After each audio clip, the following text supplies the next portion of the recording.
Alright, looks like this is working. Welcome. Yeah, we've had like a 5 minute break. I've gone to the bathroom. It's probably been more like, I don't know, 15 minutes or something like that. I don't know. Yeah, back into this, into the home. I have no idea how much longer we got here. If this is similar to the other ones, we've got, I don't know, two more cases, and they're probably going to take a while each, but it looks like this is actually the last case from what I can see. I have no idea if that's true. Anyway, he's the last Grammarier. All right, amazing. Okay, let's just also bring up my laptop. What the heck? Okay.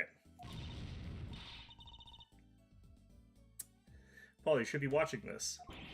Ow, ow, ow. What? What? I was writing about our last case in my journal. Lawyers are supposed to write things in records, Apollo, not journals. You can have a journal. It's fine.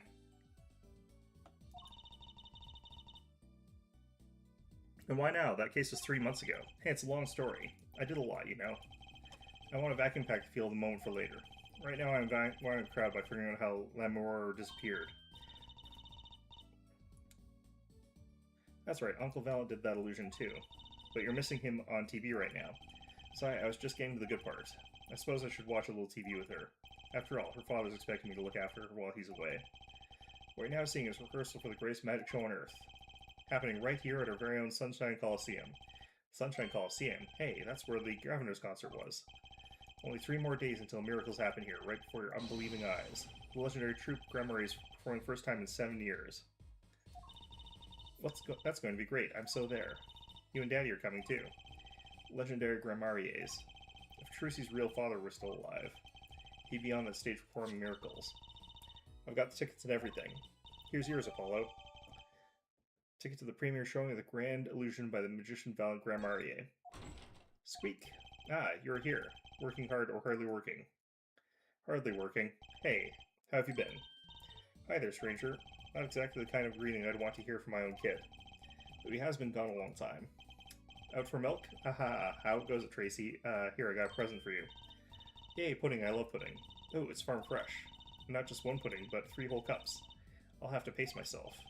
Well, I'm beat. That's right, Daddy. You're on a top secret mission. Got to take it easy with the secrets, you know. Ahaha. How right you are. So you still can't tell us what your mission is? Maybe it is time. It has something to do with you, anyway. Huh? With me? Ooh, maybe you're getting a top secret mission, too. Maybe you can be on one of those guys, a spy. Can't I just be a defense attorney? Ahaha. To be honest, telling you about the mission was my whole reason for coming here today. What? Tell me. You've heard of the jurist system, yes? The jurist system? That's right, the new legal system everyone's talking about. Have you heard of it, Apollo? Huh? Maybe? Maybe not as many people are talking about it as I thought. The jurist system, huh? So, Daddy, what's this jurist system thing? Well, Trucy, do you know what a jury is? I've heard of it. Isn't that those people who sit in those old courtroom dramas? The ones that get to decide if a guy's innocent or guilty? Do you know Apollo? Only from TV. It's 12 people chosen from the community, right? Well, they're thinking about reviving that system. They're calling the new system the jurist system. No more doing whatever you like, Your Honor. Not quite that harsh. The jurists cooperate with the judge. They help analyze the case from different angles. And there will be only 6 of them under the current proposal, right? Wow, you know your stuff, Apollo. Their findings directly affect the verdict. Hopefully people will start taking the courts a little more seriously now. I feel like I'm on some kind of educational TV show, starring Dr. Wright. Aha. Dr. Wright is Assistant Trucy, and Mascot Apollo, the perfect team. Mascot, hey! So, what is the secret mission? The jurist system is my mission, more or less. Anyway, keep in mind that new ideas like this system are always risky, Apollo. True, everyone gets an opinion, and they just talk and nothing gets decided. Kinda like you, Apollo. I'm not that bad, am I? In any case, we're going to give it a shot. A test, if you will. I don't like tests. We'll take a case as a sample and choose 6 jurists. I'll be one helping with that process, incidentally. Helping? How? Well, for one, I'll be chair of the Jurist System Simulated Court Committee. The chair constructs the ideal situation, choosing the case, the jurist candidates, even the judge in the courtroom. Wow, it's like you have a real job. I was never that good at the piano, to be honest. Once a lawyer, always a lawyer, I guess. The trial's tomorrow, by the way. Don't miss it. The trial simulation, that is. A simulation, huh? Sounds interesting. So what kind of case is the trial simulation about? Well, since it's the first run-through of a new system, I wanted something simple. Good thinking. No sense wearing yourself out on something too serious. True. The case is a murder. That's not simple at all. By simple, do you mean the defendant is guilty? Yes, most likely. So good luck, Apollo. With what? With trial tomorrow. You're defending, of course. Recall what I said that had something to do with you. Go for it, Apollo. It's just a test case anyway, no sweat. Yeah, but there's still a verdict to be decided. And a potentially serious sentence, the most serious in a worst-case scenario. Yak, you mean the verdict's for real? That's not a test trial, that's a real trial.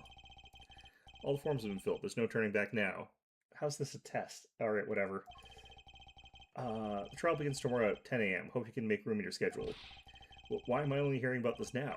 Ah, yes, there was a change in this morning. I picked a new case. Eh? Something that happened last night. Oh, God. Hey, Apollo, I know you're all excited about that secret mission. But what about this? The Troupe Grimaria Grand Magic Show, huh? Oh, right. The card tricks. They're not card tricks. Some of them will be card tricks. They're grand illusions, miracles, the apocalypse. Heaven and earth will shake. So what? That's 3 whole days from now? It's at Sunshine Coliseum. Let's go. Let's go today. We can say hi to Uncle Valiant. Have fun.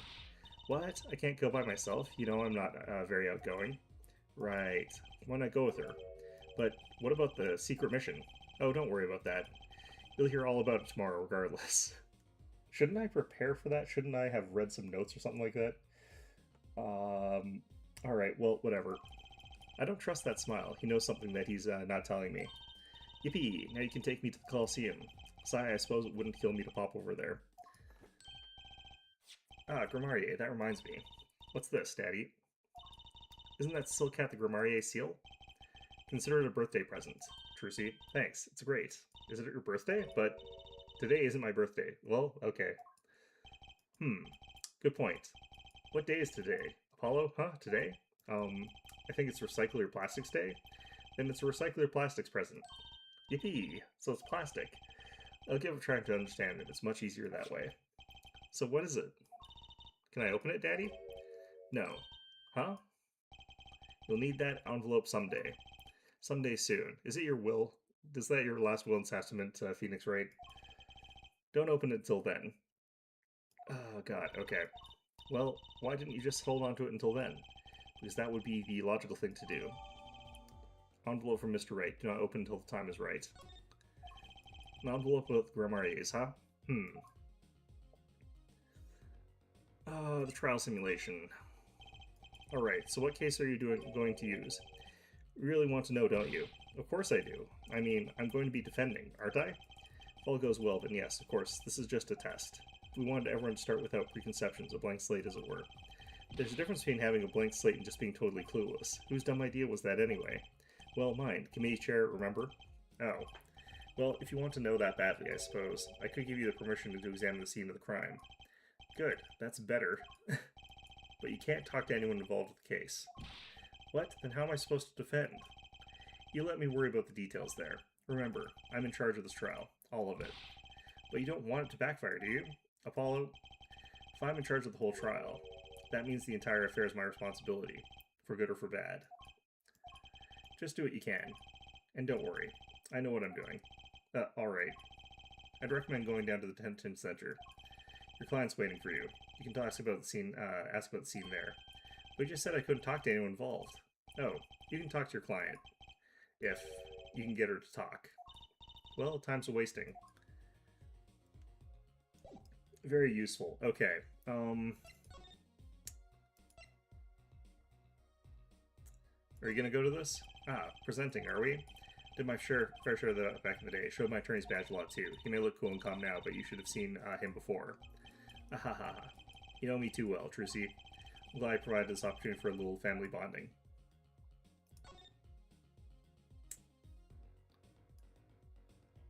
$70? What the hell?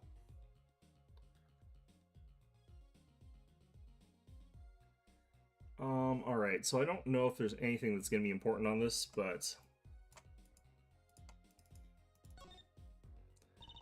Are you ready, Apollo? Ready. For what? For what? For the Troupe Grammaria Grand Magic Show. It's not like I'm getting up on stage or anything. What are you talking about, Apollo? You can't join magic if you're not part of what's going on upstage.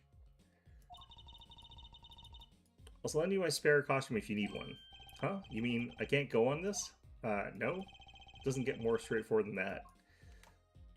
I have actually been on stage of a very small magic show where they had me poke somebody who was like cut in half so that I could be like, yeah, that's a real person that was cut in half, even though it clearly wasn't. I couldn't tell how they did it, though. It felt very real. Maybe they did cut them in half. Actually, literally murdered them right in front of me.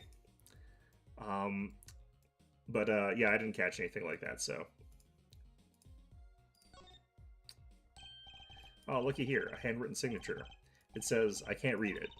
That's the thing about handwritten signatures, yeah. I mean, isn't a signature intended to show ownership?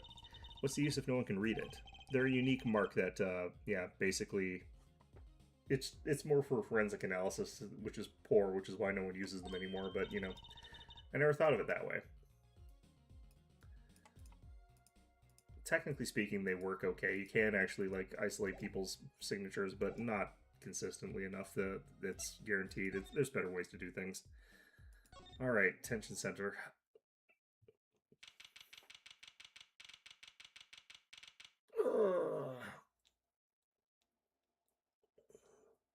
Alright, I've been at this for, what, 14 hours? 16 hours? Let me see here. Yeah, 16 hours. Okay, we're doing okay right now. October 7th, detention center, visitor's room. What's 20 minutes we've been waiting here? 20 minutes. Maybe I should complain? I'm sure that guard has better things to do than stand there, pretending he doesn't see us. You know, the minute we get angry, the client will show. It always works that way. Like shouting, oh, waiter, and they're just standing right behind you? Oh, guard? Is our client going to be much longer? What are you talking about? Haven't you already started the meeting yet? Huh? Eek! Where'd you come from?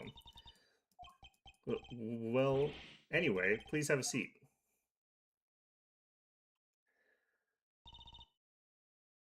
Okay. I'm nervous, Apollo. It's the silence. It builds suspense. Why don't you do something, Trucy? You're a magician, aren't you? That's right. Okay. I'm the amazing Mr. Hat. Wow. Okay. Thud. Eek. She passed out. This magic underwear might have been a better bet. That's magic panties, Apollo.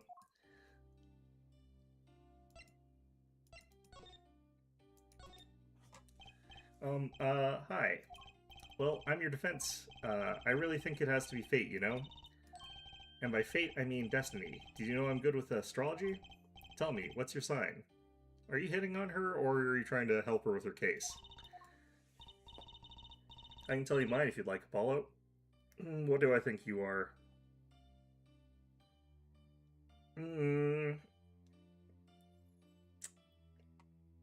Guessing air sign? So it's one of those three, so what do I think of the air signs? Definitely not an Aquarius. Maybe a Gemini. If I don't think it's an Aquarius, then it's, what the hell are the... I can't remember the two of them. It's either a Gemini or a...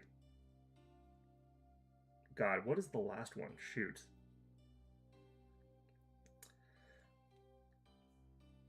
Well, either way, I'm not going to worry about it right now. No, never mind. I just got carried away there. I seem destined to get difficult clients, it seems. Your name? ... So what's your name? ... Oh, right. I'm supposed to introduce myself first. I'm Apollo Justice. And I'm Trucy Wright. I know, this is getting nowhere fast. The case. Hey, I know. Maybe you can tell us what happened. I'm your defense attorney, after all. Anything out of the ordinary happened lately? Well, the other day, this tourist from out of town stopped to ask me directions. Later, Trucy, I feel like I need to ask directions myself here. Well, that was fruitless, though I think I understand despair a little better now. You did good, Apollo. Look, she's doing her nails. What? Are nails more important than defense? Is that it? Let's go, Trucy.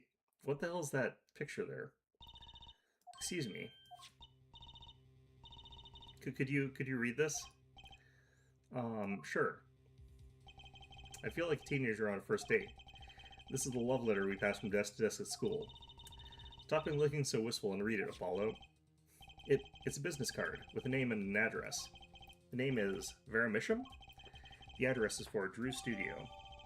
Defendant's business card. The address for Drew Studio. We assume it's for the defendant. The address for Drew Studio is on the front. And you're giving me this card because? Just fades out of existence. Okay, well, looks like we're finished here. Wonder if Drew Studios is the scene of the crime? Let's go find out. Alright, let's go look at this here.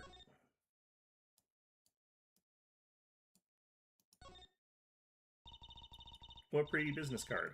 Looks like a postcard almost. And on the back, just her name. Seems odd to me. Huh, what does? Why write your name on the front and back of the card? Why not use the space on the back for a self-portrait or a caricature? Then people will remember what you look like, too. That's not a bad idea, actually. It would cost a lot more, I think. Here, give me one of your cards, Apollo. She's drawing something. Hey, my hair's not that spiky. Oh, but it is. The D is probably for Drew's Studio. Okay.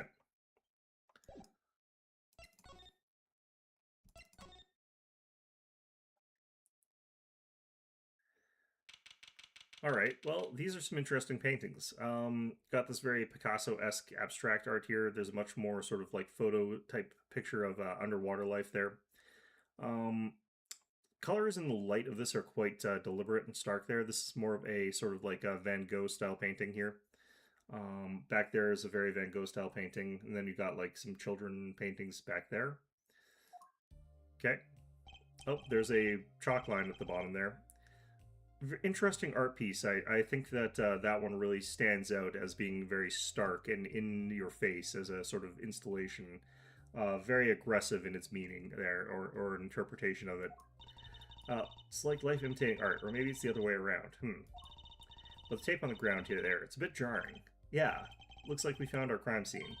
Apollo, look at all those paintings. Hey, don't touch those. It's okay, I'm just looking.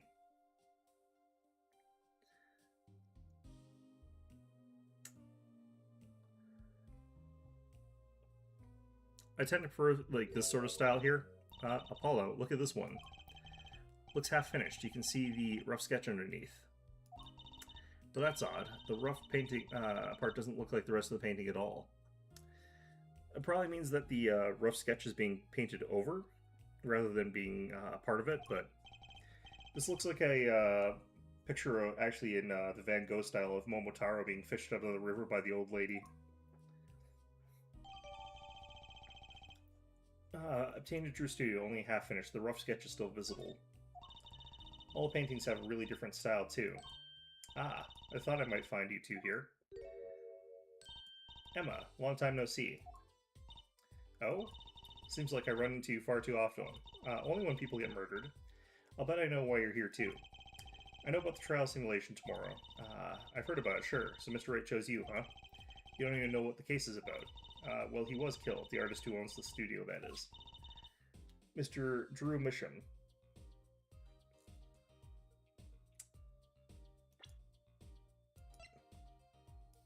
So they are accusing his daughter of murder. That's a bit harsh. Possible, though, but, you know, very harsh. Who's he supposed to look like, I wonder? He's not really quite... I'm not too sure. Misham. And his daughter was put under arrest. Yeah, we just saw her at the detention center. It was funny, though. She seemed more like a victim than the kind of person who would commit a murder. You don't say. Not even by poisoning? That's how it was done, you know. Poisoning's a common way to get the job done when the murderer is a woman. But poisoning... Anyway, Mr. Wright told me you'd be coming. Feel free to take a look around. I feel like Emma would be incredibly easy to poison, because you'd be like, here, this is a bag of poisoned evidence.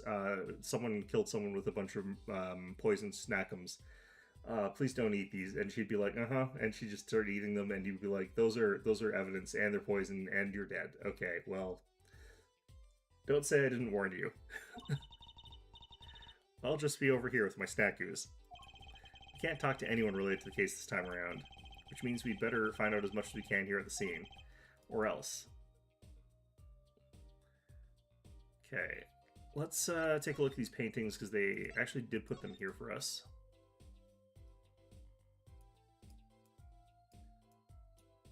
Nothing on the back of this. Oh, what do we have here? Looks like a person thinking about something. Maybe they're worried? Like, what should I have for supper? A hot dog or a hamburger? You know, I've always wondered about that. Emma's immune to poison. She eats too much crap. That is probably actually true kryptonite. Why is there supper and dinner? Are they different meals or the same thing? There are historical differences between supper and dinner, but they're kind of pointless now. They've sort of faded into obscurity. Maybe that's what this person's thinking about.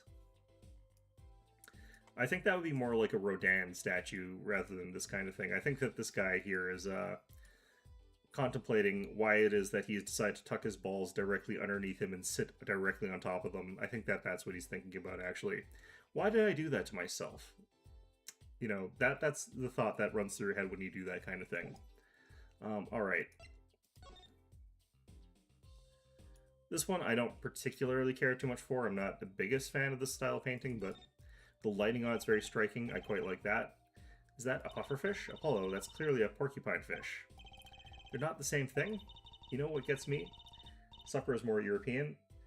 There used to be a period in time where supper was actually lunch and then dinner was what you would have for like after that, or it was the other way around. I can't remember. It's 3 in the morning and I've been doing this for 16 hours. So there was like a time difference between the two. Like you would have supper at like around 1 o'clock-ish and then you would have dinner at like 7. But it's also a regional thing. Like there's a ton of variation on what that actually means and why there's differences or when there's differences. But in where I am, they're the same thing. What's protecting that soft spot in the lower belly there? Nothing.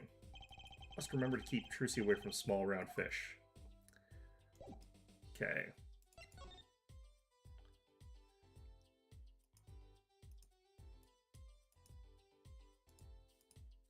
No comment on the actual painting itself, it looks like. Apollo, look at this painting. You can see the rough sketch. Oh, it looks like it was only half completed. Huh? That's funny. The rough sketch and the finish on painting look totally different to you, too? They do, actually. What's that all about?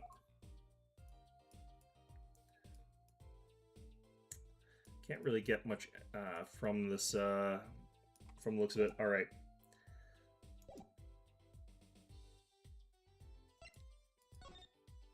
The victim. So, this Drew Misham was some kind of artist? Apparently, did a lot of illustrations for books, I hear. Had a lot of female fans, too, for what it's worth. Oh? Well, I guess this stuff is kind of pretty. Like that oil painting over there, for instance. Yeah. That wasn't one of his illustrations, actually. Huh? So it was a standalone painting or something? Is that what she means? He was an odd bird, Misham. Hadn't shown his face to anyone until the end. What do you mean, to anyone? He was always locked up here in a studio, apparently. His only connection to the outside world was through letters he'd put in that letterbox there. Letters? Do people still write letters? What do you mean, Apollo? I mean, when was the last time you wrote a real letter? Don't most people use email and stuff these days? Not Mr. Misham. Couldn't stand technology, it seems. He did everything by mail. Maybe he thought that way was more artistic, you know? Letterbox added to the court. In any case, the only person besides him allowed in here was his daughter, Vera. Oh, you mean the killer? The suspect, please. Took some fingerprints, of course. The other ones found in the room were Mr. Misham's and Vera's, basically. Actually, last night, Mr. Misham gave an interview to a reporter for the first time. It happened during the interview, apparently. His first interview ever. Can you tell us a bit more about what happened? The night of the murder? Defendant. So, this woman, Vera. She's Mr. Misham's daughter, right? Yep, a real sickly girl, ever since she was little. Hardly ever went outside. She did kind of give off a withdrawn sort of aura. She was homeschooled by her father, apparently. Terrible. It was quite a scene when they took her to the detention center. She was screaming about how she'd die if they took her outside. That does sound like a scene. In the end, she agreed to leave if she was allowed her good luck charm for company. Her good luck charm? Apparently, she has this charm that magically gives her the courage to go outside. Probably the book? Why can't I ever get a normal client? But why would a shut-in daughter kill her own dad? Don't look at me. So, about the poison. It was found to be in this coffee, right? No, not precisely. It's in these snackus I found over here. I suddenly remember something very vile about this particular case. Well, they're all murder cases. There's usually something pretty, foul about murder cases. Nope, not precisely. What does that mean? I mean, there's usually something pretty bad about homeschooling as well, where you've got people who are shut-ins, but, whatever. It means see for yourself, I think. The night of the crime. Well, maybe we'll get to the point where you're talking about it and I'll agree with you, but, like I said, last night was the first time someone from the outside came into the studio. I guess mysterious painters who never go outside make for good articles. And it just so happened that he died the night of his first interview. At around 9 p.m. every night, Vera always made him a cup of coffee. Last night he drank his usual coffee and suddenly became violently ill. And died? She poisoned him on the night of his interview? Wouldn't the reporter see? He wasn't near Mr. Misham when she brought her father his coffee. He was checking out some equipment in the back of the room. Oh, that's different. Supposedly, that's why she didn't notice he was there. It was the reporter who called the police, in fact. Wait, but why is she the suspect? If anyone is suspicious, it's the reporter. Yet the reporter never got near Mr. Misham's coffee. Even Vera acknowledges that. Regardless, I want to know more about this reporter. Okay.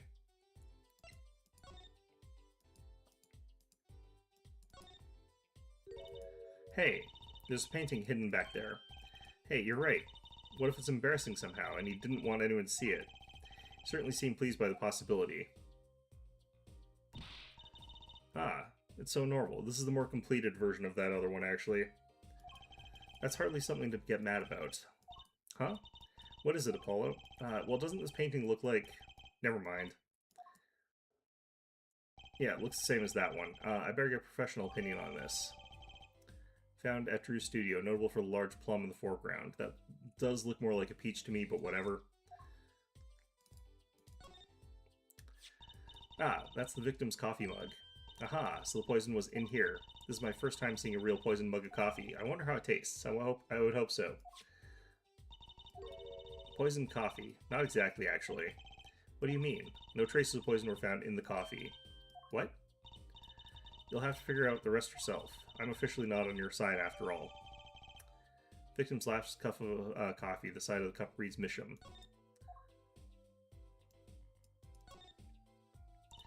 I imagine this coffee cup was for guests to use.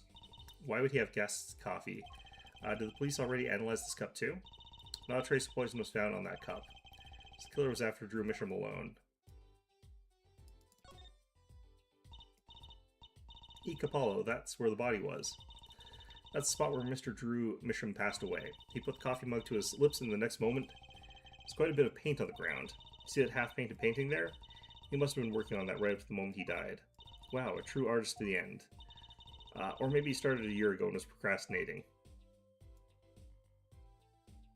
Okay.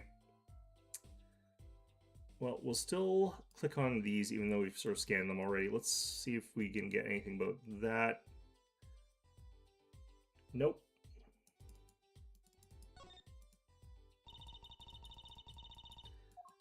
We already sort of, yeah, okay.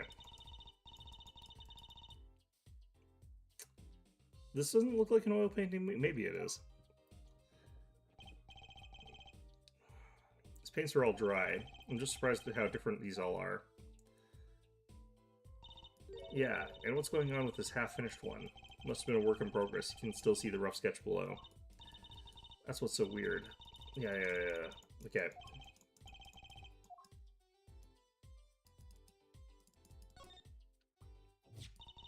That letterbox looks funny sitting inside a room like this.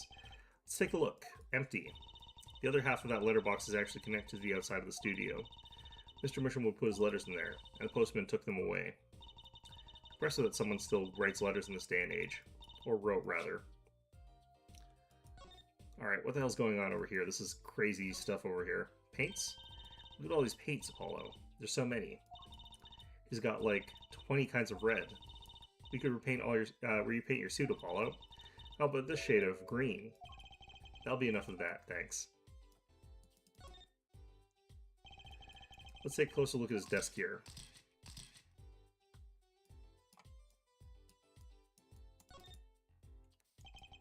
So this is Drew Misham. This little girl must be Vera. And they took some years ago. They look close, a happy little family. Until you arrested his daughter. Ack. Look, I was personally against that, okay? Just didn't seem very suspicious, scientifically speaking. Uh-huh, right.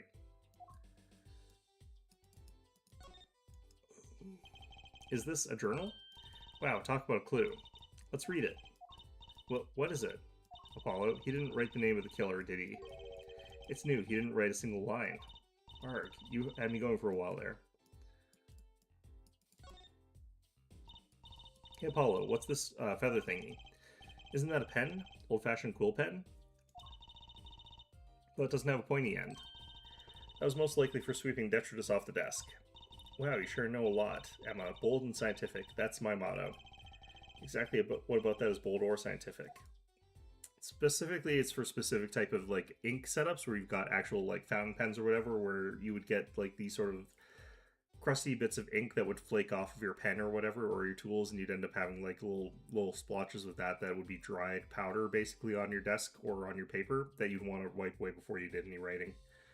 Feathers were good for that. It's not really a traditional way to do things anymore, though. Or it's the traditional way, it's not the like thing that people actually do anymore. Something with the way this figure is posed.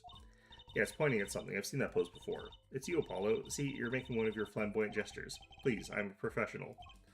I wonder why it's posed like that. Coincidence? No, it's pointing at something. Okay, what's over here? This envelope has been opened and resealed. Oh, I know how to do it. You take a pot of boiling water and hold the envelope up to the steam. The glue melts around and it opens. Cool, huh? Whoever did this wasn't so delicate. You're right. Looks like they just ripped it open and stuck it back together. Huh? The postmark on this letter is from 7 years ago. Why would someone open a letter, then seal it again? I better hang on to this. Found in the victim's desk drawer. Appears to have been opened once and resealed. Tiny mannequin is doing the famous Elon Musk pose. No, it's going straight to the side, so, I mean, that would be more to the front. So, it's not doing that. I don't know what it would look like. It's like a half a T-pose, but you just gave up with one side. It's like a stroke victim having a T-pose sort of situation there. Apollo, look, it's been opened once here. You're right. I wonder if there's some way we can see what's inside. Should I try to get it open and stick it back shut? Let's not tamper with the evidence, shall we? I've got a better idea. Emma, let's ask her. Really? I think they've all said that they're going to be deliberately obfuscatory today. What is this thing? What is all this equipment here for? Doesn't look very artistic, really. He had everything from a lathe to a laser cutter. Looks like he was ready to work on metals and wood, too. Though his equipment's a bit old, to tell the truth. Why would a painter need all this for other kinds of art? From the dust, I'd say he hadn't used this stuff for years. This corner doesn't fit with the rest of the studio. No, it does. That is for other types of art. Oh, do you think I could borrow this? I want to cut a quarter in half to make a trick coin. This is a crime scene, Trucy. But these cost like 50 bucks in the magic shop. A trick coin does, or the machine that cuts them? Because the machine that cuts them costing 50 bucks would be like really cheap. Let's take a closer look at this desk here. Oops, that was not what I wanted to click on. Okay.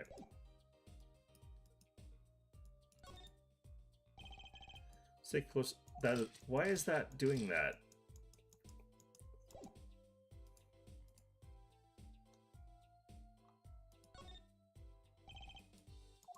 It should not... Okay, also there seems to be something I've missed here, though, so... Alright, let's look at this, I guess. Oh, cute. Look at the tiny frame, Apollo. Tiny's right, that thing's barely 2 inches high. What picture would fit in that? None, apparently. It's empty. There's no glass in it either. What's it doing sitting on the desk? This is a lesson for us all. Be sure to check the size when you buy frames. It does mean that there might have been something in there that might be gone now. Okay.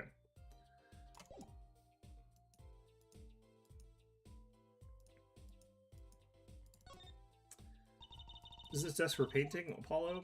That would be a drafting table. Drafting? Basically, it's a tool for making precise diagrams. Wow, painting is harder than I thought. Why would a painter need a drafting table? Was he an architect too? There's a lot of overlap between those kinds of skills there. Okay, what's this thing pointing at? I think the drafting table.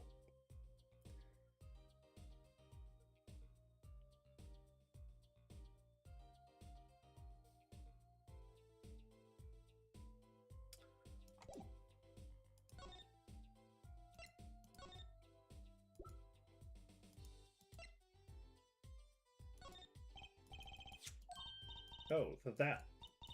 Yes, why that's a bright red envelope. She sure is jumpy. Someone opened this, didn't they? My lips are sealed. Your lips are sealed? That's a first. You mean, you know what's inside the envelope? Sure, I read it after all. Ah, you mean you were the one who ripped this open? Ha, please, I would have steamed it open. But she did sneak a peek at it, apparently. Know that I have a powerful weapon on my side. Weapon? Yes, the use of tools. Highly specialized tools for information gathering. Tools I wouldn't mind getting my hands on. You should try flattering her, Apollo. They say a little praise can open big doors. Never heard that one, but it's good advice. Let's try talking to her some more.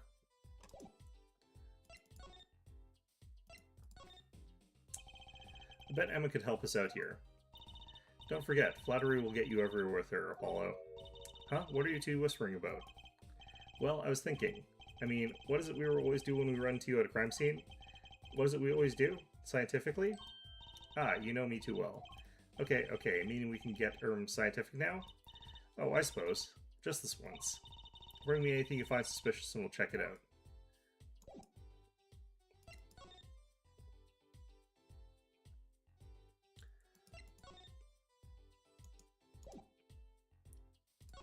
Oops, I hate this interface. Emma, about this painting. Oh, that? Quite good, isn't it? Or, that's not what I wanted to ask you about. You wanted to examine it, is that it?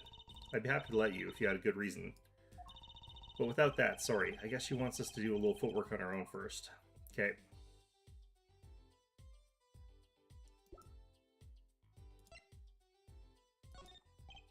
So, Emma, about this coffee mug. I hope you aren't trying to grill me for information. It's probably just the envelope again here.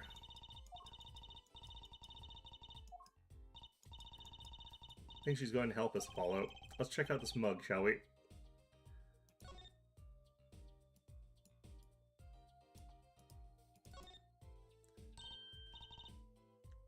Hey, look here. That stain doesn't look so healthy, Apollo. That must be the Blue Mountain stuff we've been hearing about. Something tells me even Blue Mountain coffee isn't this blue. No, this stain is probably... better ask Emma.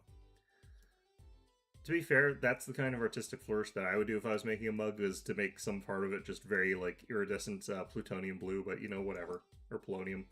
Whatever.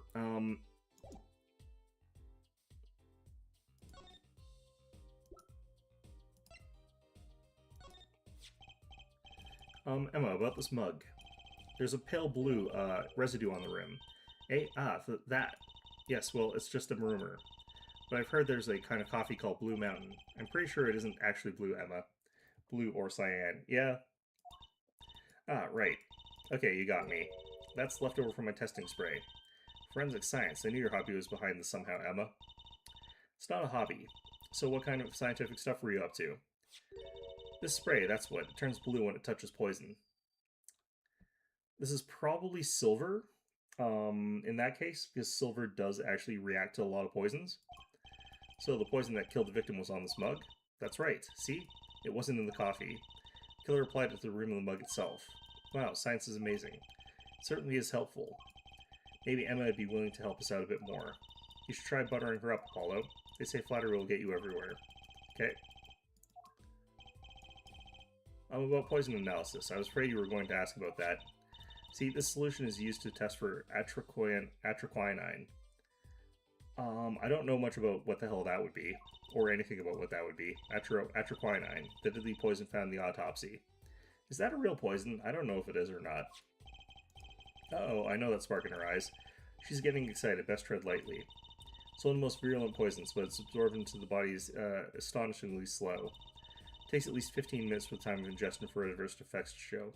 But he died immediately upon ingesting it, was what you said. So, oh, and guess what? Recent research has shown that that's fine, really.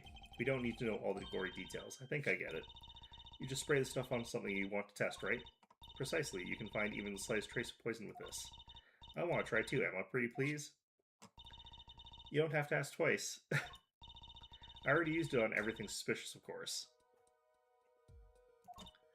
Yay, let's give it a whirl, Apollo. Ah, what are you doing? I was just seeing if I got a reaction off of you. How's this for a reaction? Never do that again. I'm not poisonous. Tell that to those hapless witnesses on the stand. Let's just get down to checking for real poison. It sounds real, and that's what's important. You know what? That's a good point.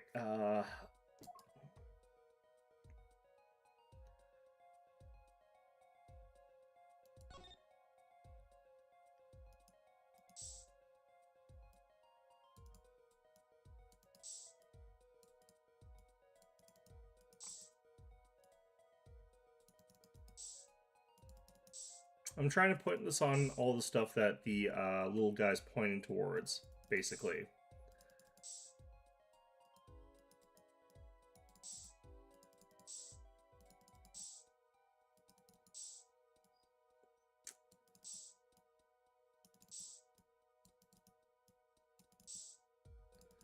Just gonna try it, basically, most stuff here. There's no reason not to, I don't feel like, but...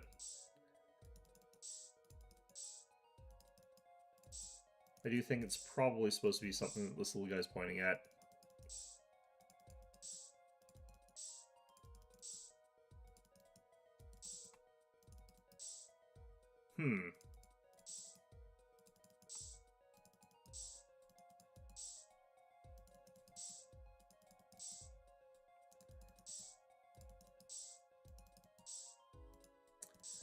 Alright, well, I guess the little guy's not pointing at the poison then.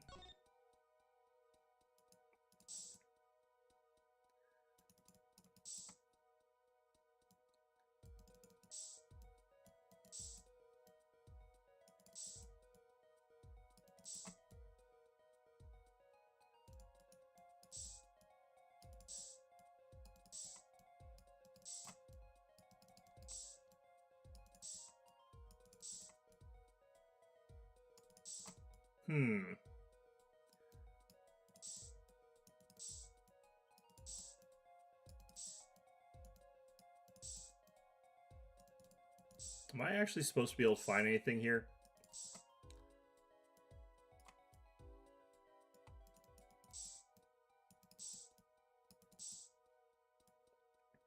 Let's actually double check this. I might not actually be looking for anything in particular here.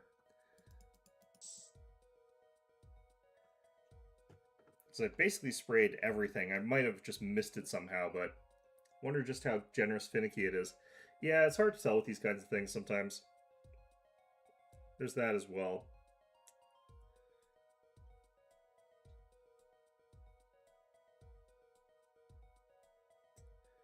Okay, I'm just going to look this up here.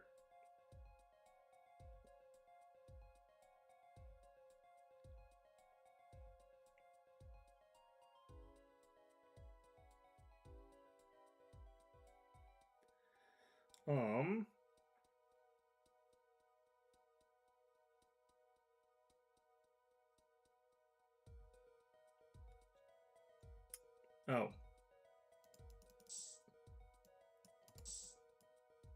Wait, what?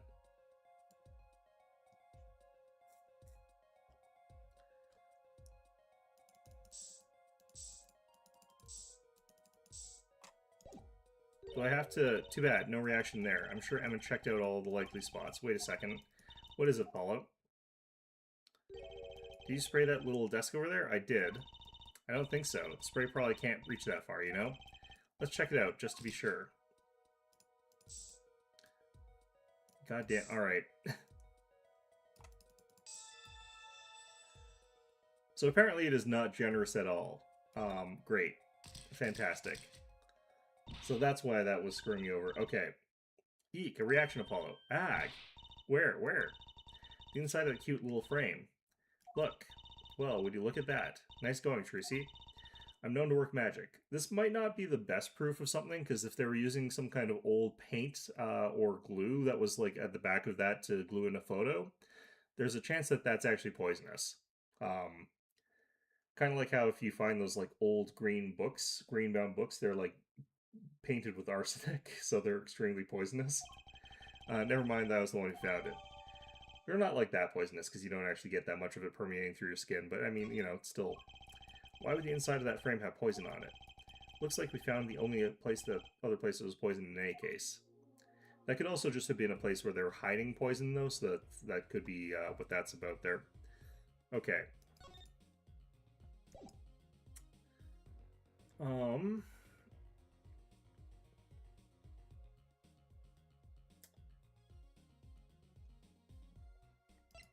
Okay, did I get you to tell me how to do the thing with this thing yet? But it's the Ace Attorney case, so it's important. Yeah, it's definitely important. And about this. Oh, that. Yes, why that's a bright red envelope. Sure is jumpy. Someone opened this, didn't they? My lips are sealed. Your lips are sealed? That's a first. You mean you know that there's what's inside the envelope? Sure, I read it after all. Ah, you mean you're the one who ripped this open? Ha, please, I would have asked you to open. Okay. No, that powerful weapon on my side. Weapon? Yes, the use of tools. Highly specialized tools for information gathering. Okay.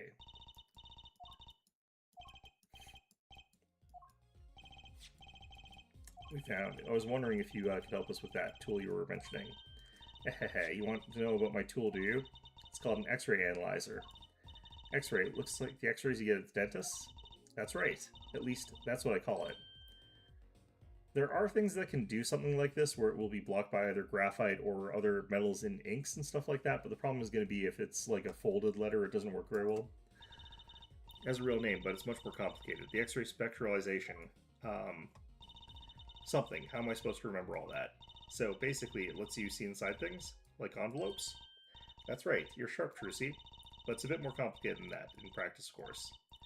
Actually, to tell the truth, I'm not really sure how it works, scientifically.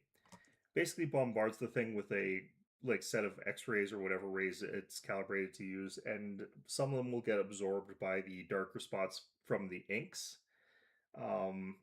Why can't he just pull it out? We don't want to tamper with the evidence more than it's already been tampered with, because we want to be able to show that somebody had ripped it open and then glued it back closed, which doesn't work if we've ripped it open ourselves. Can I try it out, Emma, please? Or we might have to have that be the case. Of course, I've already checked out everything suspicious myself. Alright, let's give it a spin, Apollo. Wait, she had it here? Yargo, what are you doing? Oh, just seeing if I could see through your hair. But it's like lead. Point that thing anymore and it might fall out. Then I wouldn't need an x-ray machine to see through it. Let's just get down to business. The actual, hair cells that are, above you are mostly dead anyway, so, you can actually x-ray it fine and it's not going to do anything. It's if you get the follicles. Great, let's test it on a sample first. What happens if I have a lottery ticket here? She about to show us some legal shit here? Apollo can't take a picture with his camera phone and then rip it open.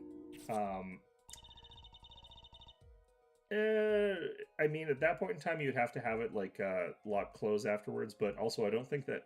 do we even have a phone? I don't think we have any evidence whatsoever that Apollo has a phone. You set the sample in the device like so. I don't see anything. Patience, there's no need to get all antsy. And you might be like, everyone has a phone with a picture camera on it. I actually remember in 2007, I did not have a camera with a phone with a camera on it. At all, actually. I didn't bother getting one of those until 2015 or something like that. Patience, there's no need to get all antsy. Look at the right side of the screen, and I currently still despise the fact that I even have one. I just can't find a place that actually sells a crappy old one that doesn't have a camera on it. That's the layer view with the envelope. Layer view? You've got it set to display the outside of the envelope now, see? Actually, if Phoenix has a flip phone, then Apollo has a camera phone. He should have a camera phone, but he doesn't seem to have any phone whatsoever. The Phoenix's flip phone has been evidence in multiple cases, or has come up in multiple cases, or what have you, Apollo doesn't seem to have any phone at all. Actually, it's quicker to give you a try. Everyone else has smartphones too. It's really funny. Turn that dial there with buttons. Okay. That's right. That's how you choose what depth you want to scan. Hey, I got something. See, that's how you can read the letters on the ticket inside. Cool, huh? Except I can't read them. Just turn the dial a little more. You have to understand what a sheet of paper really isn't flat at all. Then you zoom in that much, you see the paper is like a bunch of hills and valleys. Wow, really? This X-ray device uses a beam with a wavelength of only 0.05 microns. If it breaks cards down into thin layers, so it can only show what's written on that layer. It's not entirely following you, but it's good if you can read anything. That's why we go on to step 2. Try rubbing the image a bit if you would. Rubbing? Like going over the image with last while holding space? What? Let's see here. 0016.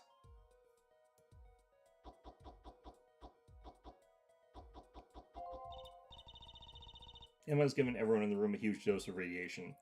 It's probably not that big of a dose of radiation because it's probably actually like an old school scanner.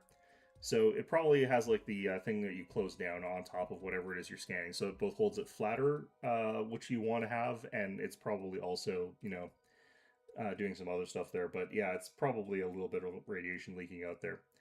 There, that fixes the image on the screen. And the most important part is that isotopes are not escaping from that place. So now turn the dial again, just a little. If there are isotopes coming out of there, then we're in a lot of trouble. Now you can rub this image to fix it too. Hey, I get it. We just keep doing this until we got the whole thing. Yeah, not bad. Neat, let's do some more. We already have it. It was 0016. I got that at the start there. Okay, I guess we don't have the lottery, but,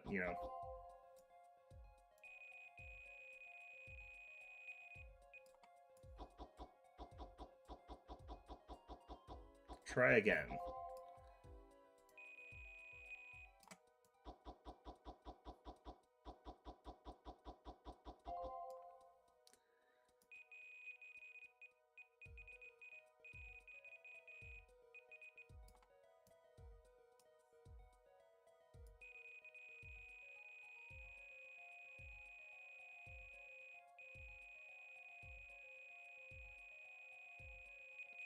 Did I, like, miss a layer or something?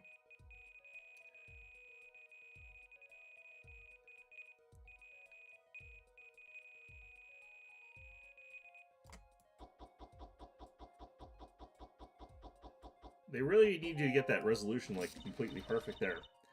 Okay, let's print this one out. Lottery 01016, try again.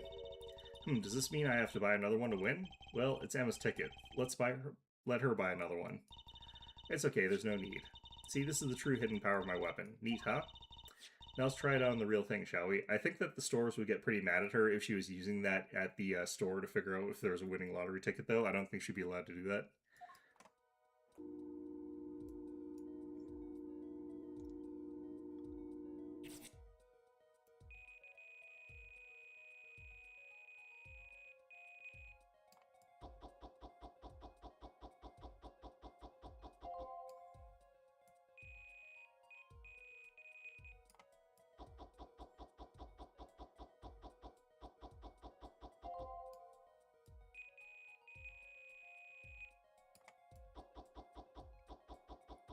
What a slow process this is. Alright.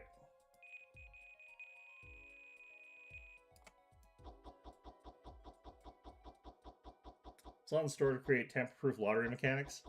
I guess so, but part of it's probably, kick out people who are using machines to scan the lottery tickets.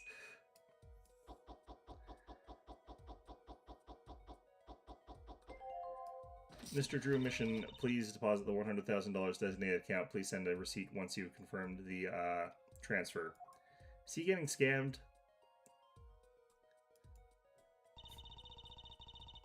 Someone deposited $100,000 into Mr. Misham's account. His paintings must be really valuable. There's another page in there. Care to take a look? You bet I do. If you're going to read someone's mail, you might as well read it all. Here goes with the second page then.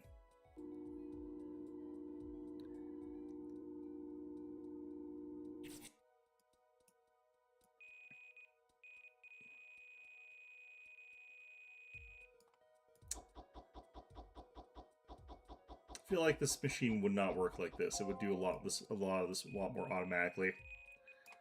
This was a very manual process for something that could be heavily automated even back when they first invented this.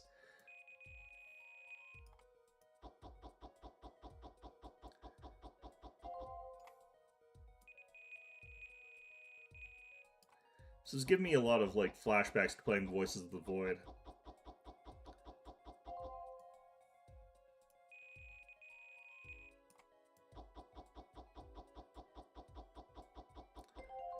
Sign the paper as sent in an enclosed envelope with the enclosed stamp within 9 days. I need not remind you to secret this to no one.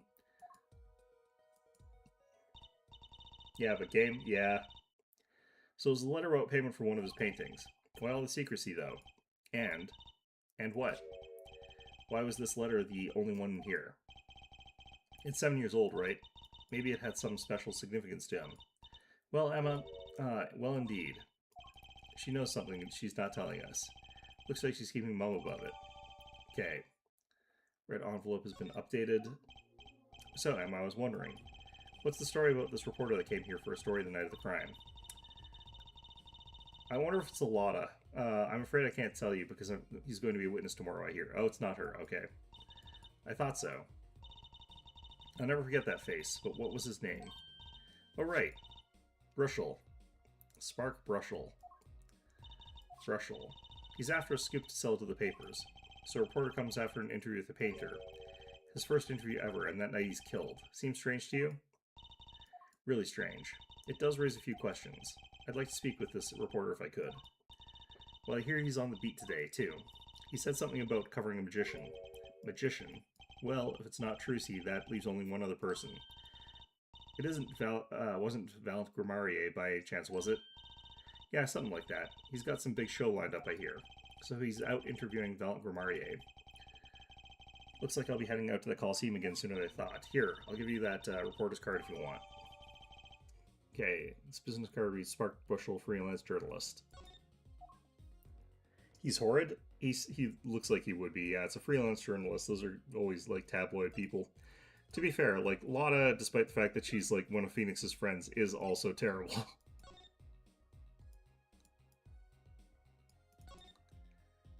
Let's see here. I guess you gotta have a good business card if you work freelance. Really. What's this? Camera lens finder? Do reporters take photos too? I guess if he's freelance, he'd have to. Maybe you should try being a prosecutor and a defense attorney. You'll always win. Why not become a rock star too while I'm at it? Yeah, why don't you? Top dollar for information. See, he gets it. He gets what, alright, whatever. Alright, let's just get out of here.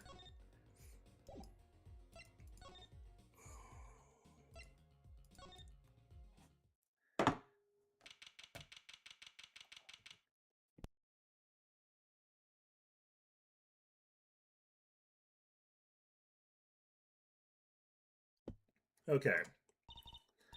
Woohoo, this is it, Apollo. The place where magic and dreams converge. Just a while ago it was the place where murder and nightmares converge. Let's go say hi to Uncle Valant. What about the case? Wah ha ha ha ha ha ha ha ha ha. Only a performer laughs like that. Young Miss Trucy. How often I hoped we'd meet again, only to tell myself it was an impossible dream. Teehee, Uncle Valant. How's it going? Glad to see you too. Of course you are. Humility is definitely not one of the stronger traits. Well, Miss Trucy, how's the day find you? If you come to give me flowers, do it after the show, I beg you. Actually, we came to wish you good luck. And congratulations on your big magic show. Oh, but I wish to congratulate you. Not everyone is so lucky as to witness miracles such as the one I shall perform. Yeah. You're amazing, we get the picture. The world will watch in wonderment as Magfie's illusions are reborn. Here on stage, by my hand.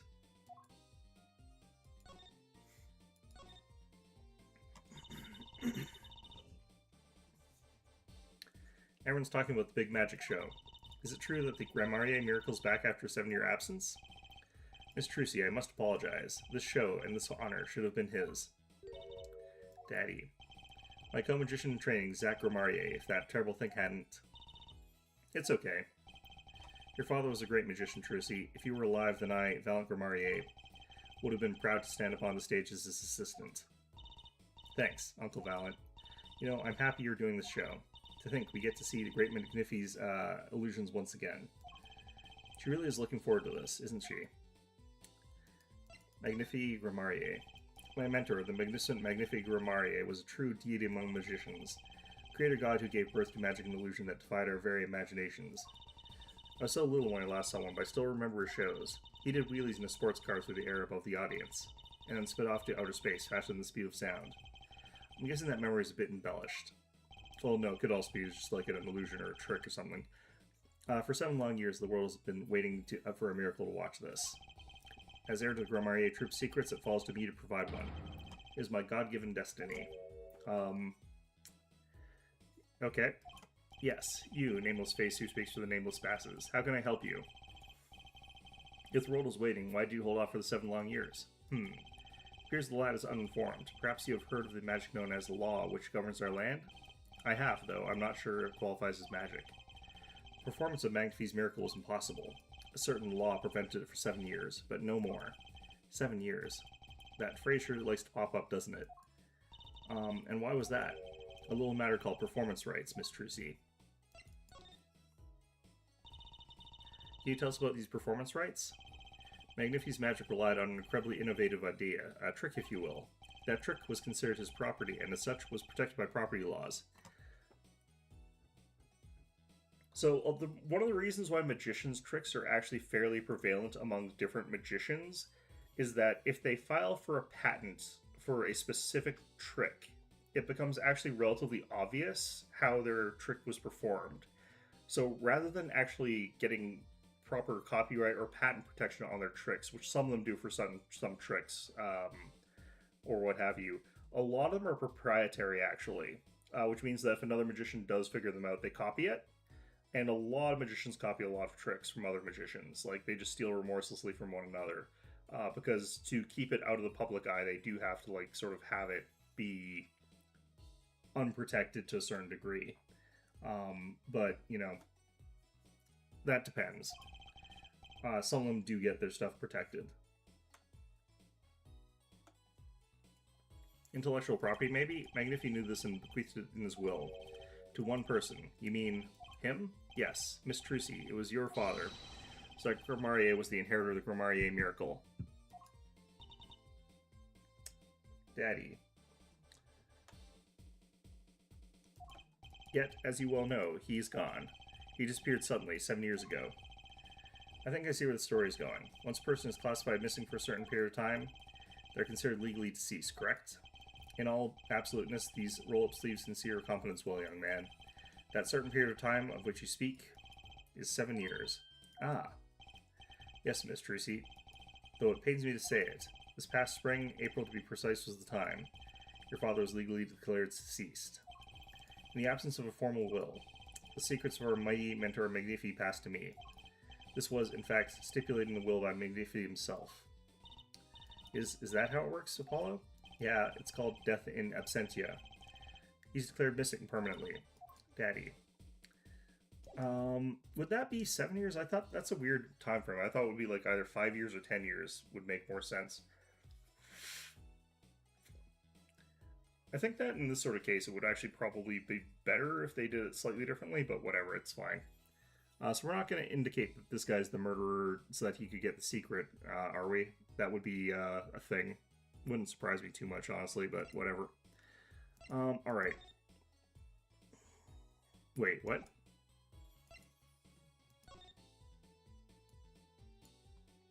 Oh, let's try this.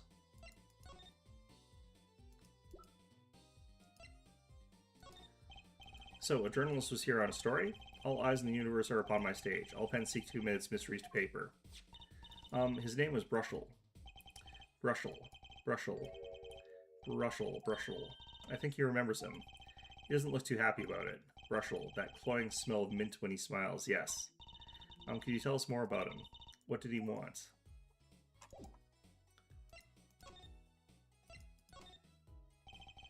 A man by that name called on me just now.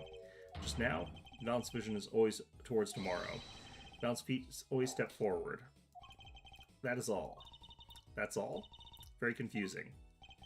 I'm to perform a big magic show, yes? I wanted someone to cover it. Yet, he had ears only for that incident. That incident? In any case, I requested that the rapacious reporter remove himself. So Painter has died. What of it?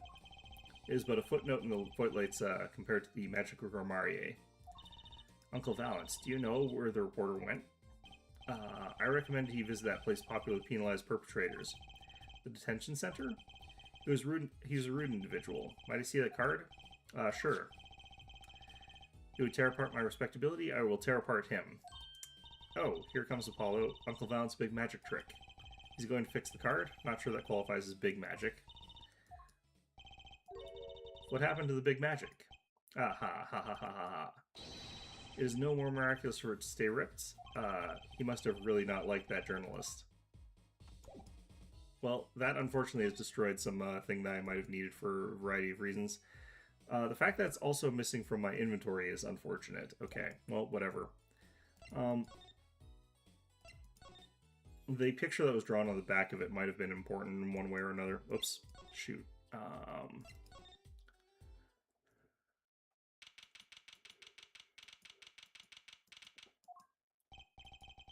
I heard you see Vera Misham? Yes, that's right. She's in the medical office at the moment. Medical office? Is she okay? She's just lying down. Said she didn't feel so good. Sorry, but I can't allow any meetings at the moment. Most annoying client ever. Guess you should come back. Huh.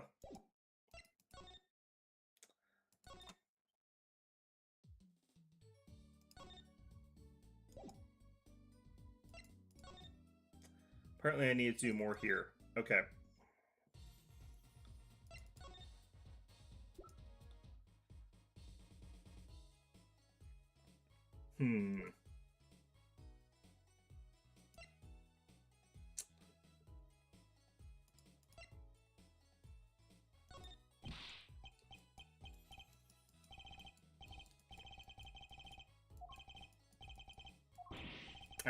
No thanks. Are all magicians like this? Apollo? What was that look just now? I was thinking how hard it is to get any information you know a magician. Okay.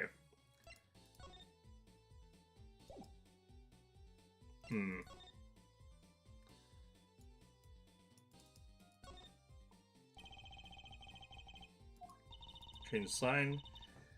Yep. Hoping nothing bizarre and mysterious happens this time. But it shall. Why, the show itself will be bizarre and mysterious, I assure you. I don't have a problem with mystery as long as it's legal. I don't think lawyers and magicians were really meant to have conversations like this. Probably not. Actually, no, they probably actually have a lot of lawyers with big magicians. Because they probably have to, like, prove a lot of their stuff is, like, not going to get them in trouble in terms of liability. Look, Apollo, a balloon. A hot air balloon. The Gramarye seal on it, no less. Well, this is a long way to revival after all, and it's been 7 years, you know. I spent plenty of time and a pretty penny on promotion. I hope it's a huge success, Uncle Valence. Oh, I intend for it to be nothing less, I assure you. Okay.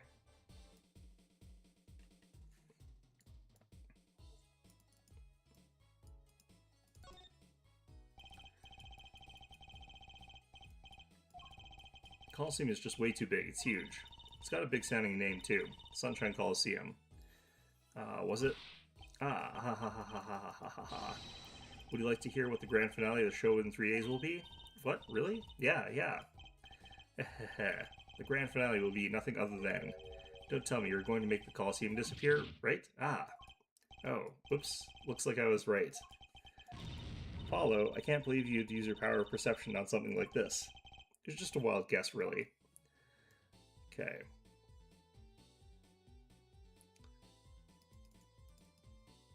I thought this guy was here for the other guys because they were basically like a police themed, alright, whatever. Hey, that creature there. He was handing out balloons during our last case, too.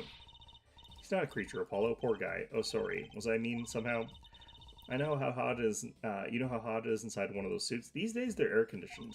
He's stuck in there with only the smell of his own sweat to keep him company. On the verge of passing out, he hands out each balloon as though it were his last. Kind of takes the fun out of seeing the blue badger. Yeah, literally going to die. Alright.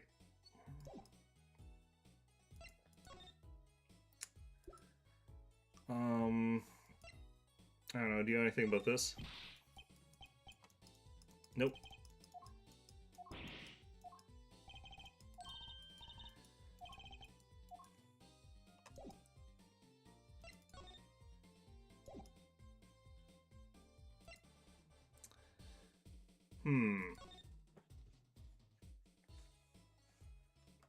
Alright, where is my cheat guide here? What am I missing?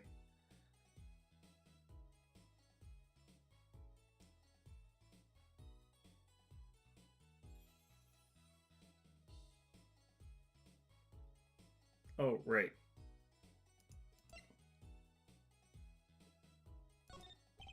I was wondering if you would tell me about this. Aha, why that bears the Grimoire seal. Uncle Valent, is something wrong? Trucy, where did you get this? Huh? Daddy gave it to me. Your daddy? My partner, Zach? No, my other daddy, Phoenix Wright. Why now? Why would your Lord Daddy... That's kind of scratching the whole archaic thing a bit. The signature upon the back, do you recognize it? That belongs to none other than Zach Grimoire. What? Daddy signed this? Might I be so bold as to open it? I'm sorry, but I can't let you do that. What's in this envelope, I wonder? Now the time has come when I must return to make my prestidigitation preparations. By your leave, Miss Trucy. Thanks, Uncle Valent. 3 days from now. Make ready for a miracle. He's probably worried that she was bequeathed the trick that they're about to perform as like part of the will. So that's probably what he's worried about. Why did Valent react like that to this envelope? I think it's time to pay the detention center another visit. Okay.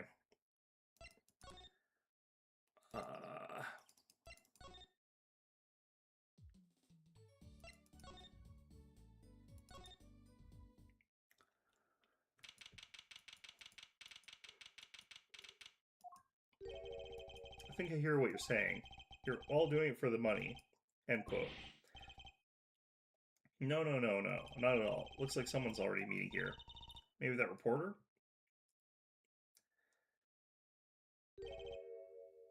Hey there, how you doing? Who might you be? Okay, so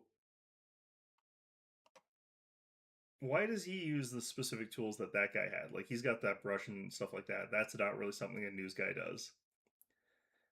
Also, what the hell's going on up here? Okay, whatever. Sorry, we didn't know someone was already here. I'm Paul Justice, attorney at law. Talk about a nervous monkey. You're Justice, you? You know me? Do I know you? Of course I know you. Stares down and witness on stand till they spill beans. End quote. That's not true. What's he writing? I hate him. Are you a reporter by any chance? Whoa, you're Trucy. I mean, he's definitely designed to be hateable. That is definitely true. He's going to be an annoying witness as well, I can already tell. He's not going to be guilty, I bet. He's going to be the annoying witness of this chapter. Hey, am I famous? Oh yeah. Trucy Wright hates carrying a bag. Puts everything she owns in her panties. End quote. Eek. That's not true. Just hold on to your breeches then. I'll wrap up this interview in a jiffy. Interview? So, guard, I think I know what's going on here. Guarding rooms is my life. What else could I possibly need? End quote. No, how many times do I have to tell you this? Look, I've got work to do. You deal with him. He can't really say that these are quotes if they're not actually saying them, if he's assuming that that's what... Alright, whatever. He's actually opening himself up to a lot of really bad liability, actually. Like, a lot of, like, rag journalists know not to say the specific things that he's saying, because he's opening himself up to liability in a bad way here. Oh, what a pickle. Accused wouldn't talk. Had to interview someone or go plumb crazy. End quote.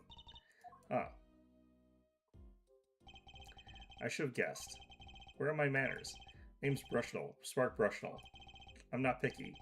Journalist just close eyes, writes. End quote. What's that nauseatingly strong mint smell every time he grins? Until you've been interviewed by me, you don't know what thrilling is. Wild romp through crossroads of mayhem, Madison quote. I can see that. He's writing something again. Well, if he's a reporter, maybe he knows something. There's no way he's actually got enough room on his arm to write very much, and also I can't see anything on his arm. So he's probably writing like basically nothing, just like doing that as a nervous tick or something like that. Also, that kind of pen would be a terrible thing to write on your arm with. So, Mr. Brushel, you're a journalist? Me? Look, let me state one thing for the record here. Yes? I'm the interviewer, you understand, yeah? I'm the one asking the questions here. End quote. Okay. For instance, you think a movie director watches movies? Yes. Well, I think he probably does. Exactly, I knew you'd understand. Huh? The night of the crime. So, the night of the murder, you were at Drew's studio? Who, me? Look, let me state one thing for the record. Yes? I may look calm and collected, but I'm busy. Real busy. Always on the road. Journalist always buys one-way tickets. Never looks back. I can understand the philosophy, but you want to know the thing about one-way tickets? Once you use them, they're gone. All because you have to give them to the guy at the airport. I hate how his chin is blue like the toothpaste he misses his mouth with, dyed with it. But they don't give normal... Yeah, I mean, there's lots of hate about the guy. I don't know if that's necessarily what that's supposed to look like, but it probably is, let's be clear here. I don't know what that pink is, though, if that's the case. I feel like that could be some other problem here. Like, he could be one of those people who watched the Joker movies and thought that that was something that he should strive for some reason, although there are people who are like that. Honestly, he gives me the vibe of someone who would do that.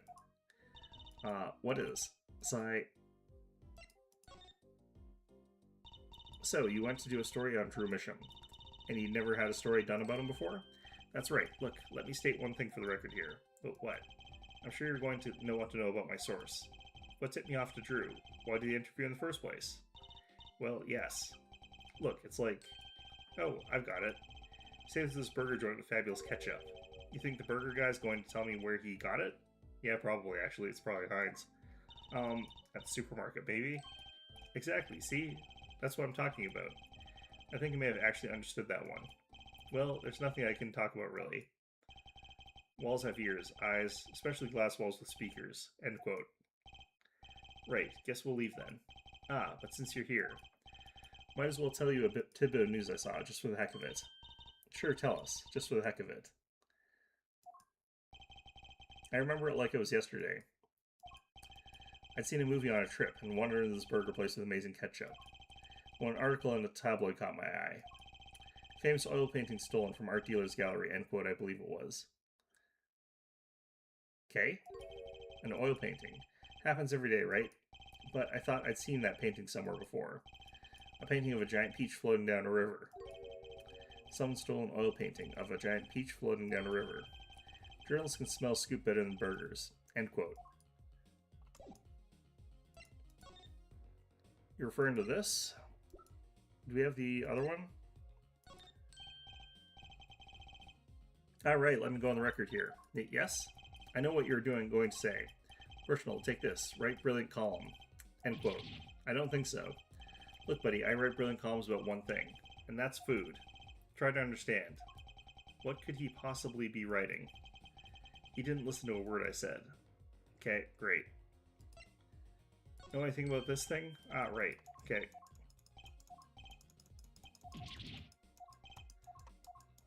Okay, he has the long conversations. I'm going to look up what I need to show this guy so I don't accidentally go insane here. So, he was talking about that painting with Peach, but he won't respond to it. Which, you know, whatever.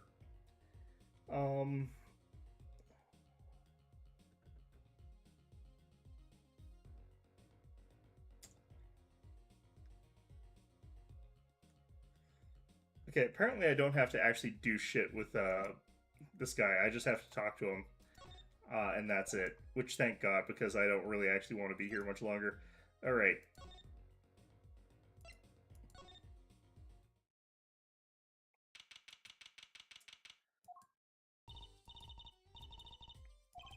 Actually, there was one thing I wanted to check with you. What's that scary face you're making? And what's with the I know something but I'm not telling face I've got going, Emma? Is that a sort of the original, I'm guessing? Is that a stolen painting?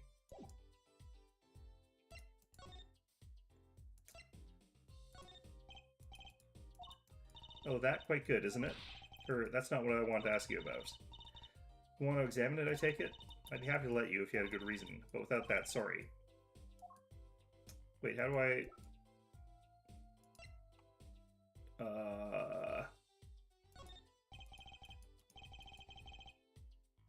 This painting came from behind that dresser. Ah, yes, so? It was stolen, no? I was hoping you wouldn't figure that out. Do you think I could tell us a bit about this? I suppose. It's what you think. Drew Misham was a forger. A forger?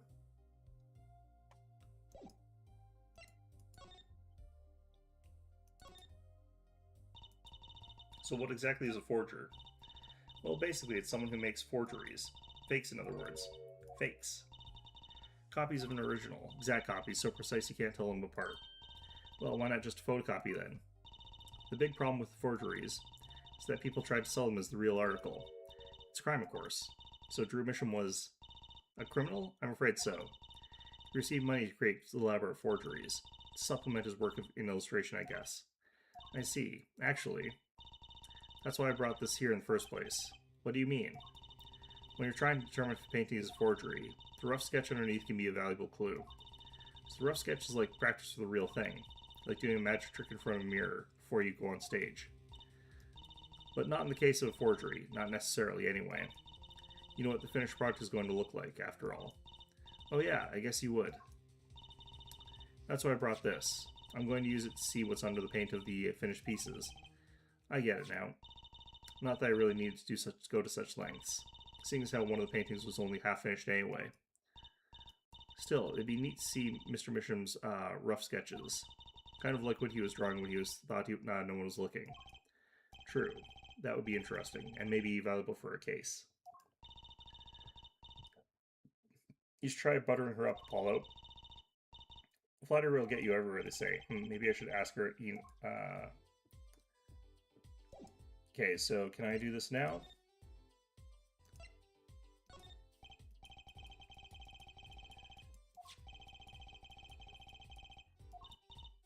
Okay, fine. Just this time, though.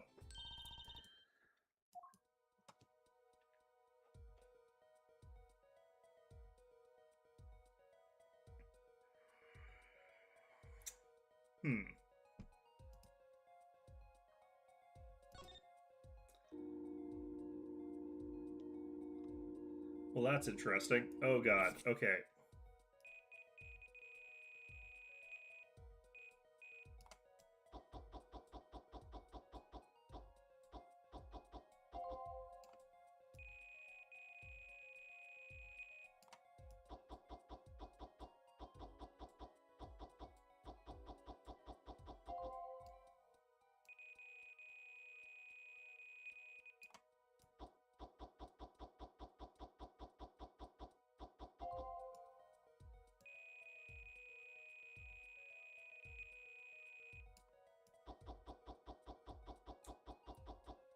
It's kind of just going to look like a big black screen, it feels like.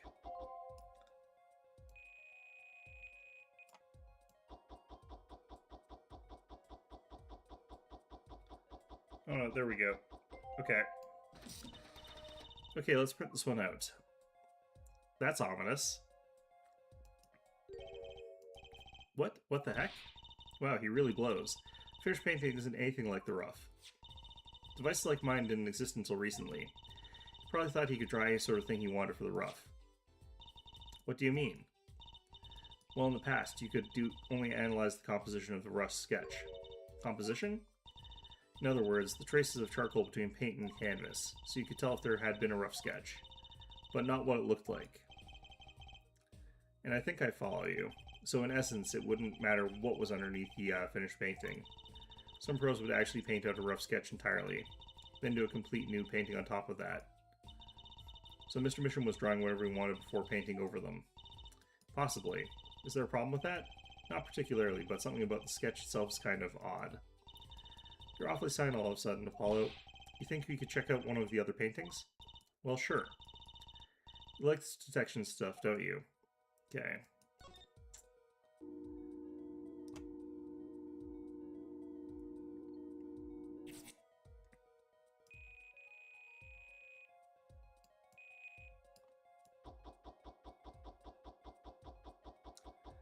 This is a long ass process every time. Alright.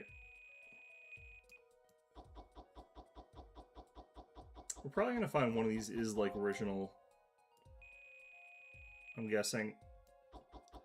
Then we're gonna find out like his daughter made it or something like that, or she's doing the forgeries for him, or who knows what. Something's going on here. This looks like a house that's on fire again. Sure likes burning stuff. No, this is the noodle stand. Okay. So the other one was that guy's burning guitar. This is the noodle stand being pulled by the guy who's about to get murdered. Why is he making paintings of our murder cases? This one too. What's wrong, Apollo? You look so serious all of a sudden. You think I could just look at the last of these? Fine by me, knock yourself out. What was our first case again? It's been long enough I can't remember anymore. I'm very tired. Our very first case was the poker table.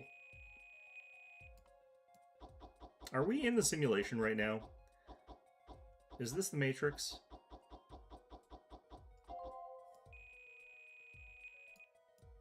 Are these actual real forensic tools that actually exist?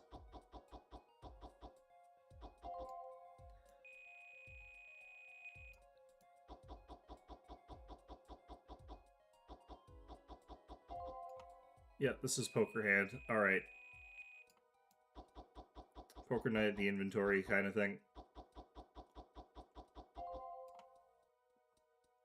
The hands are different here. This is ace 3-2, ace ace.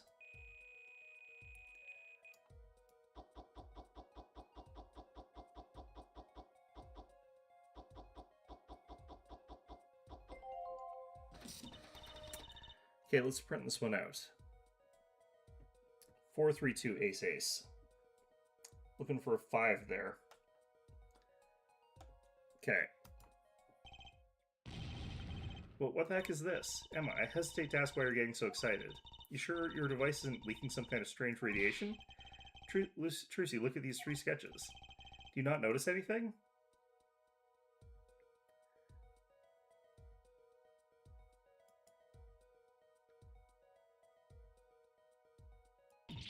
Ah. They're... Now you're both white as sheets. What's going on? These sketches are of the 3 cases I worked on. What? The murder in the poker room at the Borscht Bowl Club. The dead man pulling the noodle stand. And then... the events that transpired during the Governor's concert. What could it mean? How could he have drawn those things? And why? That's what I want to know. Wait, is Drew Misham your father? Give me a break. Does that seem even remotely possible to you? I'd never even heard of Drew Misham before. I hadn't even seen a picture of him. But there were my cases, drawn on his canvases. Every single one of them. It couldn't have been a coincidence. Just who was this Drew Misham? And what did he have to do with me? Okay, to be continued. Cool. That actually took a while. Alright, might be more screwed than I thought it was. I might be back to being screwed. We'll find out. Wait, what? Shit.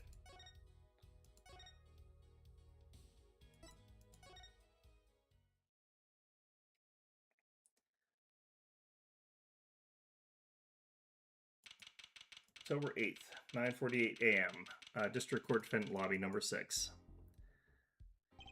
Good morning. So, you're Vera, right? I'm Trucy Wright. That's right with a W. But not right?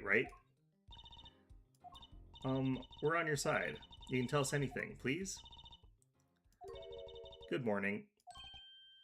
She speaks. Not bad. I think you do better with a little smile, you know? You're so pretty. You need to sell yourself, you know? Trucy, let's take it easy for starters. Vera.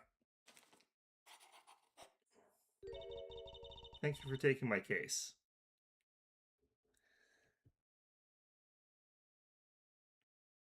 That is a much rougher sketch, but she did do it in 1 second, so you know what, fair enough. That bear, lion, whatever on her shirt is very funny looking. The expression that it gets because she has a chest at all is very funny looking. Okay, well, that's a start, I guess. This is always weird. There she goes with the nail polish again. That's great, really. That's very cultured. We're definitely in the Matrix. Want to try? Ooh, really? Sigh, girls. Alright, the victim Drew Misham was a forger, and a stolen painting was found in his studio. A life of crime, really. Maybe one that led to his death. October 8th, 10 a.m., District Court Courtroom Number 3.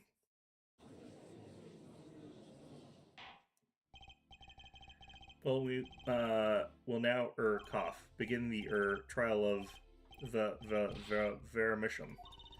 Is the judge okay? His voice is all raspy, and he's looking around all nervous-like. Ahem. The repercussions of today's trial will most likely be felt for a long time, and may indeed alter our legal system forever. Today is the test of the jurist system, and the first step towards a new order in our courts. Daddy's secret mission. The jurists will function like a jury. It is hoped their inclusion will help the courts to better reflect the people's will. Why aren't there any jurists in the courtroom? 3 closed-circuit cameras watch this courtroom at all times. Jurists have access to everything that transpires. Jurists, Judge Well and Judge Cool. Now see here, Prosecutor Gavin. I was going to say that. My apologies, Herr Judge. Ahem, jurist. Judge today's trial coolly if you would be so kind. The jurists are unbound by letter of the law. They don't affect the trial with evidence, but by their feelings. And we're about to find out just what effect they're going to have. Very well, Prosecutor Gavin, the details of the case if you would. You aren't actually supposed to rule based on your feelings if you're in a jury. You are supposed to use the specifics of the facts of the matter at hand, but that is invariably going to be tempered by the emotional feelings that you have and your prejudices and your biases, which is why jury selection is so important. The victim is the painter Drew Misham. He was killed in his own studio. His coffee was poisoned. By whom, you ask? None other than the defendant, Vera Misham. His coffee wasn't poisoned, his milk was. There wasn't any poison in the coffee. Actung. Someone has been doing their homework. Indeed, poison was not present in the coffee, but on the mug itself. The mug? Ah, residue was found on the rim, I see. The autopsy report describes the manner of our victim's death. The court accepts this as evidence. What if, because the poison requires 15 minutes to kill him, he was doing that stupid thing that some people will do where they're like licking the back of an envelope or something like that. And then he had poison in his mouth and got it on the rim of his coffee cup that way. And what if he did that during that point where he was ripping open and closing the letter, like, in some way? Maybe he was using the glue off of the back of a picture to close the letter at some point? We'll find out, I guess. According to this report, the victim's death was caused by atroquinine poisoning, a chemical compound that does not occur naturally. Lethal damage is mere 0.002 milligrams. A touch of atroquinine in the body is the touch of the Reaper's scythe. Very well, Prosecutor Gavin, you may present your witness. I have for you today a simple man for a simple case, a man who witnessed the murder in his entirety. That journalist, no doubt. The witness will state his name and occupation. Yep, he's going to be the annoying witness. Ah, alright. Well, for starters, my name is Spark Rushnell. My job is a lone observer of the world. In other words, a freelance journalist, right? Ahem, if you don't mind, I'd like to state something here for the record. Yes, Mr. Bushnell? I dislike conclusions, specifically the aspect of jumping to conclusions. You don't like it when other people do that, but you do it all the time. Preconceptions make park sandboxes an endless wet desert waste and etiquette. But you're a journalist. You said so yourself yesterday. Well, that's true, yes. But you must understand, I stand before you today a man with a dream. I'm offering you my testimony in exchange for exclusive rights to the story. You're not allowed to do that, no. Scoop turns Mr. Bushnell into that Mr. Bushnell, end quote. Let's hear your testimony then, shall we? A simple case, hey, Gavin? For me, the jury is still out.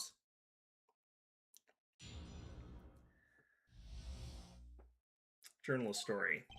I visited the studio around 9 o'clock that night to do the interview. First outsider entered the atelier. Journalistic history made, end quote. His daughter brought us coffee right after we started. And you know what happened next? Star falls. End quote. No one else entered the room besides her the whole time. That does sound like a simple case. Unless you were the one who poisoned him. What? What are you saying, Judge? Ahem. Need to remind you, the cameras are rolling today. I felt the need to be a bit dramatic. You didn't do it, did you?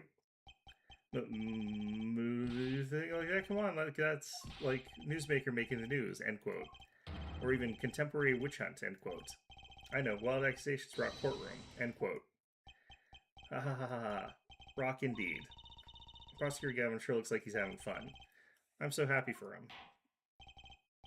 Very well, Mr. Justice. Your cross-examination, please. Cross-examination. Journalist's story. I visited the studio around 9 o'clock that night to do the interview. First outsider entered the atelier. Journalistic history made, end quote. Okay, let's actually start back from the beginning here. I think that... Alright. 9 o'clock at night? Isn't that a little late for an interview? If the great painter Drew Misham says come at 9, believe you me, I go at 9. The first and, as it turned out, last interview with such a prolific painter. Right. Can you just tell us what it was like when you arrived?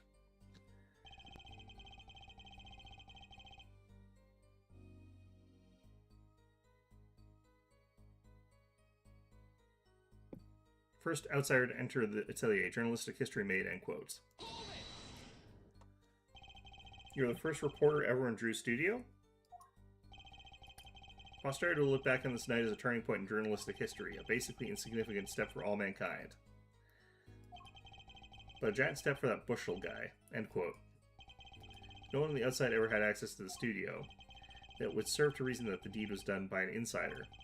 By which he means Vera did it. So, how did this epoch-making interview go? His daughter brought us coffee right after we started.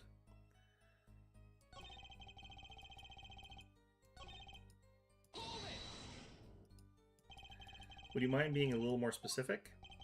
Oh, let me tell you, I enjoy a cuppa. In fact, it all began when I was in 3rd grade. No, wait, 4th grade. That's not what I meant. I believe I know what Hereford is driving at.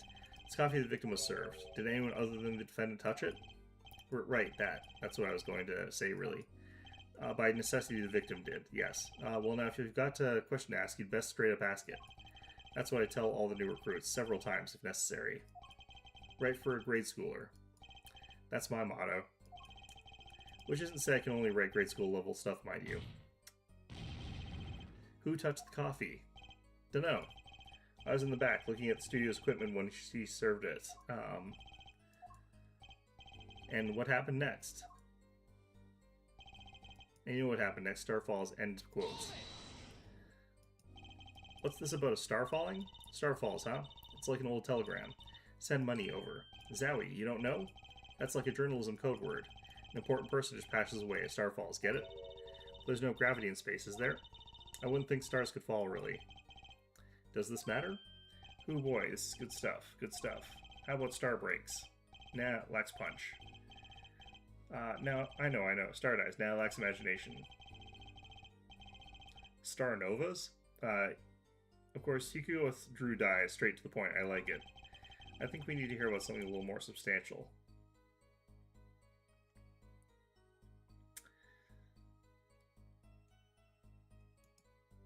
The moment of death. What about when Mr. Mission passed away? Oh boy, what a scene that was. Puts his coffee mug down with a crash, right? Yes. And then? When the cold finger of death touches his spine, life's flame spread out and fails. So cold as that touch he could do not but tremble uncontrollably. Actually, life's flame is a little tired. Life's river froze over. Yes, that is a go. I think he's starting his article already. Could you describe that a little more simply? Well, as you can imagine, I was pretty surprised. He hit the floor, as they say. Artist seizure his final performance. End quotes. Etroquinine paralyzes the central nervous system. Body arches back like a bow. The limbs tremble. The throat burns. That's quite enough of that. Some of us want to be able to sleep tonight. Oh yeah, well I want details, lots of juicy details. For that you can listen to our last year's hit single, Atroquinine My Love by the Graveners, available at all major music outlets. The point here is that the victim died of atroquinine poisoning. Well, Mr. Justice, how did you find this testimony? I'm gonna actually just double check this. Where's our details about atroquinine?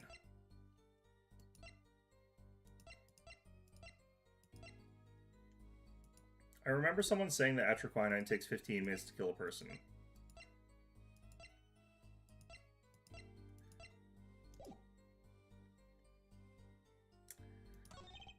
Well, as an account of the moment of the victim's death, I'd say it's very important. Please add it to the testimony. Very well, the court requests the witness add this account to his testimony. I'm going to double check to see if this is correct, because I don't actually know if this is how... I don't know how these mechanics honestly work. I never really have. That spasm. That was definitely death by poison. Okay.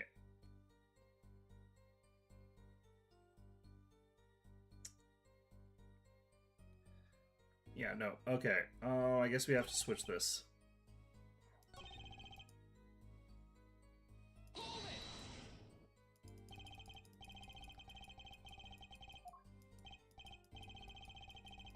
I've seen a lot of things, and I've had more than my fair share of experience with so-called poisonings. Man eats fish or fish, goes by. End quote. Food poisoning doesn't count. Should I get him to talk about something else? Okay, apparently it's this. Say Mr. Mishram had the coffee too, but do you actually see him drink the coffee? Of course. He who sees it wins, but he who says it wins bigger. End quote. I live in a man sees dog eat dog and writes about it world yet. Yet? I guess I can't say I saw him drinking it, really. He had one so-called sip, if that. Man puts lips to mug, drinks, end quote. That poison is quite virulent, I hear.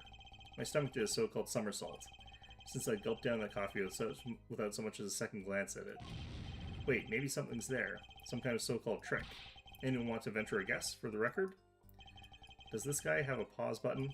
Well, Mr. Justice, did you find that testimony valuable? Sure, we'll put this here. Victim drank his coffee and immediately fell over. Oh, yes. You can go to the presses with that one.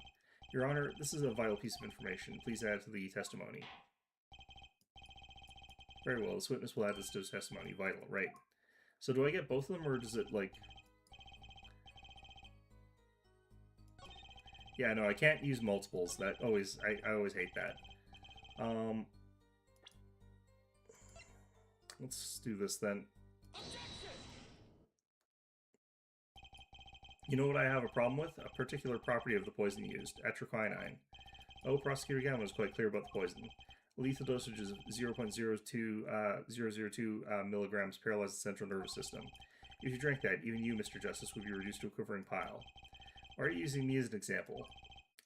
Unfortunately, we weren't told everything. There was a vital omission in the Prosecutor Gavin's information. An omission? Atroquinine is as virulent as he says, but death doesn't come upon ingestion, not immediately. That's because atroquinine is slow-acting. Slow-acting? What? According to one forensic scientist. It's one of the most virulent poisons, but it is absorbed into the body astonishingly slowly. It takes at least 15 minutes for the time of ingestion for adverse effects to show. If we suppose that the moment Mr. Mishram sipped the coffee when he sealed his fate, then he would still have had time left to enjoy his last cup of joe. Order. What's the meaning of this? If what the defense says is correct, why, that contradicts the entire testimony we've just heard. Well, Mr. Brushel, it doesn't actually contradict his testimony, because what he saw was he sipped from the poisonous cup and then immediately died. That's what he saw. But the problem is that I'm guessing there was poison on his lips and then he drank the cup of coffee. But there's also the possibility that he'd been poisoned by something else previously and then drank the coffee and then got more poison and died regardless. Like, it doesn't really matter. It doesn't contradict what the guy saw. As far as a witness goes, he saw things correctly. Slow acting. Slow act. It was virulent, all right. Even then, it had already been digging his claws into the journalist. He's working on a scoop. It's Brushel, yeah? Herr Bruschel, let's take a trip back down memory lane. Huh? Did the victim really die the instant he took a sip? Think it over. This is vital. You know what I think? I think that was a not-so-subliminal suggestion. End quote. I admit, it does cause a problem if he died when you say he died. I'd be forced to say Auf Wiedersehen to my simple case. And you would be forced to say farewell to your article. Come again? You can't write a story based on conjecture, can you? And as the case drags on, other reporters will pick up the scent.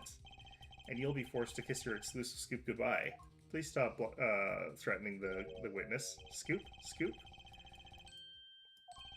Look, just wait a second. Just 1 second. We're waiting. Out with it. I think I just recalled the so-called important detail. A revival of recollection, end quote. Story survival, end quote. Attorney utterly confused, end quote.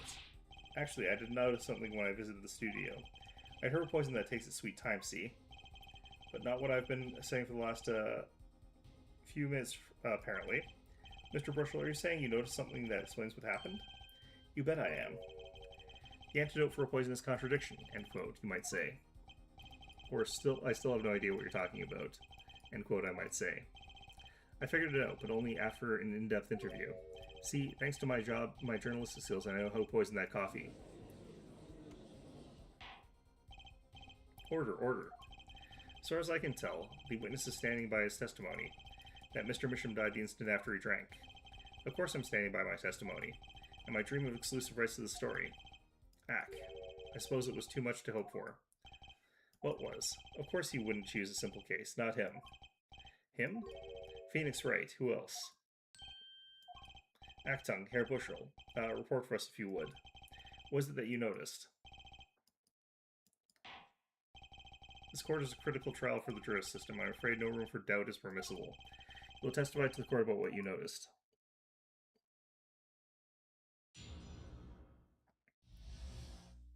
What Bushel noticed? When I arrived at the studio, Mr. Misham was at his desk. He seemed to be writing a letter, but he quickly sealed the envelope. I thought nothing of it at the time, of course. Now that I think about it, what if he was writing a suicide note? A suicide note? That's conjecture, though. That's very much conjecture. Yes, he had this look on his face. Man's face inscrutable as a quadratic equation, end quote. Suicide? Poor Mr. Misham. But that means Vera's innocent. Would someone commit suicide in the middle of an interview? Potentially. Oh, very well. You may begin your cross-examination. If they were being dramatic about it, yeah. What Burchell noticed.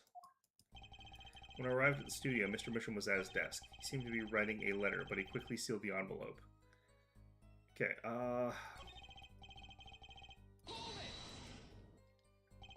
Was there anyone at the studio other than Mr. Misham? Well, his daughter, Vera, of course. Was anyone besides Mr. Misham and Vera present? Not a single one. Not a cat, not a rat, not even a mouse. The only person who didn't belong to that studio there was you, wasn't it, Mr. Burchell? I know what you're doing. I know your game. Attorney uses classic Ramsden phenomenon ploy, end quote. If you intend to suggest that this reporter is a suspect, I'm sure you also intend to present evidence supporting that assertion, correct?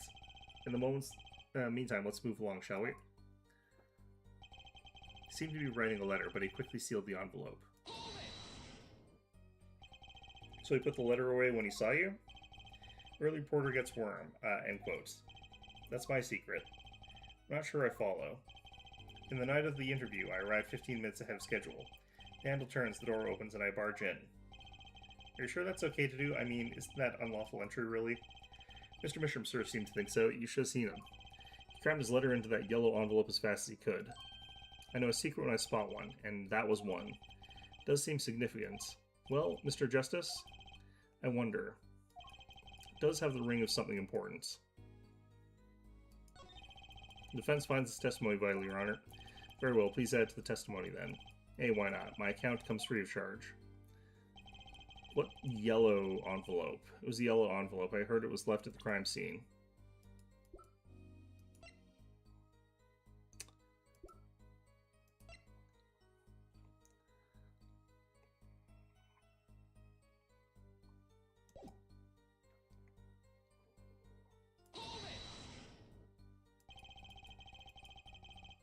And you saw him seal this yellow envelope with the letter? Hey, don't look at me like that. I saw what I saw. Apollo, you think this might be our big break? Yeah. What I need is to show some decisive evidence now. I thought nothing of it at the time, of course. You didn't think anything might be wrong at the time? Hey, when I go in for an interview, that's what I'm there to do. Interviewer finds looking more effective than caring. End quote. So what about now? Thinking back on it, did you sense anything strange in Mr. Misham's behavior? Well, yeah. That's why I'm telling you all this to begin with. Very well, continue with your testimony. Now that I think about it, what if he was writing a suicide note? Press, why would you think that? A suicide note? Well, yeah, don't quote me on anything, I'm just saying it's a possibility, you know? So you didn't actually check the letter? Of course not. It was a sealed. Contents of can unknown until can is unopened. End quote. You can always check the label. Do you think Mr. Misham was writing a suicide note? If he was, that would solve the case in a jiffy.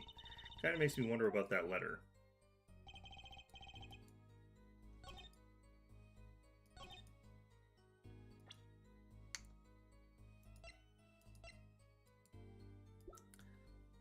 I'm wondering if it's got to be this. Well, but let's find out. I'm gonna double check. Or I could save first.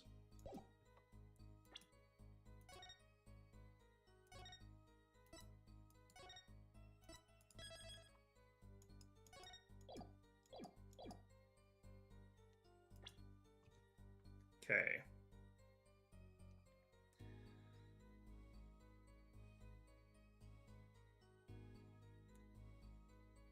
Yeah, okay, so we do present this here. The reason that I think that it's probably the red envelope here is simply because it would be at the top, so there wouldn't be any possibility for a yellow envelope to be on top of it.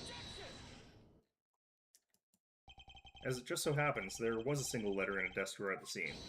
In a red envelope. What? Okay, Prosecutor Gavin. Yes? Was the yellow envelope found at the scene of the crime? Unfortunately, no. But hair forehead. It's easy to mistake the color of an envelope. I guess. But not this envelope. You see, it was postmarked already, 7 years ago. Well, Mr. Brushel? I can explain that. Drew, right, he wanted to get that letter in an envelope pronto. Get it out of sight of my beady eyes, right? So he grabbed the nearest envelope and crammed it away. And what about the whole red and yellow envelope contradiction, chump? Well, Mr. Justice, have you anything to say to the witness's claim? That night, the victim put a letter he had been writing in a red envelope. That's impossible because that's post-dated 7 years? Should be impossible, right? I think it is. That's impossible. Ah, I like your expression. So full of confidence.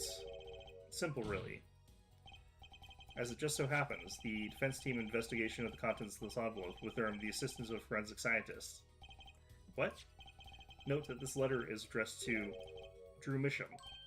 Oh. Why would he address a letter to himself? Let alone send a suicide note to himself. I've been scooped. Well, to be fair, the last bit was pure conjecture, so he doesn't really... was sealed, I think. Well, it was resealed is the thing, so... Order, order, order. Mr. Brushel, can you explain this to the court? Oh my, how could I have forgotten? I suppose this happens to the best of us. Well, based on his perspective of the event, I don't feel like he's necessarily that lost here. He's just sort of reporting what he saw. I'm still waiting for an explanation, Mr. Brushel. Well, that's the thing, see? After he put his letter in that envelope, Mr. Misham sat there searching his desk drawer for something. His desk drawer? Yes, a stamp, a so-called postage stamp. End quote. A stamp? Whatever for? Well, to mail his letter, what else? And then, why yes, I think I saw him put it in his letterbox. Yes, it was a yellow envelope, and he put it in that box.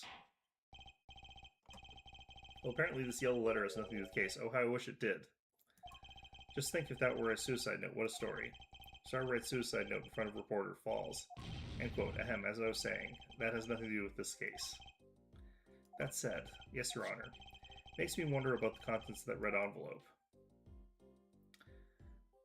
Mr. Drew Misham, I've deposited the $100,000 in a designated account. Sign the paper and send in the enclosed envelope with the enclosed stamp within 3 days. I need not remind you. Ah, it says with the enclosed stamp. So that stamp was in the frame so that he would do that within the specified time period. Did they get him to make a forged will for the magician troupe? Because that happened 7 years ago. And he gets his payment then, because that's when that goes actually through. So that might be what's going on here. That ties those both neatly together, and that gets him his money. That gets the other people the things that they want.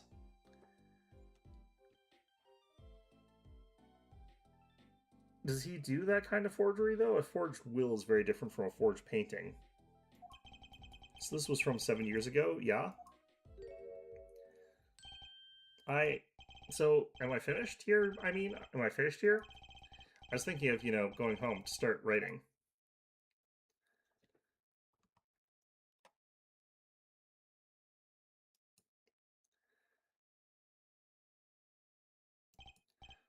I hate to state what should be pretty obvious to anyone, but when you catch the scent of a story, you make that, or rather unique face. Come on. Attorney has active imagination, little else. End quote. Even I noticed something, and my eyes aren't what they used to be. I'm starting to understand what all this perceiving stuff is about. Judge's active imagination. End quote. Please continue with your testimony. Tell us about the scent of a story. Hey, I'm the one asking the questions here. No, you're not.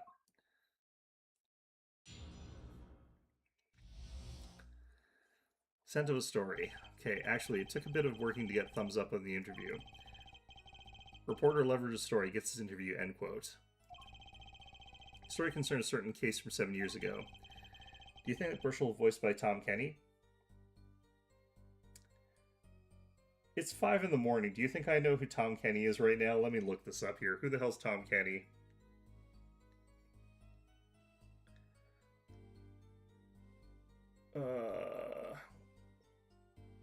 Let's use this thing here. Tom Kenny.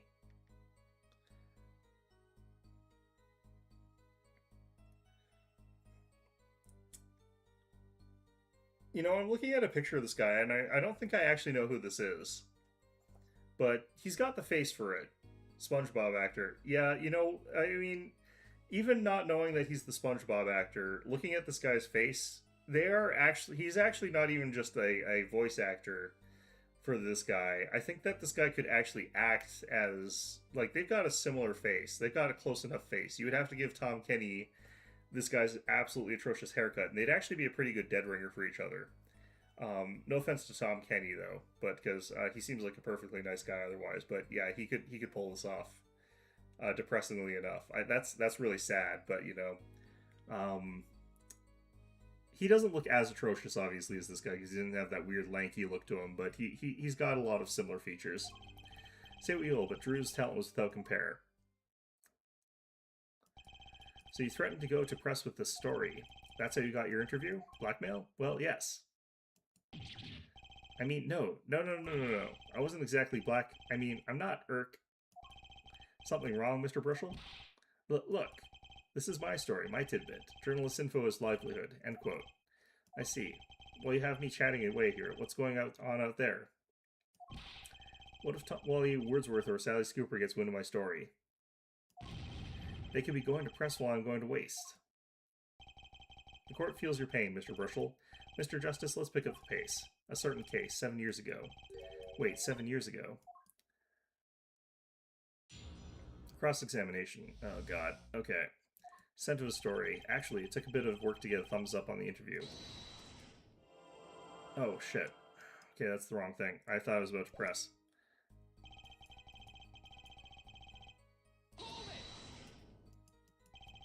The victim, Drew Misham, had an aversion to reporters?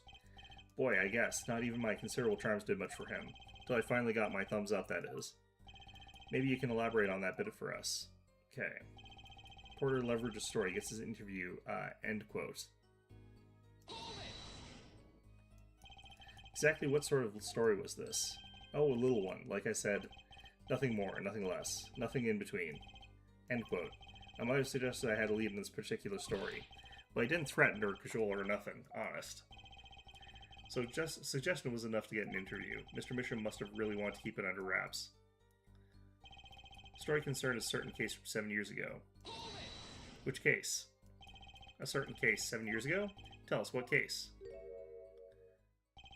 Let me state one thing, Mr. Attorney, and you can quote me on this. I can't talk about that case. Well, why not? It's about journalistic pride and staunchness and credibility and connections. Journalist reveals sources only over his dead body. End quote. So what'll it be? Gonna strangle me? Dead men don't tell tales, Mr. Attorney. Sounds pretty determined not to talk. We could subpoena you. Our chance of breaking his will aren't looking good. That red envelope probably had something to do with it.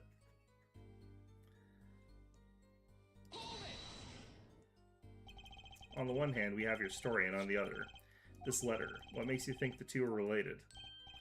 Yeah, I was just saying it was possible. Call it reporter's intuition, end quote. Hey, I say a lot of things. You go and pick all of them apart? Be my guest. All of them? No, just the incredibly suspicious ones. Okay. Say we will, but Drew's talent was without compare. Okay.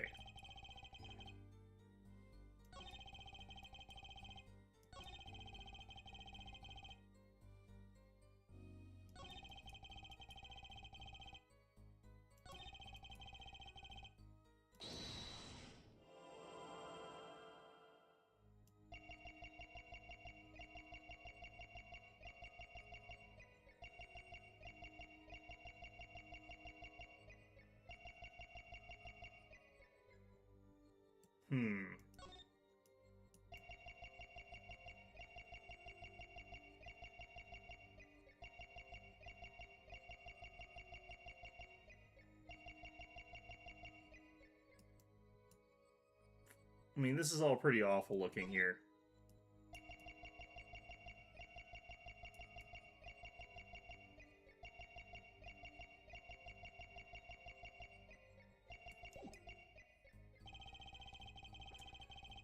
Okay.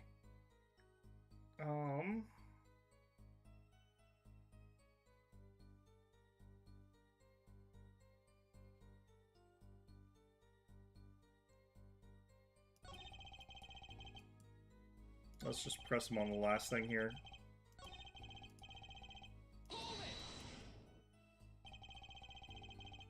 Just how amazing was Mr. Misham's talent? Huh? Hoo-wee boy. I mean, hey, he's a star, man, a star. Full of his brushes like a great undulating river across the canvas. Ours paints lights up studio like sun, end quotes. This guy is full of wacky gestures. But that one just now is wacky. Oh, wait, really? Really?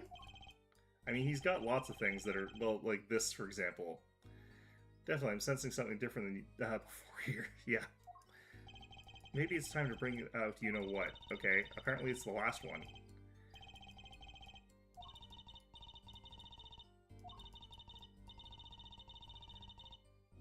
Must have been good to get an infamous, something powerful enough to drag Drew Mishima out of hiding.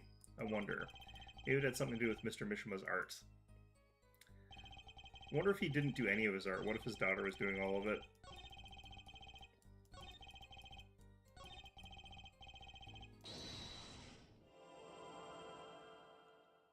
They were saying it was this part, right?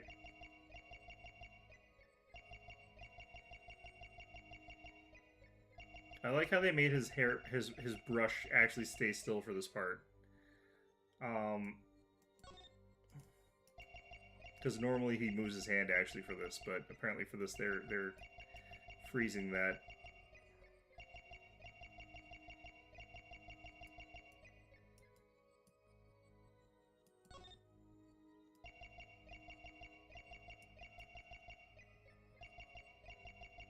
Ew, gross. Wait. I don't think that's how sweat works. What the hell was that?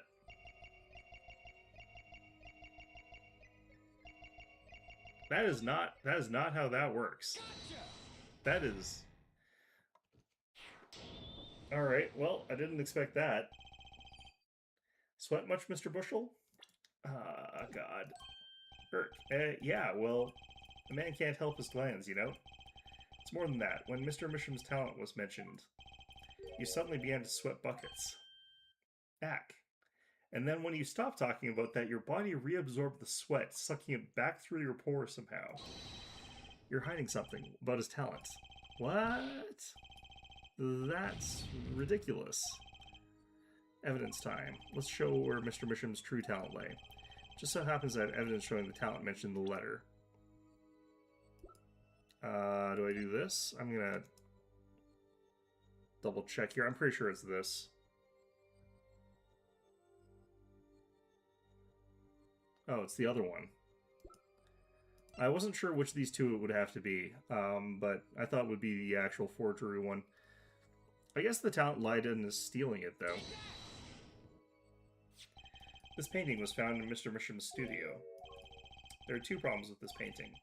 First is it wasn't painted by Mr. Misham. The second is that there was another painting in the studio, which looked exactly like this one, except it was only half done.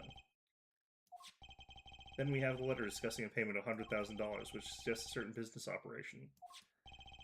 The business of making forgeries. Awoog. How he does that with his head is disturbing as hell. How is he alive? That is all, Your Honor. Everyone, please, everyone. Can we keep this private, please? This is my story, my scoop. Forgery, that's a serious crime. Drew Misham is known as an artist these days, but there were rumors he dabbled in another kind of art a few years ago, until a few years back. Another art meaning? Forgery? Drew Misham was talented, alright. Talented at making precise, detailed fakes. A fake that certain criminal elements were quick to discover. Criminal elements? What? You can't be seriously talking about... Exactly. I'm talking about forging evidence. Rumors started circulating 7 years ago. 7 years ago. So are we to understand that this letter, this payment of $100,000 was for... Exactly. Forged evidence, that's tidy profits, end quote. Order, order, order. Why is it like our victim was living a double life? Aha, this is my chance. So the victim had ties to the criminal world, right? He could have had plenty of enemies he knew nothing about. This is my first time hearing this criminal world. We certainly found no criminal connections when we conduct our investigation. But how do you explain all this money? You have to admit there's a possibility of some illegal activity here. But there is no proof tying this letter to your case. There is. There was the poison stamp. I was incorrect about what he was doing when he was doing that, but the reason that it said to use the attached stamp was that 7 years ago they wanted to put the poison into the stamp there and tell him to use that specific one to return that payment later, which they would then use to sort of take the money from him, but also eliminate him in the process, because it would be a slow-acting poison, so he'd be able to still send his letter. Or what was the exact word? Whenever it was that he resent the letter, he would poison himself with a stamp. Our case was, and remains, simple from the beginning. Only the defendant would have poisoned that mug that night. Okay, let me double check the contents of this letter here. Do we actually? Alright, whatever. Drew Misham, I've deposited $100,000 in the designated account. Please send a receipt once you've confirmed the transfer. Sign the papers and send the enclosed envelope with the enclosed stamp within 3 days. I need not remind you to speak... Yeah, so it's the signed papers and send the enclosed envelope with the enclosed stamp within 3 days. So when the thing happened, which was the death or whatever, the reading of the will or whatever of the guy who died or was declared dead after having gone missing, he received money for the forgery for the will. But they wanted to get rid of him when he did that, so the opening of the account was a thing that they needed to be able to do. Or he needed to be able to open the account, so they had it in a holding thing until the time where it passed. Okay. And you, of course. So he licks the stamp, and then he drinks the coffee, getting poisoned on the mug from his lip print, and then dies shortly after. Hey, the only thing I poison is my pen when I'm writing reviews. Mr. Brushel, your testimony at this point has been quite unreliable. He's actually not been that bad. It doesn't speak well of your reporting acumen. What are you talking about? My journalism is rock solid. Journalism so solid you can stand an elephant on it. End quote. In any case, let's hear a summarized recap of your testimony. We can ascertain the situation in that studio from the recap. The trial's over. Apollo, what's he talking about? Cross-examination showed Mr. Brushel didn't have reason or means to poison him. As long as there's no other suspects. Then the killer had to be Vera, that's what. This next testimony is our last chance. Mr. Brushel, your testimony, please.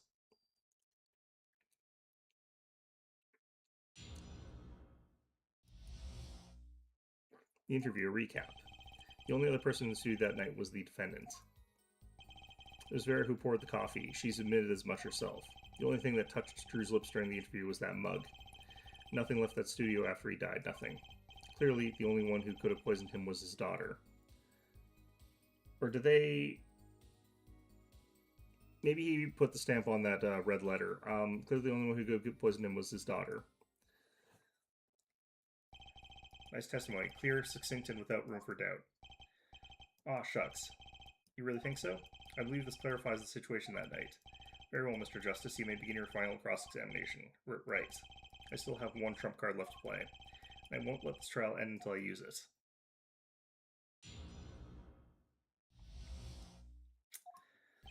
Okay, the only other person in the studio that night was the defendant.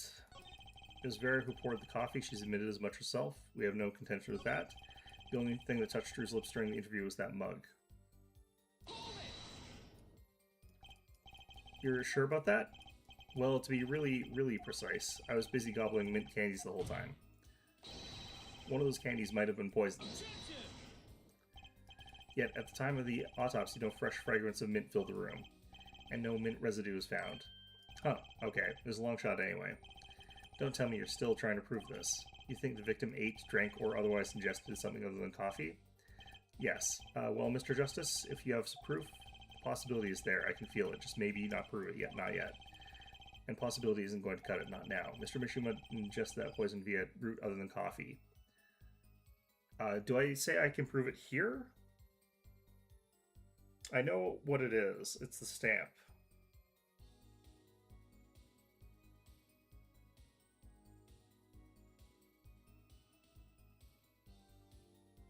I'm going to say not yet, apparently. Can't be proven. I do believe our little forehead is growing up. Pity, we like the rash, youthful forehead best. I feel like I can prove it, though. So another hole in this case that needs to be plugged before I can prove anything. First things first. Better uncover a weak spot before I try to strike again. With cross-examination,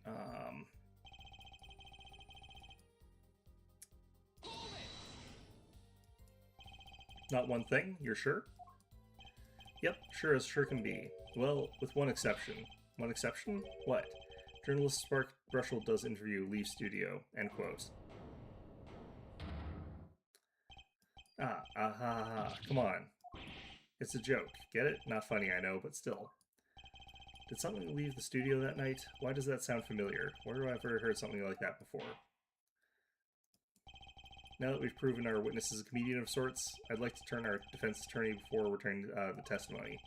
Do you have any idea what, if anything, might have left the studio that night? A letter?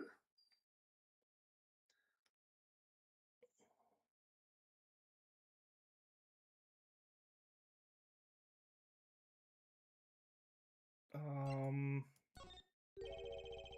think one thing might very well have left the studio that night, actually. A certain something that has vanished from the crime scene.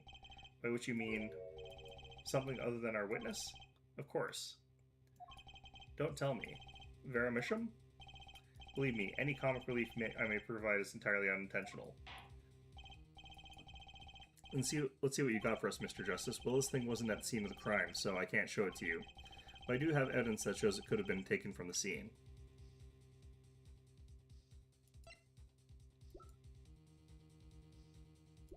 Okay, the mailbox?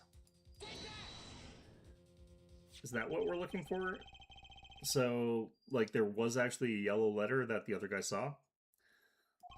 Letterbox? What did Mr. Brushel just tell us? When he entered the studio on the night of the murder, The victim had just finished writing a letter. Yeah, I said that, and yeah, it was true. Furthermore, you went on to tell us that he put the letter in a yellow envelope and put it in the letterbox. Ah, but that very same letterbox was empty. In other words, that night, the yellow envelope disappeared. Ah, yes, intriguing. So an envelope has disappeared from the scene of the crime. Of course, this changes nothing. Huh? He has a point, Mr. Justice. What we're trying to figure out here is how the poison got into Mr. Misham. Is it really important that the envelope the witness says he saw disappeared? Well, if it did disappear, then something did leave the studio that night. That seems very important to me. Very well, then, the witness will add this to his testimony. You got it. I still think this fails to change anything, Hair Forehead. I wouldn't be so sure. A letter disappeared from the crime scene that night. This is exactly the opening I've been looking for. A letter was put in the post at the studio, but I hardly think that matters. Nothing could be more serious than an envelope disappearing from that studio, and you were hiding that fact from us. Yes, well, actually, I don't think he was actually hiding it. I don't argue the possibility of a letter disappeared from that studio. But Hair Forehead, isn't there a much more serious question before us? Right, how Mr. Misham was poisoned, I know. But Mr. Bushnell's testimony has changed, which means the facts of the case have changed too. What has he told us means something entirely different now. I'm starting to think. Let's keep thinking, Apollo.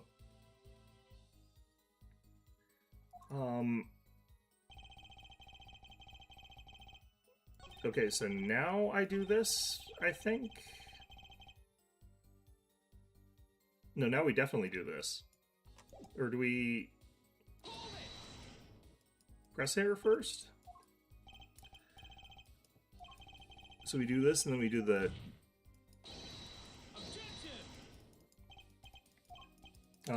I think this is what we do.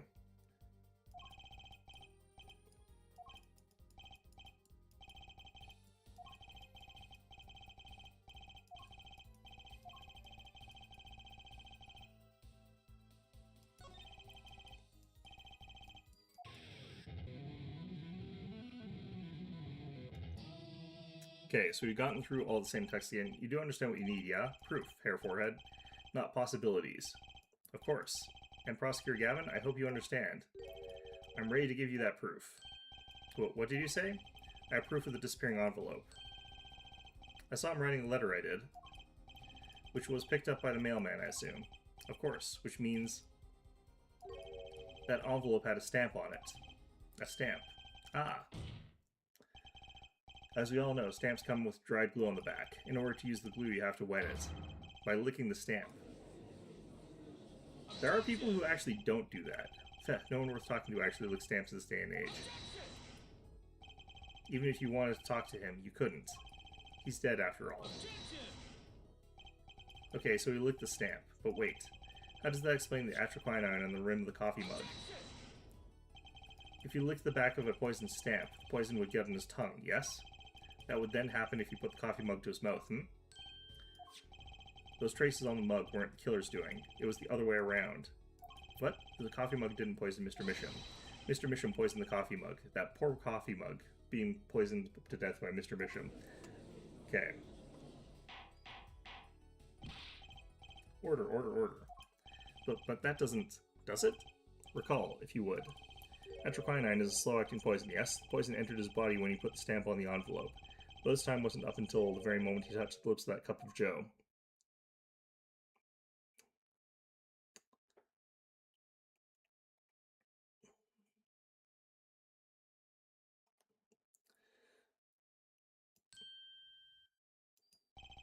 You have something to add, Mr. Brushel? Uh-oh. His nose is picking up another scent. As I believe I mentioned earlier. Well, that's the thing. See, after he put this letter in the envelope, Mr. Misham sat there searching his desk drawer for something. Yes, a stamp, a so-called postage stamp. End quote. But you know, I don't seem to remember him ever finding one. Maybe he just run out? Incidentally, we searched the desk drawer at the scene of the crime. There were no stamps. Not a single one. That does pose a problem. How will you prove that the stamp was coated with poison? Actually, I'm glad no other stamps were found. It makes proving the stamp was poison possible. Ha ha ha ha ha ha ha ha ha. Good show, good show. You can't even prove there was a stamp at the scene in the first place. Well, let's hear what the defense has to say anyway. Where's your evidence that proves the existence of the poison stamp?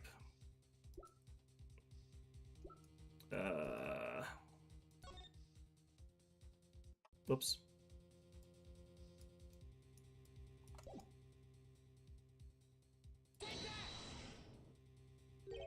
Well, that certainly is a cute little frame. And by little, I mean literally really little. It's on the victim's desk, Your Honor. Quite empty, as you can see for yourself. I noticed that too during my inspection. So what? Apparently you weren't as observant as you should have been. You see, when you saw this frame, it was missing something quite important. Missing something? Yes, a pale bluish stain on the inside of the frame. Atroquinine residue.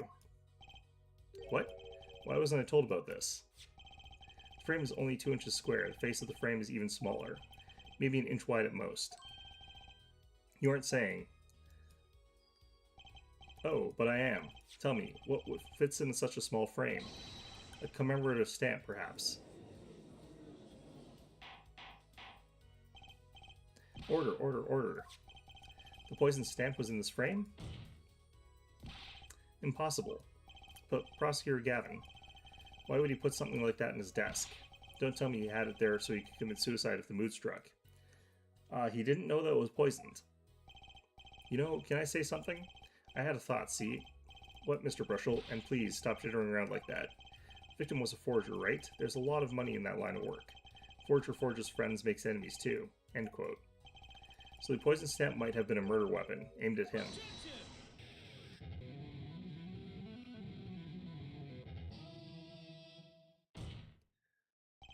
Oh, rich. That's rich. Leave the ridiculous flights of fancy to Gaviner's song lyrics, please. Finally, something we agree on. The stamp was a murder weapon? Nonsense. Murder is a simple business. Who would go to such lengths? No one. Oh, I disagree. Come again? Recall, if you would, the victim's reclusive lifestyle. Drew Misham hid from the world. He avoided meetings. His only contact to the outside world was the mail. The mail. Now, if you wanted to kill someone you couldn't meet, but you knew red letters, a stamp would be the perfect weapon. Ridiculous. Where's your proof? I want proof. Red envelope. Okay.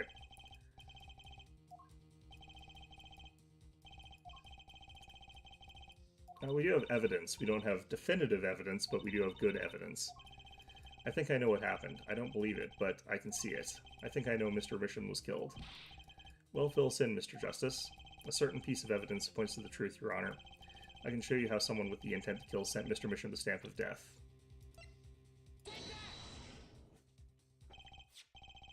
That better be right. Isn't this the envelope, the one from 7 years ago? Think about the text of the letter again.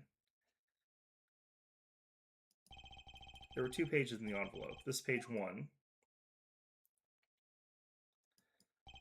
And this page 2. I want to draw your attention to one phrase in particular.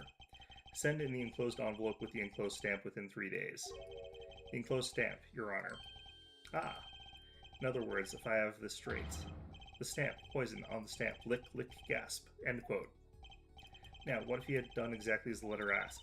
He would sign the document, put it in the envelope, and put the stamp on it, right? Then he would put it in his letterbox. 15 minutes wouldn't have elapsed between the affixing the stamp and mailing the letter. But the clock started ticking when the time came. He drew his last breath. And the murder weapon would be taken away from the scene. Quite conveniently, thanks to the postal system.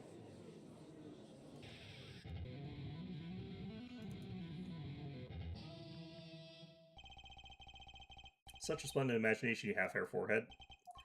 Let me confirm one thing with you, if I might. So, this poison stamp was inside this envelope from 7 years ago? Yeah? Is that what you have us believe, really?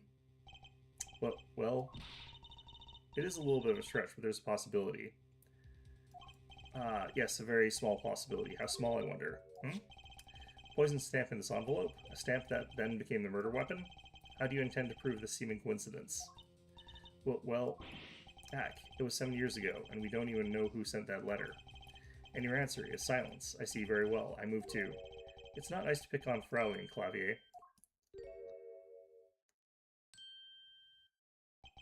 Ah, Emma. What was going on there for a second there? Well, like my Christoph Gavin impression? Oh, that was... okay. Did I sound like him? Don't quit your day job. Don't you have a crime scene to be looking after, Fraulein Detective? Someone had to come and dig you all out of the mess you were making of this case. Mess? You know, none of this would have happened if you just trusted in science a little more. You can find out if that stamp was in that envelope easy. Care to explain yourself, Fraulein Detective? Glare me all you want, but science is on my side. It's all in that residue, right? That's right. The poison detection spray. Produce the red envelope at once. You can open it on the authority of the court.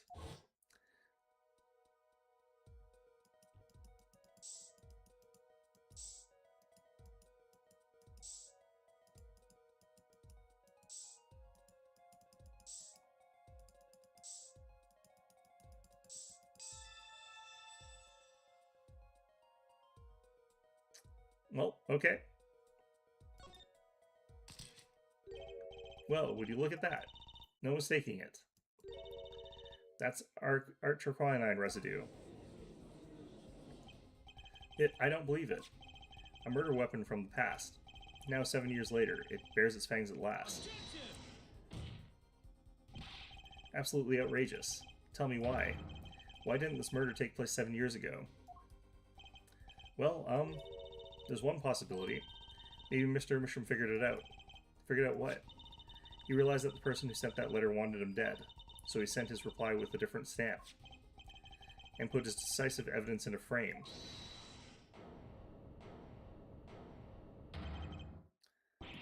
Ack, you're still here? Can I make a statement here on the record? I, Spark Razortooth Brushel, claim this scoop is mine. Drew Mishram killed in cold blood. By sender of 7-year-old letter, end quote. That would be a really good headline. No, maybe something more succinct. Star falls after 7-year delay, end quote. The 7-year poisoning. Order, order, order. I see no room for further argument here. Though I admit, this is all coming as quite a shock. To think that the murder weapon reached his mouth after 7 years. Stamped his ticket straight to afterlife. End quote. Uh-oh, I think the witness is bad influence on our judge. Every witness we have is a bad influence on our judge. I see no need for further debate on this matter.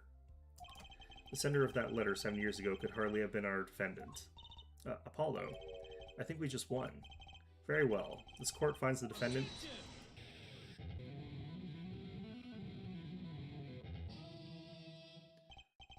Is this the bright future of our legal system?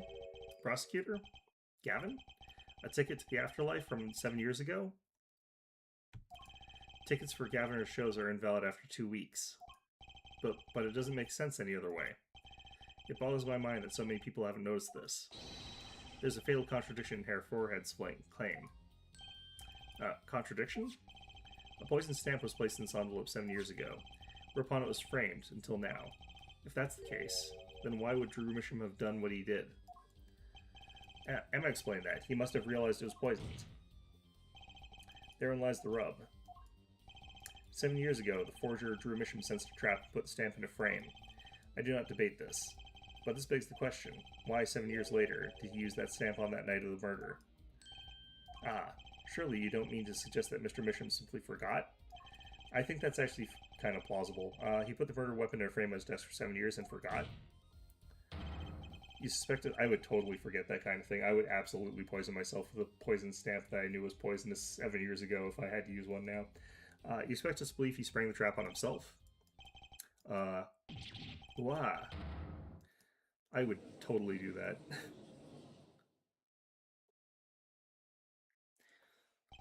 So here's the thing that I already said. He probably sent the letter recently. The letter that he sent was probably the one that was in the included envelope. We're probably missing a page from this. Like, if I had to guess, we were missing one page out of this, which says that he's supposed to... Okay, let's... 100,000 in the designated account. Please send a receipt once you confirm the transfer. Sign the papers and send the enclosed envelope with the enclosed stamp within 3 days. I need not remind you to speak of this to no one. These are also different writing. Like, the writing's different in these.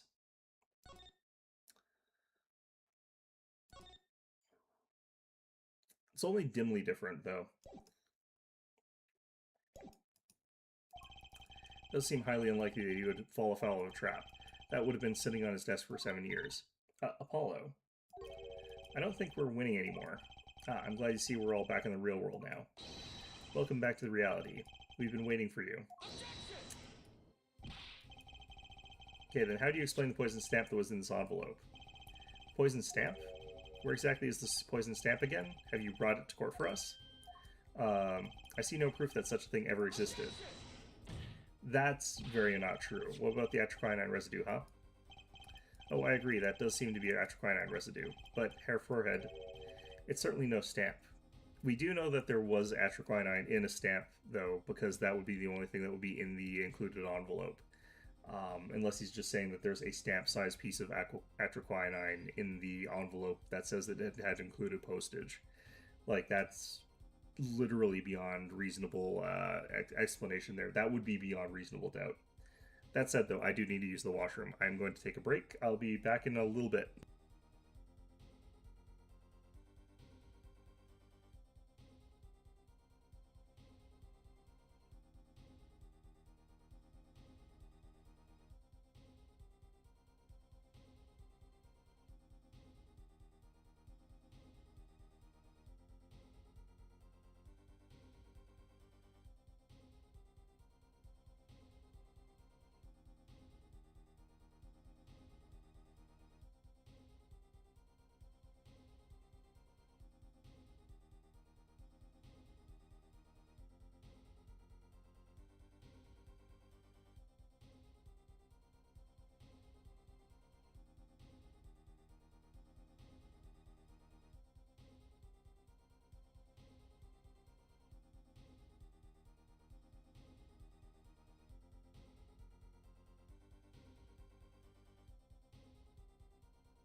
Okay, I am back.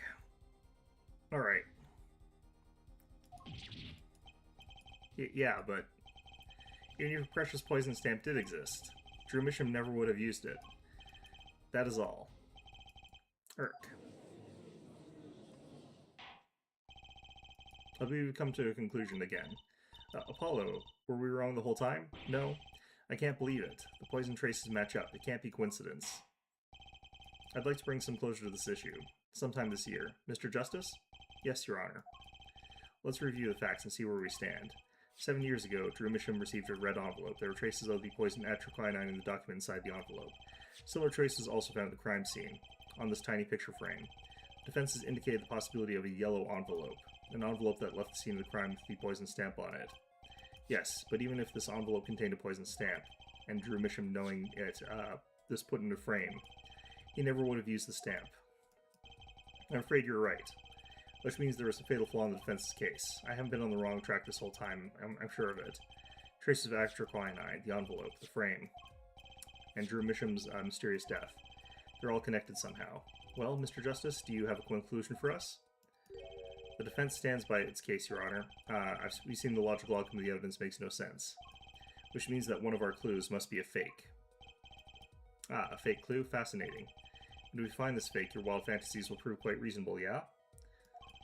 Fake clue that's thrown us off the poison's trail is none other than...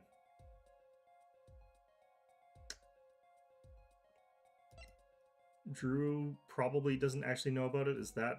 I don't know what they're referring to with each of these, though. I feel like this is probably the correct one.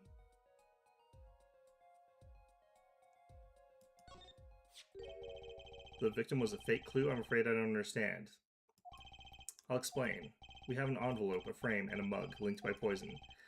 That all makes sense. That doesn't make sense as the victim himself. Congratulations, you've completely lost me. So the fake evidence is none other than the master of fake himself, the forger?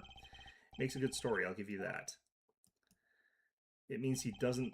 what I'm saying is he doesn't actually know that it was, he doesn't know that the stamp was a poisoned one. Ah, I know that face. That's the I just had an idea face. I don't know if I'm right, but I'm going with it anyway. What if our forger is the fake? Come again? 7 years ago, our forger sniffed a trap and stepped aside. 7 years passed. Now the forger stumbles into that very same trap and dies. Why? That's what I wanted to know.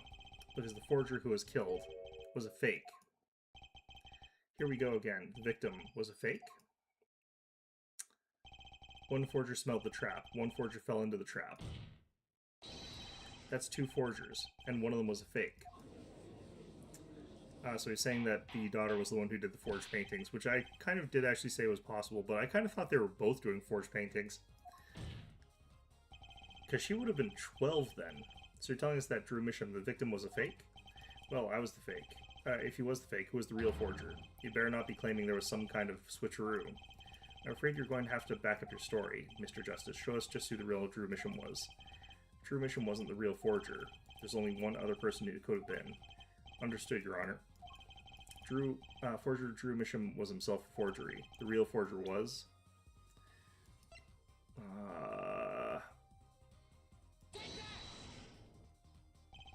There can be only one explanation, really. The real identity of the forger known as Drew Misham is none other than his only daughter, Vera Misham. Order, order, order. Mr. Justice, this is going out on a limb even for you. I kind of agree. I mean, Vera, a forger? Let's consider it before you write it off entirely. If you look at the paintings in the studio, one fact becomes quite clear. Forgery had been taking place in the studio for quite some time. The forger wasn't caught in the trap 7 years ago. This can only mean that the one who was caught in the trap wasn't the forger. Well, actually, that does make certain kind of sense. One more thing. Only 2 sets of fingerprints were found in the forger's studio. Drew Misham's and Vera Misham's. If we know that Drew Misham wasn't the forger, that leaves only one possibility by process of elimination. The forger was Vera Misham. Well?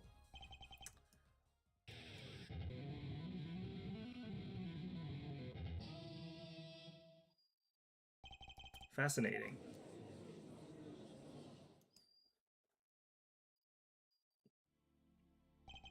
Vera Misham?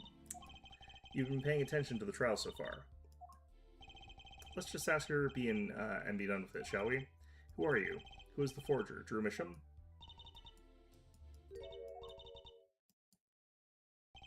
Was that an expression of emotion I saw on her face? She's staring holes into Prosecutor Gavin's face. I'm used to being stared at by Fralians, believe me. Though they usually talk to me, too. Tell us, were you the one who forged those works of art?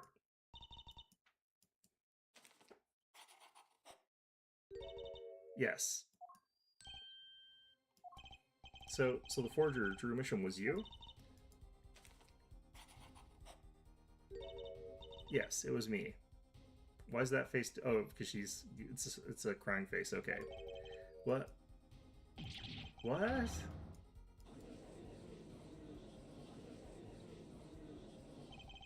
The court was in an uproar, and it wasn't coming down. We had to break for a 10-minute recess. To be continued. Alright, time to investigate.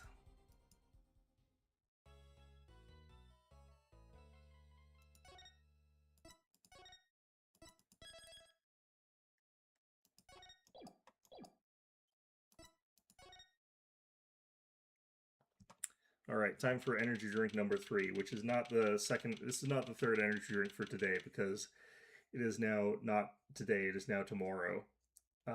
So the health recommendation of how many of these you're supposed to have in a day is completely being adhered to.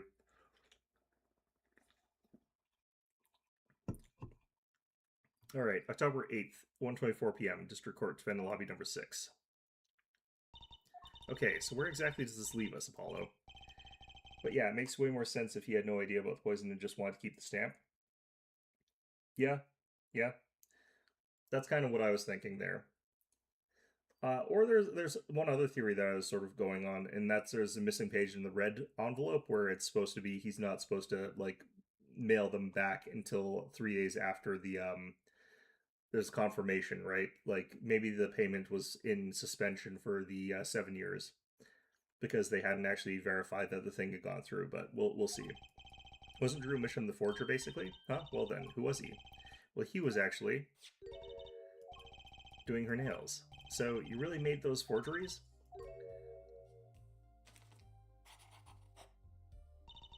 Yes, for father.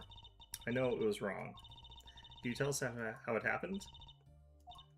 My father was a painter. I loved painting ever since I was a child. One day, father saw it in me. He saw that I had the talent. The talent for making forgeries? How should I say it? It was not only paintings I made. Given the materials, I could make anything. Anything. Father was so proud, and I so happy. But in the end, I was making those forgeries.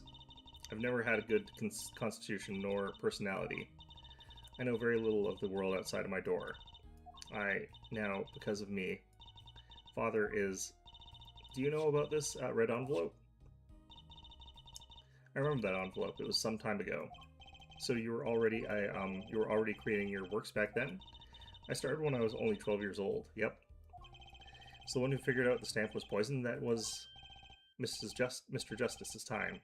To the courtroom, please. Right, out of time. Wait, Vera, just one more thing, please. Those 3 paintings in the studio. I painted those as part of my work. Right. See, we checked them and we saw what was underneath. We saw the rough sketches underneath the 3 finished paintings. I see. Mr. Justice? Yes. Father, he knew of you. Of both of you. And your late father? He was watching, gathering information. All about the Wright and Company law offices. But lately we're not doing just law. Yes, you do tricks, gags to amuse, and play piano. Well, they're not really gags. Yet, when father heard you had resumed the legal business, how pleased he was. Who was Mr. Misham? How am I supposed to know? Well, this is a simulation or something like that. I don't really remember exactly what's going on with that. But what if he was Daddy's daddy? Judging from the relative ages involved, I'd say it's highly unlikely. Things are already confusing enough with all these daddies running around. This hand here always shows up here, and I think that, yeah, whatever. We know the victim's daughter, Vera, was the forger. What does this mean for the case? Guess we're about to find out.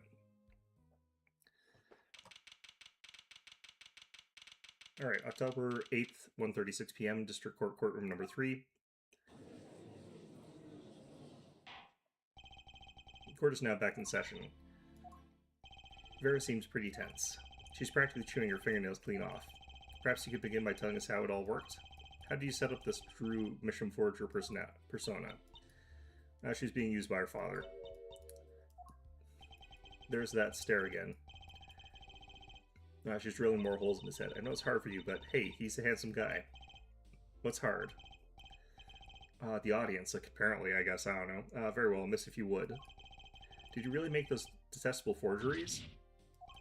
Perhaps you'd rather answer my question. Were you the one who painted that painting, the remarkably similar one? Yes. I painted it, yes. Father praised me quite highly for it. So, she was the one who made the forgeries. Yet she did not wish to reveal the truth of their operation. So the victim was a stand-in, a decoy. To the world at large, he was the forger, not her. I've done a bad thing. I have, haven't I? Regardless, we need a little more information.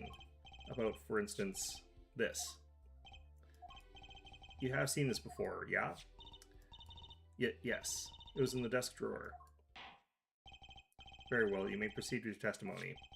Tell us everything you know about this envelope.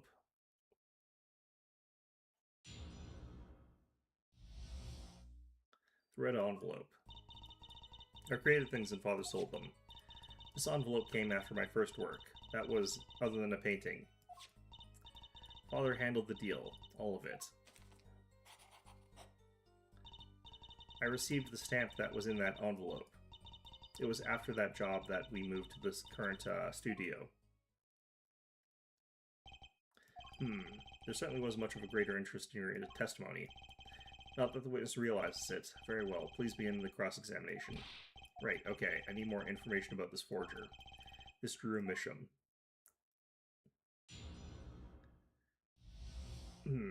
Red envelope. I created things and Father sold them. So these things that you were making are... You mean paintings identical to other paintings, right? The closer they were, the happier Father was. I was happy too. Still, you're quite young now. When do you begin this work? 12.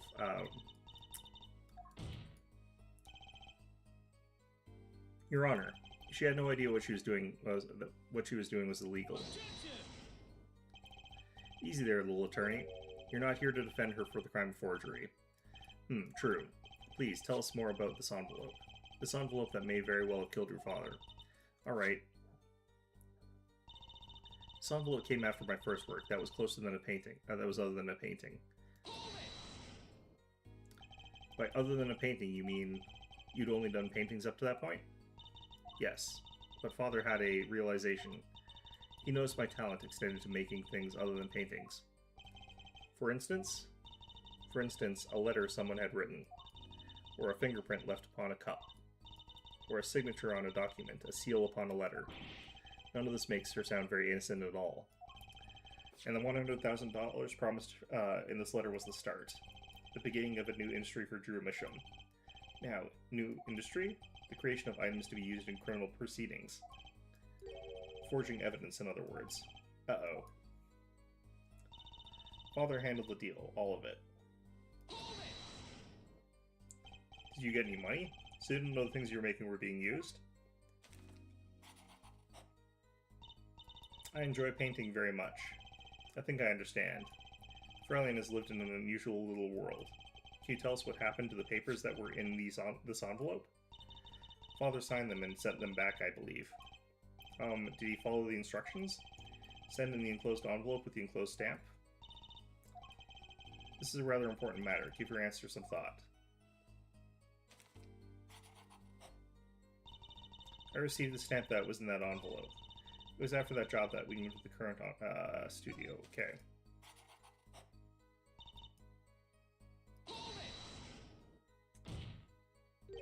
What do you mean, you received it? Did I do something wrong? You didn't use that stamp because it was dangerous, correct? Deadly poison on the back. Atroquinine. She kept it as a memento, it looks like. A moment here, Feralian. You can't force an answer upon the witness. Now then, perhaps. You would tell me, Feralian Vera. Why did you receive the stamp? Is something wrong? It was beautiful. Ah, you mean it was one of those commemorative stamps.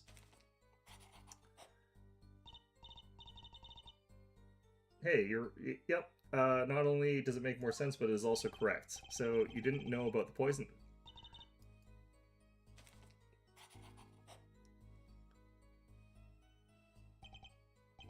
I guess not. So the trap failed by chance, by mistake, thanks to this commemorative stamp. Quite the close call.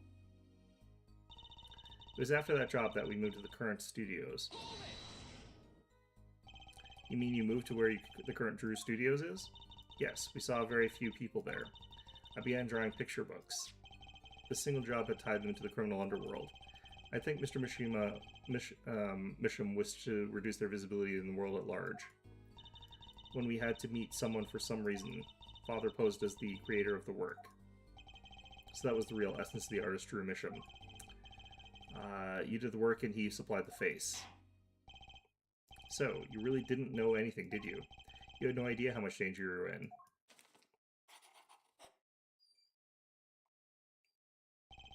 Apparently not. About this commemorative stamp. Can you tell us more about it? Can you make an exact replica of it from memory?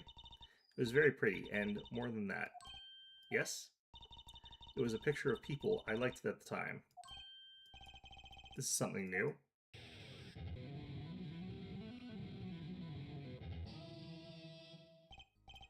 Apparently, we've got some cross-examination yet ahead of us. If you would be so kind as to continue your testimony, Feralian.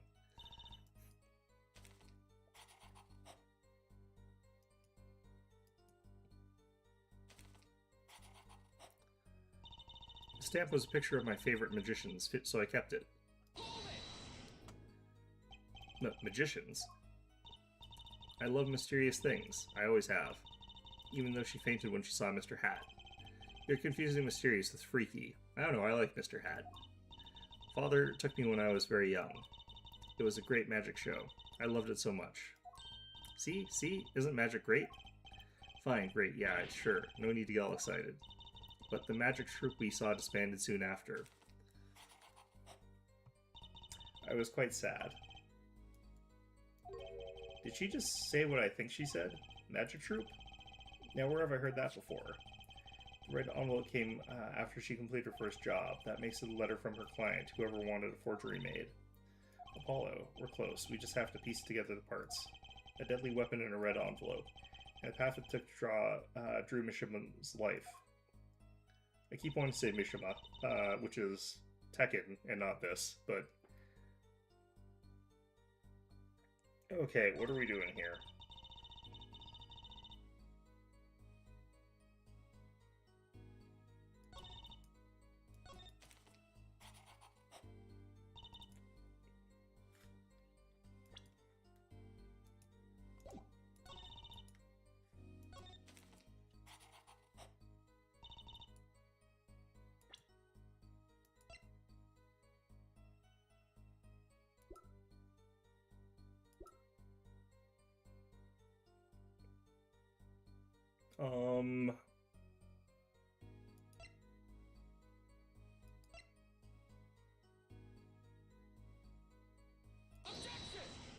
I should have saved before I did this.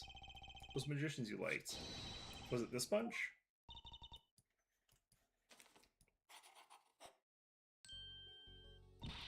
Apollo, they're not a bunch. I see. Still, I have to wonder.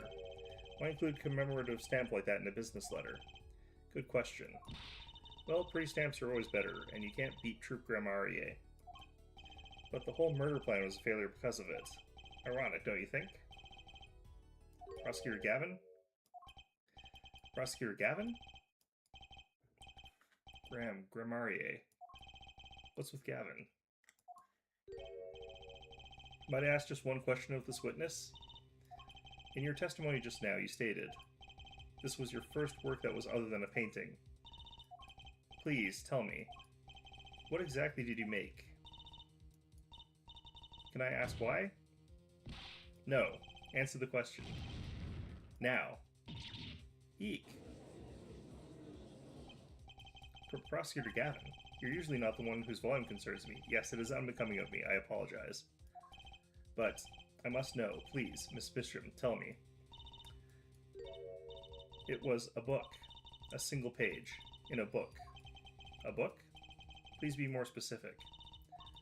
It was a handwritten book. Like a diary.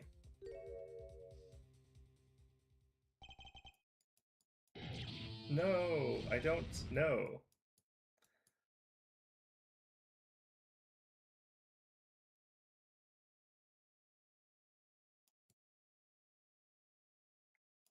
Okay.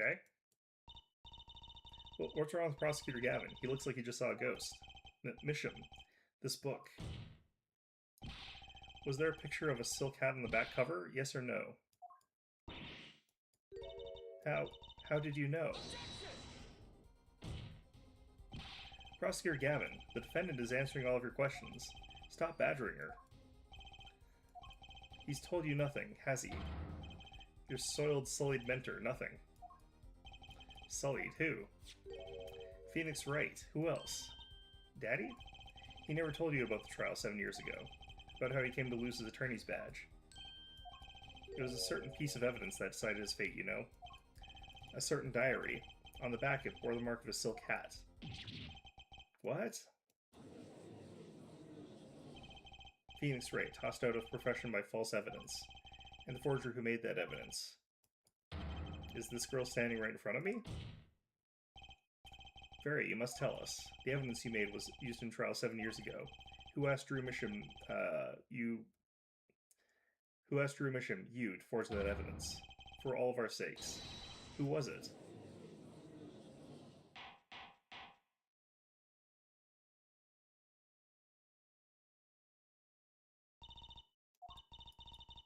We only met once. You met the client? Well, who was it?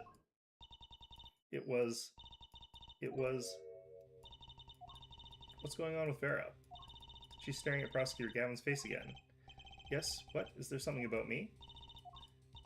I remember clearly. I remember who gave me the book, the diary.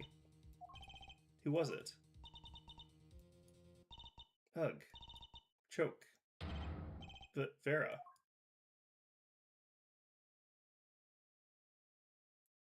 The devil. Thump.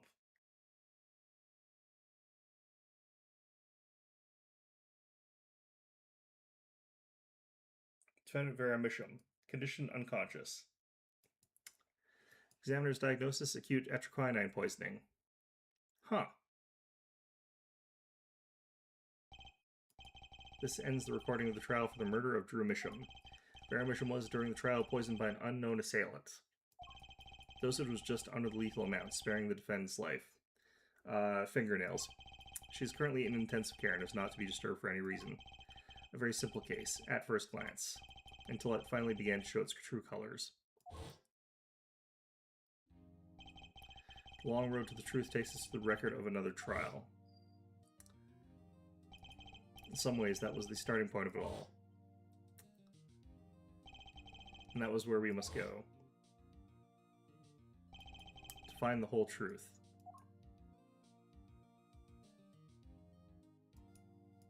I'm surprised I haven't had to go around looking for clues. Okay, that's probably now though, right?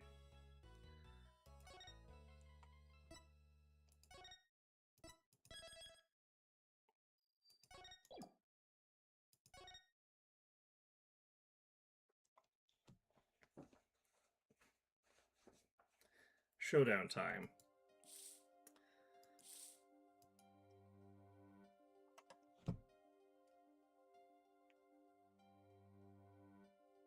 It's only a game of poker, a game I've played for a long time, and only lost twice. Who was the first?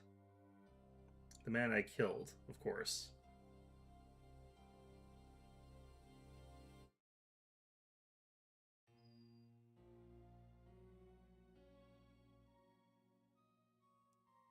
Over a game of cards? Why, yes, over a game of cards.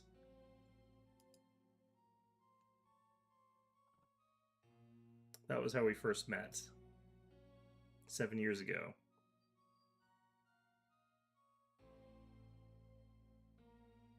Seven years earlier, Phoenix Wright's final trial.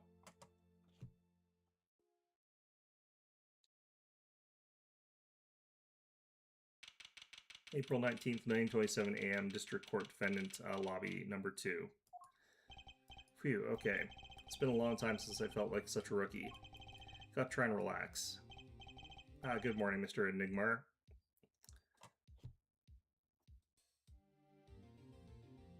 Wait, is that Shady?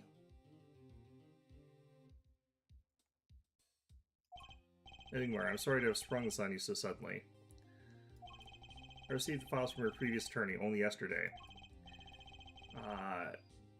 Is he Shady? Is he Shady? Is he the real Slim Shady? Or was that other Slim Shady just an imitator? Just imitating. I understand I'm asking the impossible of you. Yes, well, you haven't really told me what happened yet. All we did was play cards. And that was enough. Actually, it wasn't. Trust me. Oh, morning, Daddy. Oh, I'm so glad you came. You okay, Daddy? They picking on you? Ha ha ha ha ha ha ha ha. I'm fine as always. This old boy is here to help me after all. That's young man to you. Good morning. That's a cute outfit you have on. Thanks, my first show's today, after all. Oh, I'm sure it is. What the heck is she talking about? Oh, old boy. Huh? Me. Look what she started. Here. Magnifique Grammari.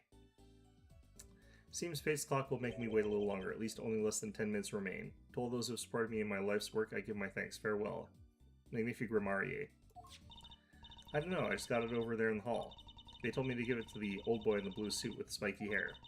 They said it was really important. What's this? A memo for you or some such? Not from the looks of it. What is this? Looks like a page from someone's diary. I'll give it a read later. So that's the falsified evidence. It was given to the child, who then gave it to Phoenix. So that wouldn't be questioned where the source was. He really should have been more scrutinizing about where that came from. So Magnifi is his wife, and she's dead. He's accused of murdering her. Okay. What the hell was that? Well, how do you feel about the trial today? Well, what the hell's this? Oh no, he'd be Magnifi, so he'd be the grandfather. Is that a bullet hole in the head of that doll there? And of the old man? No, that is a bullet hole in the head of the old man. Okay.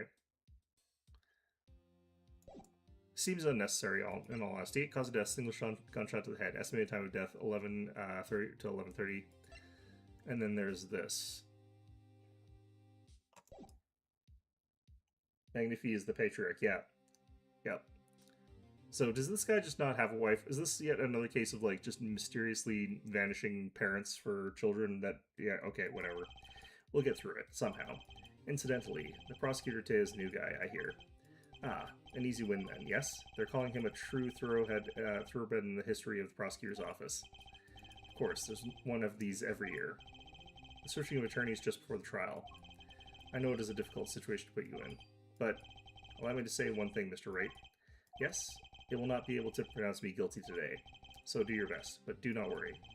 First time a defense ever given me a pep speech. I'll do what I can. Ah ha ha ha ha ha ha. I see you do not understand. I see. It will be impossible for them to declare a verdict. Impossible? Yes, isn't that right, Trucy? Yep, you bet, Daddy. My first look at the case was only yesterday, and the information I was given was a tad bit lacking, to be honest. Still, I'll do what I can. For their sake. I believe the curtains will be lifting any time now. I am in your capable hands, Mr. Wright. My client is Shady Enigmar. That is Slim Shady. So he was alive up until he got murdered by Gavin at the Borscht Club. Okay, cool. Known to the world as Zach Grammarier, widely popular magician. Star of Troupe Grammarier. His mentor, Magnifique Grammarier, is a rare breed of magician. He single-handedly ushered in a golden age of stage magic, until he was shot dead, and Sir Grammarier is the suspect. Okay. April 19th, 10 o'clock a.m., District Court. Courtroom number 7. Oh man, do I have to go through this entire damn case? Holy hell. Okay, whatever. Court is now in session for the trial of Shady Enigmar. Defense is ready, Your Honor. Is the prosecution ready? Which Gavin is this? I was just thinking. Is this what all the fuss is about? A bit of a buzzkill, really. Is this some kind of new crime? One of the worst. This is a trial, yeah? Where are the sweaty palms, the pounding hearts? A Gaviner's concert got 10 times the thrill this gig got. Who were you again? Clavier Gavin. Okay, so this is the younger one. So I wonder if he's freaking out because his brother sabotaged Phoenix. I came to get the party started, legally, yeah? Gavin, defense attorney Christoph Gavin's... figures my bro's more famous than this part of town. Clavier Gavin, lead singer for the mega hit band, Gaviners. You're out of your league, rock boy. I know what you're thinking. You're out of your league, rock boy. True, my debut single, 13 Years Hard Time for Love, went platinum overnight. That's just a hobby to me compared to this, yeah? Talkative, aren't you? I like your effects, your rock accent, by the way. I'm just getting warmed up. Hair attorney, right? Perhaps you'd be so kind as to fill us in with the case? Actum, baby, come to call in the opening act. What was his name again? Ah, yes, Detective Gumshoe. Hit it.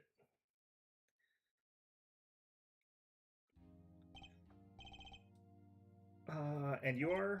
Hey, you were the one who called me up here, sir. Name's Dick Gumshoe. I'm a homicide detective down the precinct. Detective Gumshoe, long time no see. Hey, you. Huh? Me? Today's the day, pal. Today I win and you lose. I got confidence in my testimony today, see?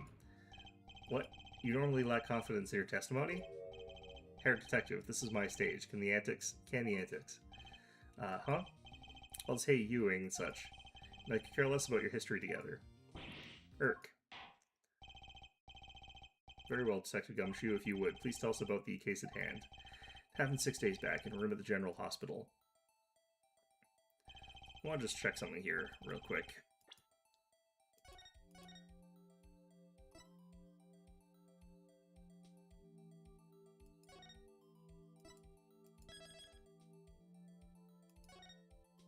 Okay, do I have any indication of what chapter I'm on? I feel like I'm on chapter 4.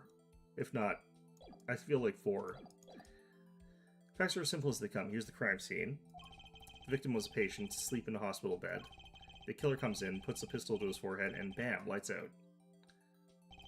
Them's the facts. Not so long ago, the victim, Magnifique Ramier, was a famous man. He had the entire country under his magical spell, as it were. Ah yes, the great magician. He retired years ago, though. Say the name Magnifique to one of my generation and you'd be lucky to get a blank stare. Yes, though I'm sure the youngsters today know his disciples even better. I dare say the troupe Gamarier has made quite a name for themselves. Anyhow, the retired Magnifique has been in the hospital for the last year. What was it? A ignorant, malignant tumor or something? Doing something to his liver, I think? Yeah, a malignant tumor, perhaps. In other words, he had liver cancer. He had only 3 months left to live, in fact. Diagnosed with a malignant tumor, given 3 months. Facts do seem simple enough. But something's not right. The victim was already climbing a 3-month stairway to heaven. Why not wait for him to knock on heaven's door? Why shoot him? I wouldn't have put it quite so lyrically, but it's true. Why make the effort to commit murder when the victim was about to die?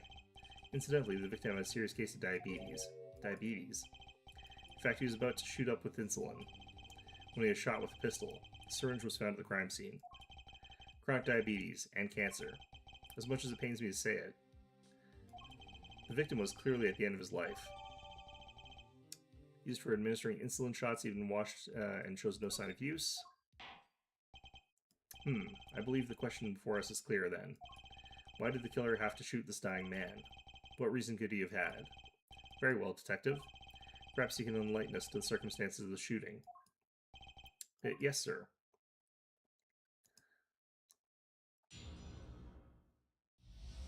Probably a will dispute. Actually, the victim kind of ordered the defendant to do him in. A few days before it happened, the victim sent a letter ordering his own murder. The defendant did what was asked of him and shot the old man in the forehead. The bullet was fired from the pistol found at the scene, no doubt about it. And the pistol definitely belonged to the old man, sir. What? You're saying the victim ordered his own shooting? Those are the facts. I have here the letter in question. To my beloved student, Zach, to you I entrust the task of wait. God damn it. Okay. Very unusual indeed. Although, could such a thing as a letter actually really cause one to pull the trigger, I wonder? I believe the answer to that question can be found at the end of the letter. You cannot refuse, and we both know the reason why. Detective Gumshoe, can you explain this to the court? Unfortunately, even the defendant won't say a peep about the bit, sir.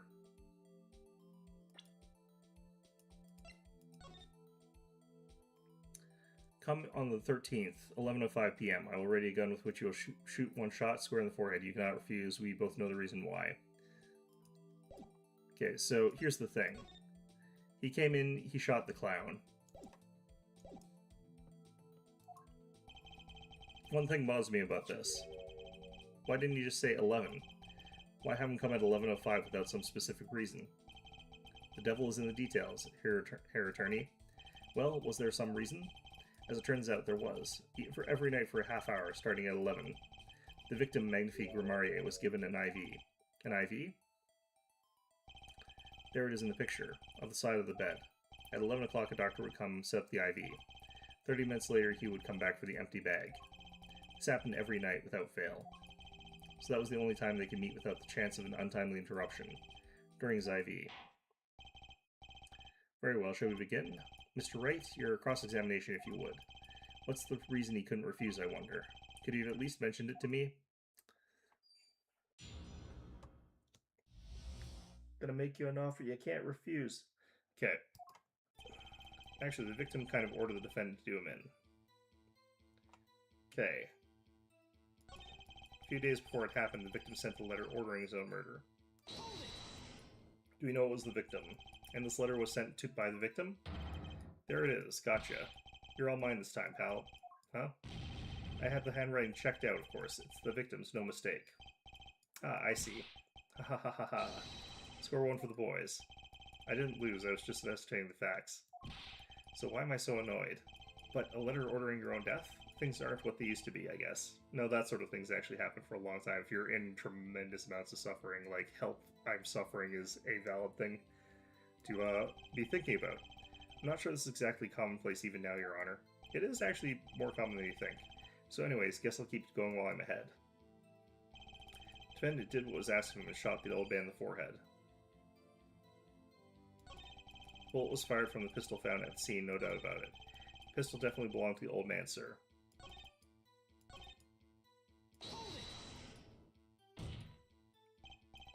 How can you be so sure? Hey, you gotta learn to stop relying on people to do your thinking for you, pal. Learn to think for yourself. Get that noggin cranking. Failed to grasp the concept of questioning, detective. First, we got this letter. It says shoot in the forehead, loud and clear. I can see that, but I still wouldn't do it. Well, maybe you need to grow yourself a backbone, pal. Are you saying that you would do it? You failed to grasp the concept of shooting people is bad. Well, he does have that as part of his job description. We also found the defense pistol at the scene. Traces of gunpowder residue shows that it had been fired recently. Well, Mr. Wright? As far as I can tell from looking at this photo, there seems to be no issues with the prosecution's claim. Photo. Maybe there's something in there I can use. So they're saying the defendant shot the victim in the forehead? But I think there's a hole in the prosecution's argument. Looking at this photo, another possibility occurs to me. Yes? What does the letter tell us? The defendant had a reason he couldn't refuse, his teacher's wishes. Bingo, pal. That's why the defendant popped him in the forehead. Oh, the defense disagrees. You see, the defendant had another choice he could make. What, and can you prove that with this photo? I can prove he had a choice, yes. The defendant might have fired like he was ordered, but he didn't shoot the victim's forehead.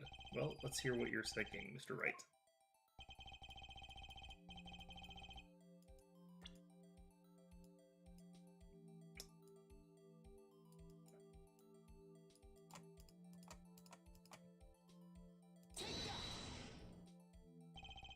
The take that being there is actually really funny. The clown doll. Take a closer look. See? With the targeting reticle and everything, it makes it seem like we're shooting the clown in the head. See, it's been shot in the forehead, too. Ah, there's a hole in its forehead. Yes, and a hole in the prosecution's claim. Ha, and I suppose you have a reason as to why we'd shoot the clown doll? He didn't just shoot the doll. He shot the doll's forehead. His forehead? Ah, let's read the orders once more, shall we? He will shoot one shot square in the forehead, which is exactly what he did. He shot the clown doll square in the forehead. The defense has raised an intriguing possibility. The hole in the clown's forehead. It definitely looks like it was shot. Bailiff, send someone to investigate this matter. I admit, I'm impressed, but I expected nothing less. Still, this doesn't mean he didn't shoot the victim. Perhaps he did have a shoot a forehead as ordered, but the letter says nothing about whose forehead. This was the only way he had to follow his orders without taking a life. The bullet hole in the clown's doll forehead does demand an explanation. Might very well be a clue, yet Prosecutor Gavin is right. It alone does not prove the defendant's innocence. Cannot say for sure the defendant didn't shoot the victim. So sorry, Mr. Wright. How sad to see the almighty fall. How sad is it to see the novice's overconfidence. He doesn't realize just how big this little hole is going to get. Detective Gumshoe, please take this newfound fact into account as you continue your testimony. So what if you shot the clown? You still shot the victim, pal. So let me get this straight. You're saying my client first shot the clown and then shot the victim? Hey, not a bad summary, pal. More of a confirmation than a summary, but whatever. That was really more of a confirmation than a summary, but our defense attorney seems pleased enough with himself. Do these people ever miss a chance to mock me? No. Well, now that Mr. Wright's gotten that out of his system, shall we continue with the testimony? I didn't have time to gather all the details before coming in here. This testimony might be my only source of information. Better pay attention. And read this letter carefully.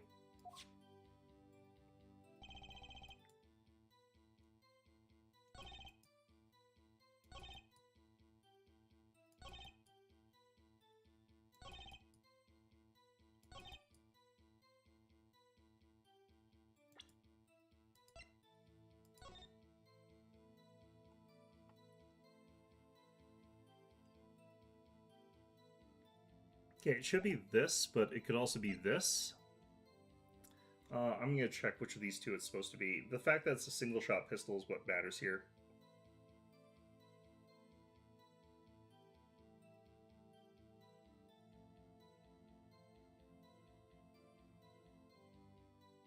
Oh, I have to get a thing here.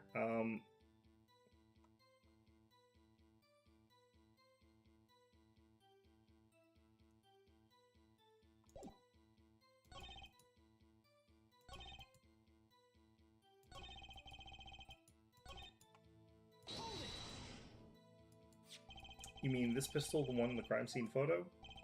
That's the one. It's a funny looking gun, so there's no mistaking it. You can mirror the bullet taken from the victim's skull with a bullet fired from this gun. Rifling marks on the bullet were a perfect match. So you verified the murder weapon, in other words. You bet we did. And the pistol definitely belonged to the old man, sir. Why are you so certain? What pile of sand is in your head been stuck in all this time, pal? You ever heard of Zack and Val's quick draw shoot 'em? Huh? What's that? One of the defendant's specialties. Zack and Val stood on either side of a girl. Then they shoot, but the bullets don't hit her. Instead, they hit everything else on stage. This was one of the pistols they used in their show. Got a great design, huh? Kids love it. Many boys and girls joined the police because of that pistol, I hear. They screwed up this act and killed his wife, didn't they? You know, that would explain a lot about the police force. Troop Grammarier stopped doing that act a while ago. The old man held on to the pistol ever since. The court would like to see the pistol in question. You got it, sir. Here she is. Well, this truly is a blast from the past. Stage pistol for magic shows, see, but it can fire real bullets. It looks so much bigger in real life than on TV. Yeah, but it can only hold one round. By the way, the pistol's firing chamber is empty. And it shows traces of having been fired recently. So were any fingerprints found in the gun? Unfortunately, no. Of course, the defendant is known for wearing gloves. We might say that the lack of fingerprints is in fact a fingerprint of its own. Aha, intriguing point. Well made. Whoa, whoa, whoa. Not well made, not intriguing. In any case, the court accepts this evidence. Okay. My grandchild would get a kick out of seeing this, but now it's time to return to our testimony.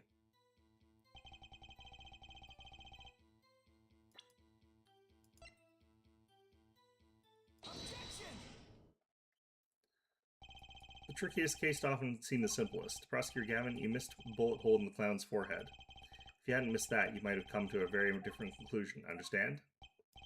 Yeah, but like I just said, pal, after he shot the clown in the forehead, he went and did nothing of the sort to the victim. The pistol proves he could not. The murder weapon? How? It's quite simple, Your Honor. The pistol only holds one bullet at a time. Ah.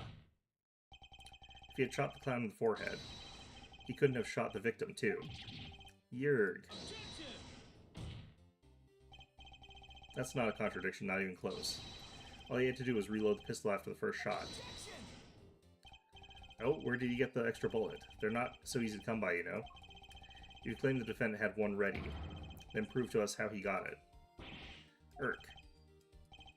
Heh. Ha ha ha. I had a feeling this wasn't over yet. No, this party's just getting started, and I haven't proven anything yet beyond my good looks, and startling record sales.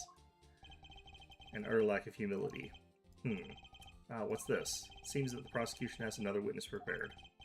Like I said, Hair Detective was just the warm-up act. Now that the audience has gotten a taste of what's to come, they are ready. Ready for what? For my decisive witness, of course. A witness who, you will find, can prove one thing for us.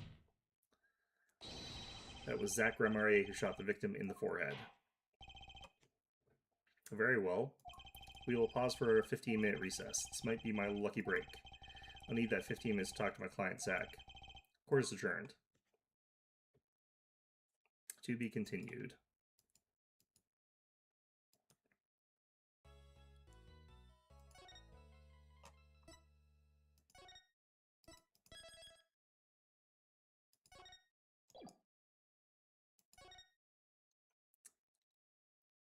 Where are we? This is the old courtroom?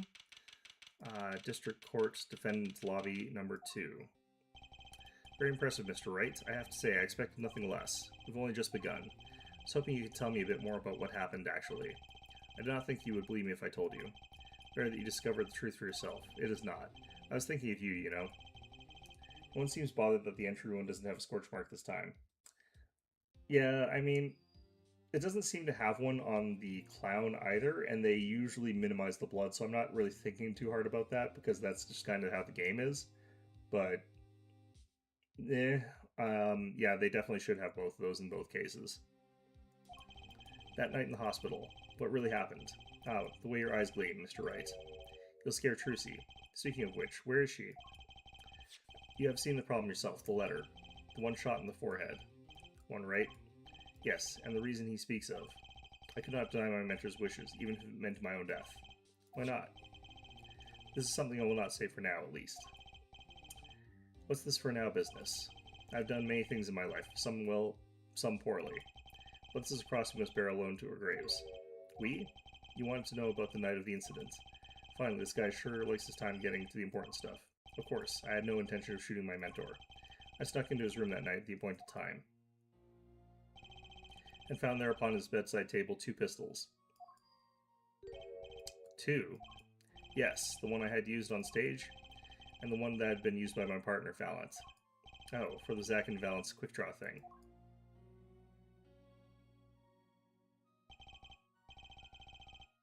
My mentor had the look of one sleeping. I stood by his bedside, hearing only the light sound of his breathing. Then I took the pistol into my hand.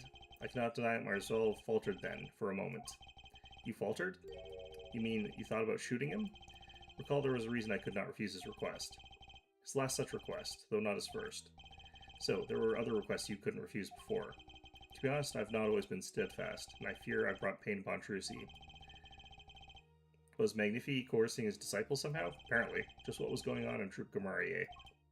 Yet, in the end, I did not shoot him. Instead, I turned and shot the clown. Took the pistol I had fired and placed it in my pocket. In your pocket. I believe if you examine the bullet in the clown's head, You'll find it to be different than the one in my mentor. What were these called? Rifling marks? Yes, well, that is all I have to tell you. Concerning the case. You mean there's something else you can tell me? Ha ha ha ha. You're a fascinating man, Mr. Wright. Thanks? Yes, there is something. My mentor, his eyes opened. What? Magnifique Grimarier? The old devil. He was not asleep, you see. Of course, the gunshot would have woken him anyway. And there we had our last discussion as mentor and pupil. It was not a long discussion, maybe 5-10 minutes or so. What did you talk about?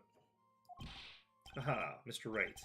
Did I not just tell you? It does not concern this case. Zachary seems pretty steadfast to me, or maybe just stubborn. Mr. Wright, your presence is requested in the courtroom. Once again, I am in your hands. Right, let's get back in there.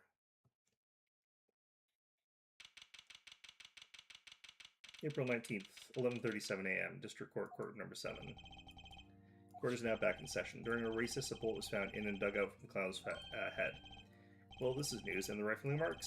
There wasn't time to do a detailed analysis, though they did find the weapon type matches the murder weapon. Well, that's not very conclusive, is it? Which is why I'm about to call my very decisive witness. Your decisive witness? How many times have I heard those words? Though they often turn out to be far less decisive than you think. Oh, don't worry on my account. I'm quite confident this witness will do the job. After all, he is intimately acquainted with the players in our little production. Bring the other half of True Grimarier's famous duo, Zach and Valant. Valant Grimarier, so we get to meet the great Magnifique's other disciple. Perhaps we'll start by asking your name and occupation. Valant Grimarier, magician. Ern, you're the decisive witness, are you? You can prove your fellow student your partner's guilt? Fate, the grand illusion, filled with traps and tricks. Wait, the shooting took place in that hospital after 11 o'clock that night. If you're a witness, does that mean you were there that late? If one were to deduce this logically, the conclusion is yes. Okay, I always get characters, don't I? Yes. I have an interesting fact for you. You see, several days before the crime, my witness received this. That looks very familiar. But wait, that's the same letter Zach Grimarier received. Yes, or perhaps I should say, ta-da. Order, order, order. And what does it say? Surely not the same thing. Perhaps you should see for yourself. I do untrust the task of lowering my life's curtains coming the 13th, 11:20 p.m. Okay. Well, it's practically the same. The court accepts this into evidence, so he had to just come just a little bit later. This is most unusual. Exactly what was going on with you folk? What exactly was your troop Grimarier up to? By which you mean? I'm just having trouble envisioning a man who would ask his students to kill him. Both of them, no less. It is just my opinion here, Judge, but from those letters, I'd say he was coercing them, not asking them. We walked the magician's path together, and in doing so shared much of our lives. When people are so close, there's a strain, a warping of relations, you might say. If this has nothing to do with the case at hand. By which you mean you're not going to tell us. Which makes me wonder even more about this reason they couldn't refuse.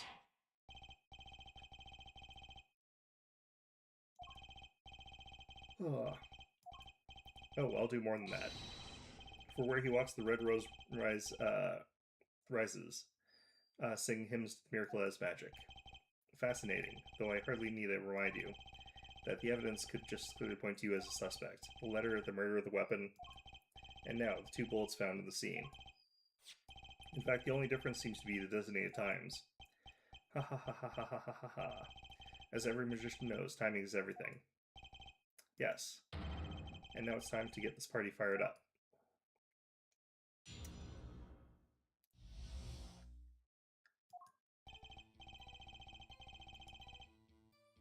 That night I visited the hospital room at the time Magnifique requested.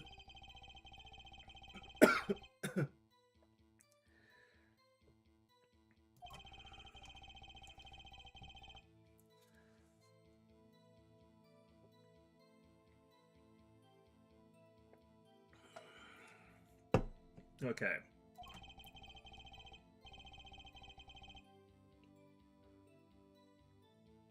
So he's saying he shot the clown. I informed the doctor and the police.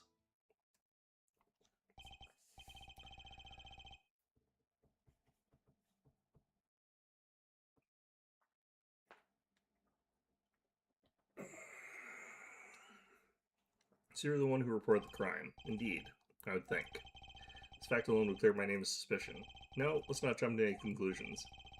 Yes, the cross-examination generally comes before the conclusion in this court. But if your testimony proves to be true, then the defendant Zach Gromarier is guilty. And if it wasn't Zach Gromarier, then the killer was you, Valant. Always possible with another person in between. And no despairing act will get you out of that. Who's the person that came in at, in between those two times? Maybe a 7-12, what the hell time? 9-12-50? Whatever, 10-12-50.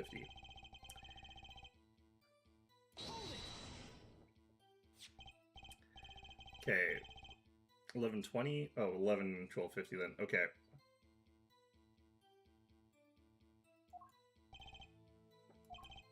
In magic, timing is everything. Right. Consider the illusion of teleportation. If I were to appear on stage before my stunt doubles left, how would that look? Why, it would reveal the very secret of my magic. Now that you've revealed the very secrets of magic for all of us, let's move on. Let me just check something here.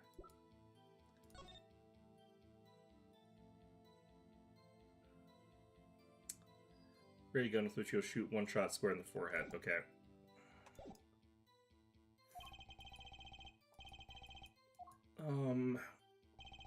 Smell of gunpowder hung in the room, and my mentors had taken his final bow. So you weren't worried for your own safety at all? I mean, you smelled gunpowder, yes? What if the shooter was still nearby? I did not consider this, to be honest. It is forbidden for a magician to have a good imagination. Really? Isn't magic all about illusions and imagination? How about this? You were the shooter, which is why you weren't afraid. Now you're the one imagining. It is forbidden for a lawyer to have a good imagination. Definitely not. The witness will refrain from pausing so suspiciously before responding. My forbidden imagination is starting to imagine things. Now I imagine my fellow students might have received the same instructions. Which brings us back to this reason, neither of you could refuse. So it does, and my partner, he did not refuse. But Magnifi wrote the same thing to you. Why could you refuse if Zach couldn't? Because I have a will of a steel, of course. I also do this trick where I bend steel bars. Perhaps steel isn't also strong. So which is it? Mind if I continue? A deal with the dead is still a deal. Death's sweet kiss I gave to the clown. Why bother doing that? Why wouldn't you just shoot him in the head again? There were 2 bullet holes at the scene, one in the victim and one in the clown. You're saying the one who shot the clown was you? No doubt my partner Zach had said much the same thing. Yeah, because whoever didn't shoot the clown committed murder. I'd better dig around here a bit more and see what I turn up. Mr. Valant, let me ask you about something else concerning the crime scene, namely...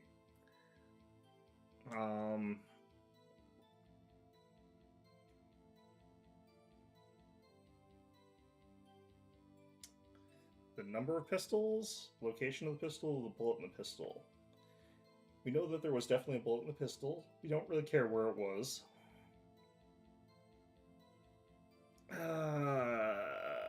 By default, probably this. How many pistols were there when you entered the room? By which you mean what, precisely? The 2 pistols were used in the Zach and Valorant quick draw shoot 'em, correct? One for each of you. You're well informed yet. Only one of my old friends that sat in the hospital room that night. What did Zach tell me back in the lobby? Of course, I had no intention of shooting my mentor. I snuck into his room that night at the point of time, and I found there upon his bedside table 2 pistols. I took the pistol I had fired and placed it in my pocket. I see no problem with the statement. Only one pistol is visible in the photograph of the crime scene, after all. So you picked up that pistol and fired it? Indeed I did. Al-Kazam. Al-Kazing. Al-Kaboom. Is the number of pistols really so important? It's a little bit important, because why would he fire the pistol if it had already been fired? Number of pistols is quite important, Your Honor. Very well, please add this detail to your testimony. What can I do but obey? Only one pistol was in the hospital room that night. Well, with it I shot the clown. Okay, so the fact that single shot matters here? According to the defendant, Zach Gramarie, when he entered the room, there were 2 pistols on the table. 2? One of those pistols he used to shoot the clown in the forehead. Then he left with it in his pocket. Of course, this is what he would say. Unlike the hapless clown, he must assume our defendant has some brains in his head. Well, what about Mr. Valance told us? You see, there's something about his testimony that doesn't make sense. What might that be? I told you, I took the pistol that was there and shot the clown. That's your story, at least. But the rifling marks tell a very different story, Mr. Vallant. Call Prosecutor Gavin told us. We compared the bullets taken from the victim's skull with the bullet fired from his gun. The rifling marks on the bullets were a perfect match. Ah. Mr. Vallant, if you fired this pistol, then you shot the victim in the forehead. Order, order, order. Well, this is all rather sudden. The other thing is that if he came in there and found that the guy had a bullet hole in his forehead and the gun had been there was only one gun, the automatic default assumption would be that that gun had already been discharged because there's one gun and one bullet hole. So why would you assume that you could fire it? What have I done? Prosecutor Gavin? I owe the court an apology. Sorry. Sorry for what? You see, I was unaware that 2 of these unique pistols were crafted. The analysis of the rifling marks only proved the type of gun that fired them. But that's not what you told us before. You said you'd verified the murder weapon. Which is why I'm apologizing to you now, quite sincerely, I might add. Would you hold me accountable for a mistake made in my youth? Yes. That was just this morning. I am still young. And I might add, it wasn't really my fault. The defendant had only admitted he took 1 pistol from the scene of the crime. We would not be having this pleasant discussion now. Valent Gramarie? Yes, Your Honor. You were presented to this court as a decisive witness, but you've proven to be more divisive than decisive.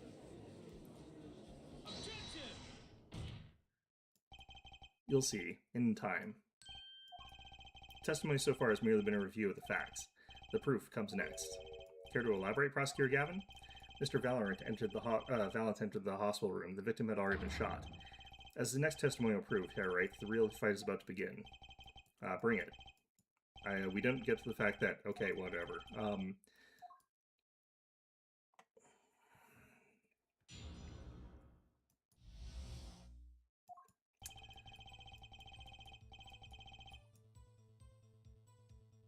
Okay. God.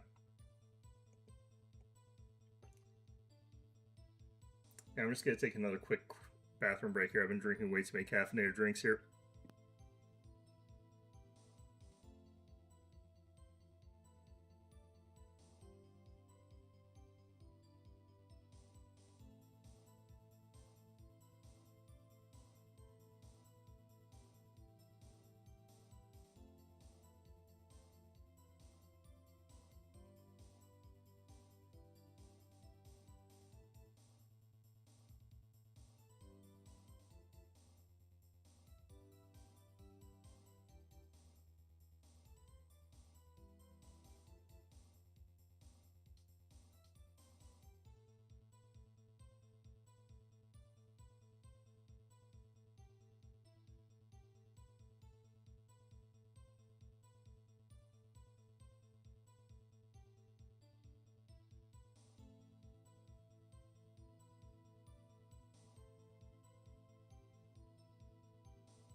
Alright, and I'm back.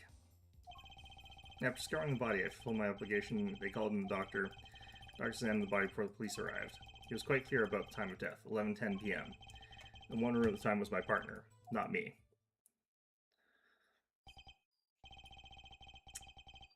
These times are rather close, you have to admit. You're talking about an alibi established over a matter of minutes. To use a 10-minute discrepancy as the basis of your alibi is easy to explain the situation here, Judge.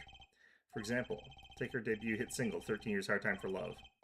Cue it to the song, press the play button, and it will play for 2 minutes, 15 seconds. Do it 100 times, the result is the same.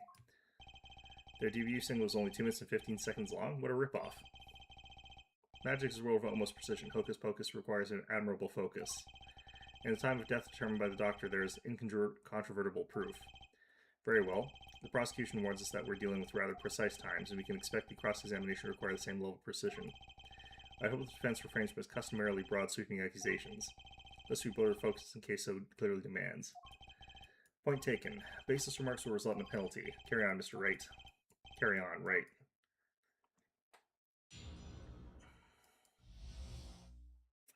Who shot what?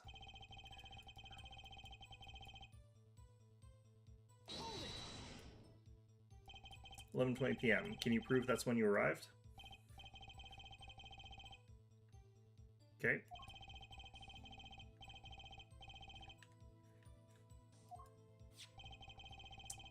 I have here defendant Zach Gramarier's sword deposition. I saw him in the room that night at the appointed time. It took 10 minutes before I left the room, and the victim was still alive.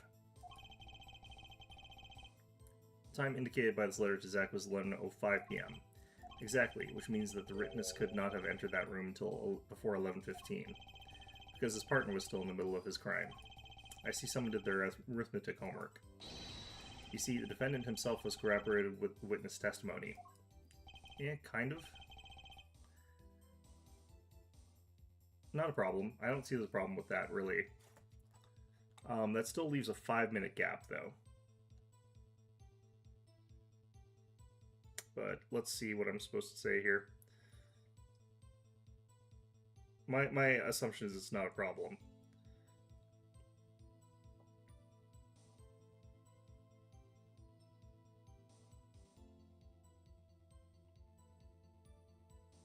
Wait, what? This doesn't seem quite right here.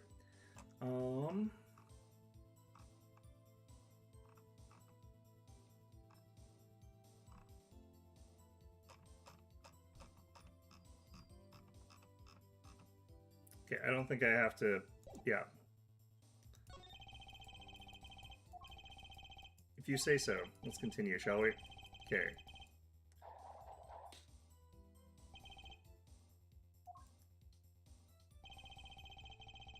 Yeah, I was worried because I am supposed to press something, but it's not that one. After discovering the body, I fulfilled my obligation and then called the doctor.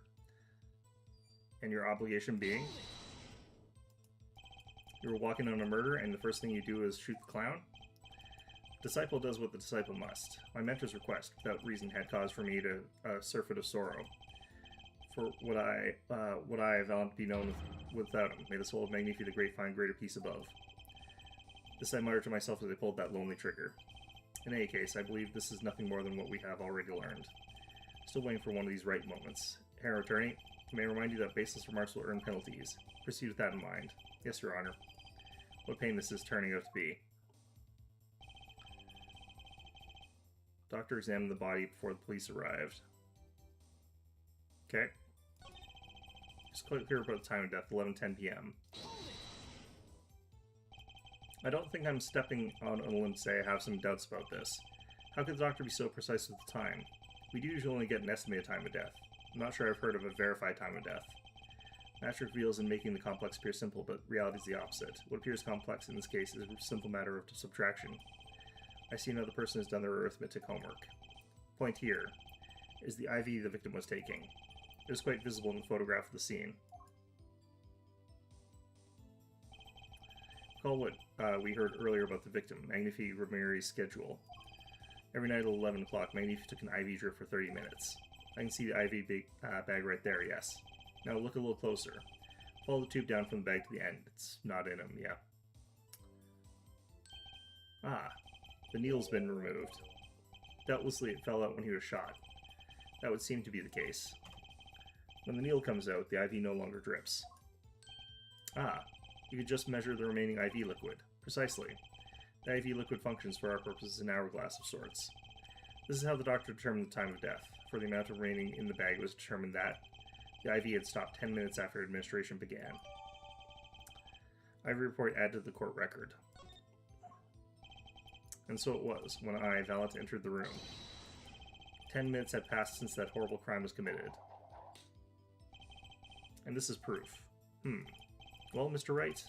Does that seem important? That seems important to me, because that verifies the time period. It's a very specific time, but also gives us a reason why. So, for these I do have to double check, though. I'm going to say yes. Let's see here. Press force. Yeah, that one's yes. Well, seeing how it is the biggest clue you have to the time of death, I'd say it's very important. Agreed. It would be hard to imagine a more precise way to determine the time. Behold the power of arithmetic. Very well, the witness will add this detail to his testimony. Sometimes the most magical things of all is the truth. Alright, water of life springs not eternal. The remaining IV liquid proves my innocence.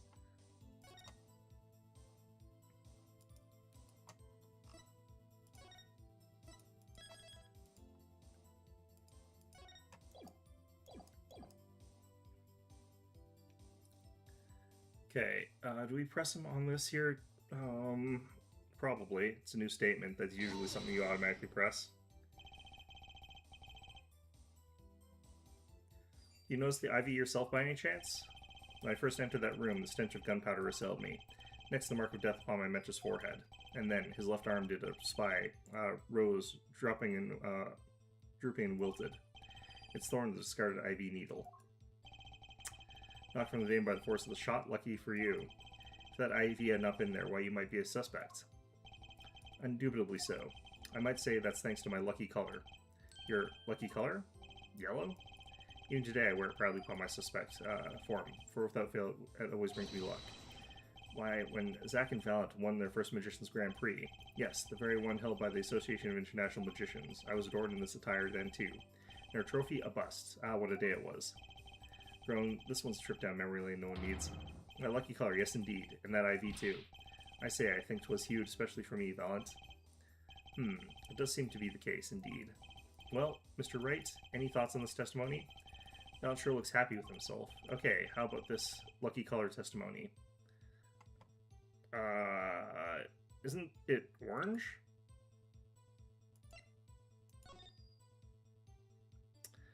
I mean, do I think that that's close enough? I feel like that could be close enough in any event. Regardless, though, there is a strap there, which would probably have been able to keep it attached, even if he had been shot. I have no idea, though. I don't know why it would fall out just because he's been shot. But possible.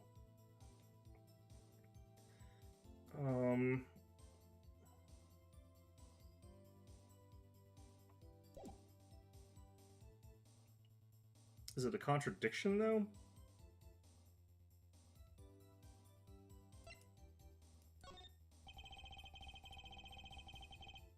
Certainly sounds like your lucky colors brought you plenty of luck, but not this time. Mr. Valant, your lucky color betrayed you. I'm afraid you've lost me. Your Honor, the witness's testimony just now clearly contradicts the evidence. What? Please recall my warning at the beginning of this cross-examination, Mr. Wright. Baseless accusations will be duly penalized. I do hope this latest accusation is well-based. It is not. The thing is orange, not yellow, I feel like. Where is there evidence that contradicts what Mr. Valant told us? God. Okay.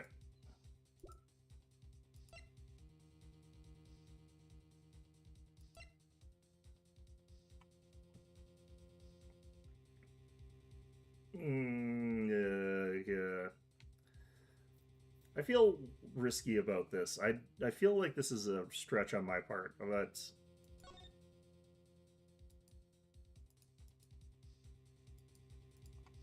I don't know. Well, I'll do my guess here, but I'm going to look it up. I think it's about the fact that that's orange, but that doesn't seem right.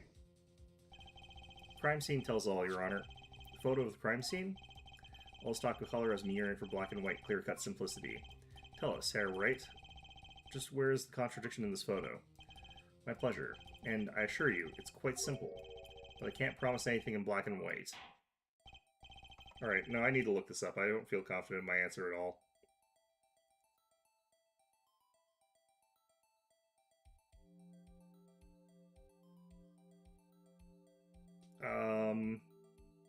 What?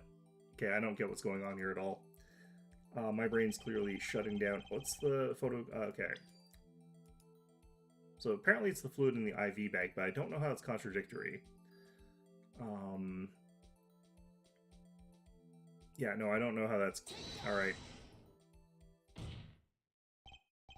Valiant Grammarier, you let one thing... let's get one thing straight about your lucky color. It's yellow, yes? Yes? Kind of takes the mystery out of it, but yes. Something wrong with yellow, Mr. Wright? Yes, there is. Decisively wrong, in fact. Take another look at the photo of the crime scene.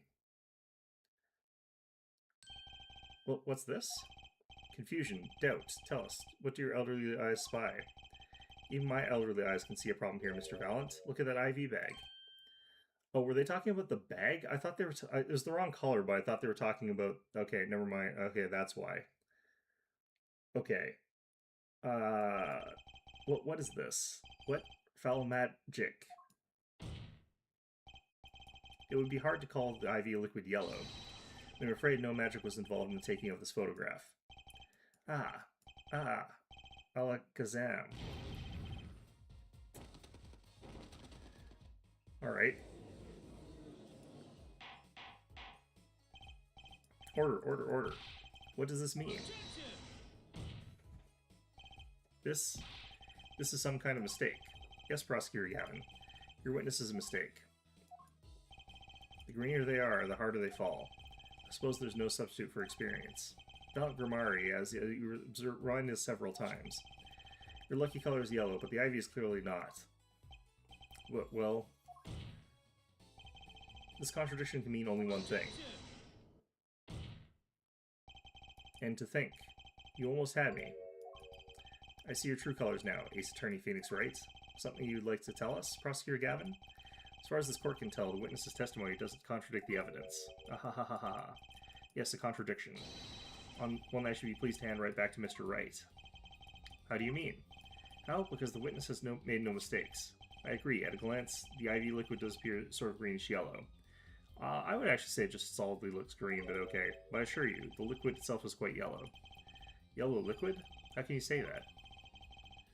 As far as I can tell from the photo, it's green. Yes, but what color is the IV bag itself?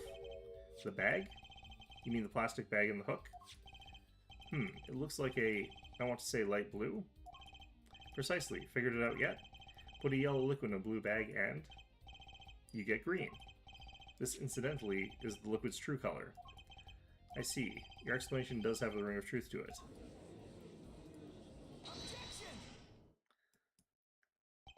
As I thought. There's no substitute for experience, Prosecutor Gavin. What? You may tell a good tale, but you've just proven something rather grave, for you that is. Grave. The liquid in the IV is yellow, yes. But how did this witness know that?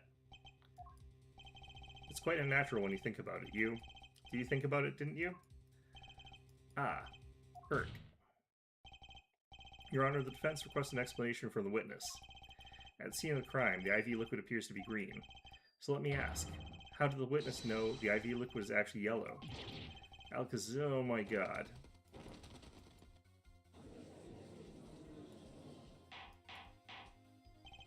Order.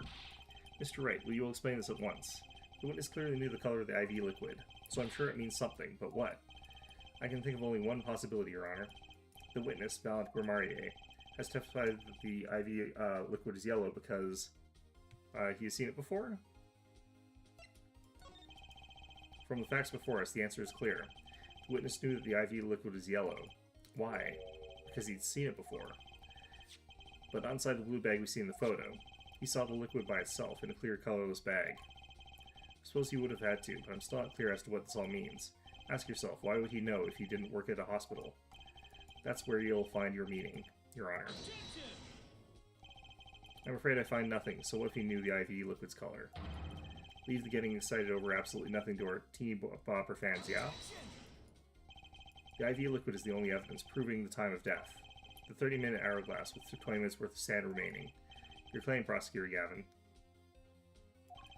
I remember it well. However, there's a critical difference between an hourglass and an IV bag. What? Wait, I know. An hourglass uses sand, but an IV bag uses liquid. I'm right?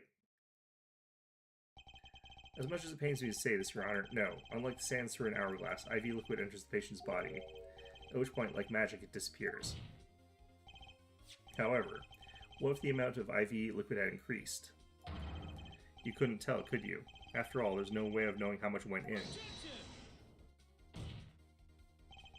Let me get this straight, Mr. Harright. You're saying that the witness watered down the victim's IV bag? Not with water, but with IV liquid. That's how you knew the IV liquid was yellow. No, wait. I said wait. How might an amateur such as myself essay to perform such a task? I'm an amateur too, but I can pour water into a cup. I'm afraid there's quite a big difference between a cup and an IV bag. Quite. Can you prove our witness is capable of such a feat? He has a point, amateurs. I at least would have some difficulty pouring IV liquid into that bag. You don't need to be an expert to see the look on the witness's face. He added liquid to that IV to throw out the time of death. I tire of these fairy tales lacking evidence. Well, Mr. Wright, any solid evidence to bring us back down to earth? Valant Grimarier, I'm afraid your magic won't serve you well in the life of crime. Might I ask what you're strongly suggesting? Magic relies on props, and props become evidence. Our witness was certainly able to increase the amount of IV liquid in the bag. All you had to do was work a little magic, and the prop was... probably this.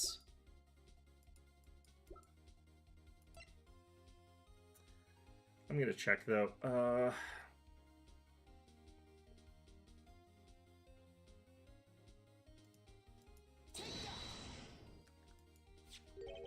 The victim's syringe. It's the perfect prop for the magically increasing IV trick, and easy enough for an amateur to use. Well, what kind of evidence is that? The syringe was clean, not a trace of liquid in it. And don't you find that odd, Prosecutor Gavin? What? The victim had the syringe to administer his insulin shots. There should have been traces of insulin left inside. Well, Valant Grimarier, as you pointed out yourself, the IV liquid makes the perfect clock, one that you could manipulate at will. Alakazam.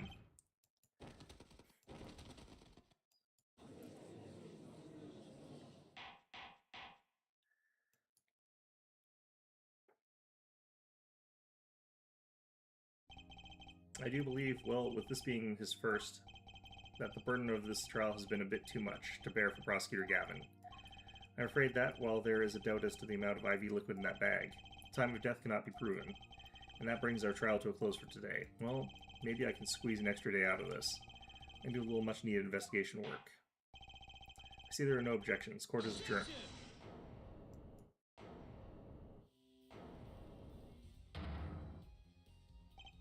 Heh. Truly, there's no substitute for experience. Nothing blinds one to the truth so effectively. A word to the wise. Underestimate the young, and they'll sweep up your feet out from under you, in a way you never ever expected. You see, I know exactly what you're thinking. What's he talking about? You say the witness used the syringe to manipulate the level of the IV liquid, but there's no proof. There's no proof he didn't do it either. Yes, quite true. Huh? He's admitting it? Nor was the witness quite as decisive as I'd hoped. This I admit, after all. Why linger in the past, when the future holds so much?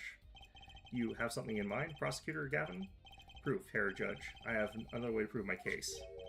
With evidence, no less. What's this? This is the victim Magnifique Grimarier's diary. After going into the hospital, Magnifique began writing this memoir, as it seems. Story of his birth, his startling debut, and of the meeting of his disciples. Seems he intended for the last chapter to end quite appropriately with his death. Wait, that book doesn't say what the reason was, does it? The reason why his disciples couldn't refuse his last request? Sadly, it does not. What's important here is on the last page. Apparently, the victim wrote in his journal that night, even after the IV had begun at 11 p.m. Let's read it, shall we? Tonight's IV is in, maybe the last. I leave the rest of them. The first should come soon. This journal may end here or it may go on, but not long. That depends on his hand. All those left is mine to lay down his pen. Court accepts this into evidence. They really need to stop doing that. Okay. Read the very last part with particular care. Journal may end here or it may go on, but not long. That depends on this hand. Of course, by his, he refers to our defendant, Zach Romarier. That would make sense, yes. He was the first scheduled visitor after all. But look what he said before that. Journal may end here or it may go on. It may go on. Magnifique Romarier intended to write again. That is, if Zach Romarier didn't pull the trigger. I see the defense understands the meaning of this. The victim's diary does not go on. It ends. Because Magnifique's life was brought to an end by the defendant, Zach Romarier. That doesn't come to that conclusion at all. I don't know what he's talking about there, why that would prove anything. Prosecutor Gavin, are you certain that Magnifique Romarier wrote this? There's no mistaking his handwriting. Well, this does seem to be significant. According to this, Magnifique did intend to continue his diary. Yet, if his diary ended here, which plainly it did, then the one who pulled the trigger was the first visitor, Zach Romarier. That's not necessarily true. I have no idea how they come to that conclusion. Well, how do you like me now, Mr. Wright? Still too green for your tastes, Yeah, this literally made no sense. He's right about the diary being pretty clear. Still, I find it hard to believe that he'd overlook such an obvious problem with his previous evidence. Well, Mr. Wright, the witness testimony we heard was lacking, but put together with this evidence, it seems quite sufficient for a case. If the diary is accepted like this, the trial's over. Maybe it's time for me to show them something. Okay, well, I probably have to show the notebook page, but what's actually on that? Is that actually even the correct thing?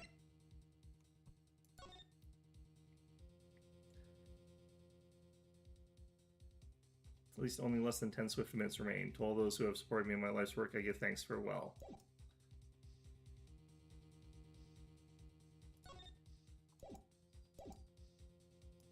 Alright. I'm left with no choice but to show my own evidence. I actually don't think there is a need for this. All you'd have to do is point out that there's a ripped page. That would be it. What? You have some evidence that overturns his diary? It's not too late to rethink this and avoid more embarrassment. Very well. Please show us your evidence, Mr. Wright. Incidentally, don't even think of showing us this diary I've just shown to the court. Now that we've come this far, I hope you have something a little more decisive. Show us evidence that proves the victim continued writing his diary. Alright, I'd be happy to. The decisive evidence proving the diary didn't end on this page. He doesn't have to do it this way. All he has to do is point out this exact sort of page break that's clearly a ripped page. First, take a close look at this diary. Note that a page has clearly been ripped out. What is this? I hadn't noticed that at all. That's why we're still here talking about this. As it just so happens, I have here what I believe to be a missing page. Alka, I don't believe it. Looking at this page, it's hard to imagine that the first visitor that night shot Magnifique Romarier. That's the defense's position. Oh, wait, let me see that.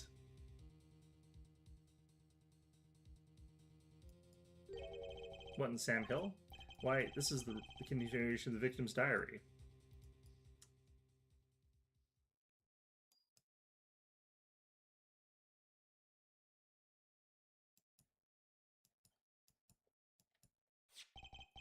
Note the torn edge of the page. It's a perfect match with the torn remnants of the last page of Magnifique's diary. Quite remarkable. Would you care to explain what all this means, Herr Attorney? The diary continued after his first visitor came, which means that the victim was still alive after Zach Romarier left, leaving no one to take his life but the second visitor. Val Romarier. No. No. The handwriting, too. Matches that on the other pages. This is, without a doubt, the genuine article. Order, order, order. But wait, that's impossible. The little man couldn't have written that.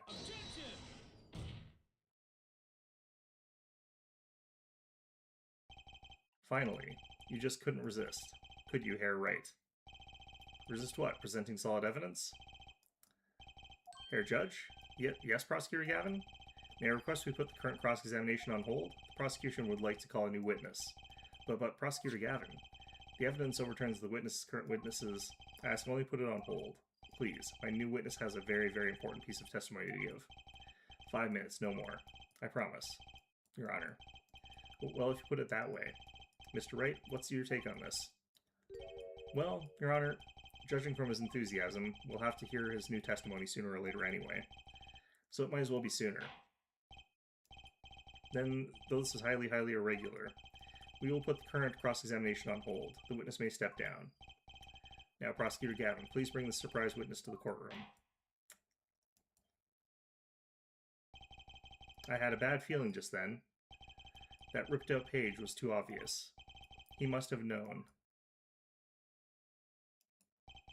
And I should have known it was a bad sign all around.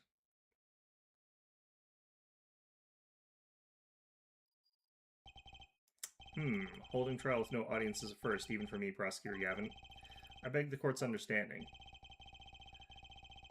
But I had to make a judiciary deal with a witness to secure his testimony. A judiciary deal. The details of his testimony may have some legal ramifications, shall we say. Thought best to contain the information to this room. Very well. And you are the witness, I gather? Yes, sir. State your name and occupation for the record. My name's Drew Musham. I'm a painter. A painter? And you are somehow related to this case? No, well, not per se. I have one simple question for this witness. Mr. Musham, was it? Do you know what this is? Oh, yeah. I know it well. How's that possible? Have you seen this diary page somewhere before? Oh, yeah. I mean, I made it. You what? You made it? Yes. You might call it one of my works. The prosecutor's office received tip-off yesterday. Illegal evidence has been prepared for the trial of Zach Romarier. Illegal evidence? I initiated an investigation and found this witness. A painter to the world at large, Drew Misham was another side, you might say. He is skilled in making perfect reproductions of certain things. Forgeries, in other words. Forgeries? Well, so we are to understand that this page here is a fake. Prepared by a certain defense attorney.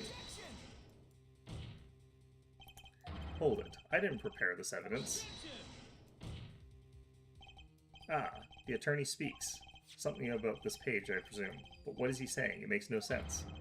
After all, it was you who presented this evidence to us, Phoenix Wright. Here's what you would do under these circumstances. If this guy is capable of saying that he is the one who reproduced it and he has firm knowledge of it, you don't show it to him and you ask him to create a recreation of it. Witness, Mr. Misham, was it? Who requested this forgery? Who was your client? That, I don't know. What? Most of my clients prefer to remain anonymous, even to me. I make the items they want and receive my payment. That's the extent of my contact with them. The other thing that you would do under these circumstances is figure out if Phoenix Wright actually has any money, and he does not have any money. But there's no proof this is fake. It's a fake. Huh?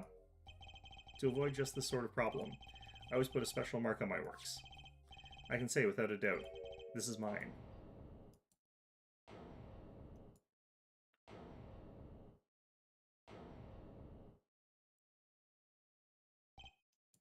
Mr. Wright, you have just presented legal evidence to this court, my court.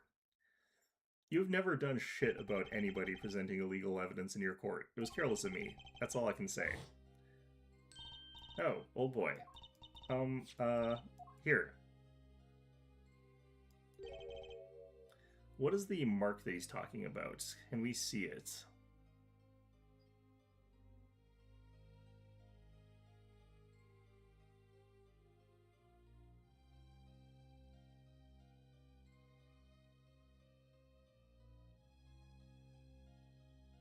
I can't easily see it.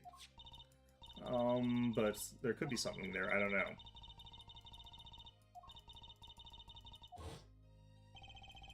There's all a trap, a fatal trap. Mr. Wright, yes? Do you have an explanation for yourself? If I did, would the court hear it? Probably not. Forging evidence is a serious crime, and presenting it in court is a serious mistake. Fatal mistake for an attorney.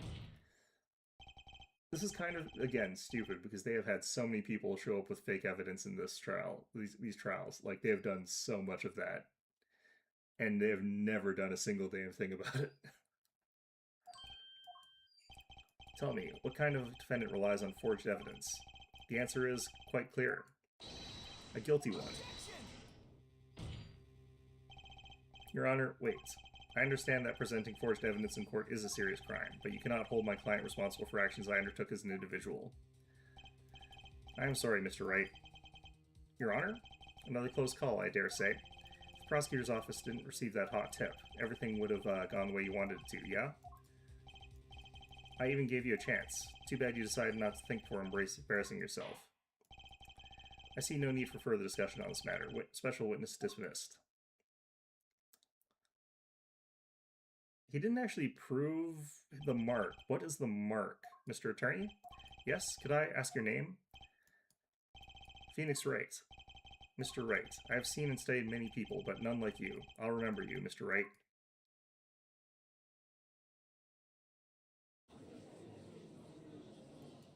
I want to see what that mark is, though I deeply regret having to declare a verdict in this way. Let's actually see if we can find it. Doesn't let me scroll around at all. What the hell is he talking about with the mark?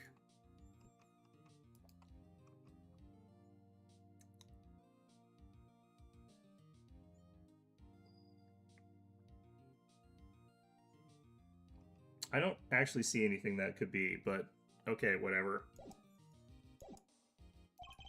This trial is over. You have the right to find a new attorney and make an appeal. However, this court must... Your Honor? Yes, Mr. Zack? There's one thing I wish to make clear. Today, in this courtroom, you cannot declare me guilty. It is impossible. I'm afraid the defendant is quite mistaken. I must most certainly have the authority to declare a verdict on you. Except, tell me, how do you plan on announcing your verdict when your defendant does not exist? Doesn't exist? What are you talking about? I'm talking about this. Mr. Enigmar. The defendant's escaped. Find him, quick. Bailiff, close all exits from the building. On the double, he must not be allowed to escape. That day, in that courtroom, a miracle occurred. The defendant, Shadi Enigmar, aka Zack Gramarier, did not just escape from court, he literally, unbelievably, vanished. Right before the bailiff's eyes.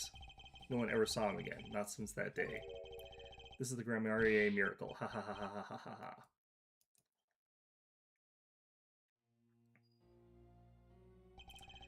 Alright, so Shady Smith was killed, which is him, but, you know, no verdict was declared. After all, the defendant didn't exist. That's how it happened. The trial of magician Zack Gramarier vanished, along with him, for all eternity.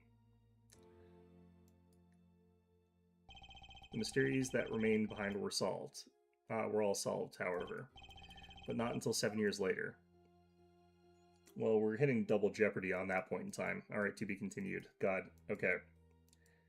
Got about 4 hours to finish this up here before it's been 24 hours. Let's see if we can do it. Might take longer.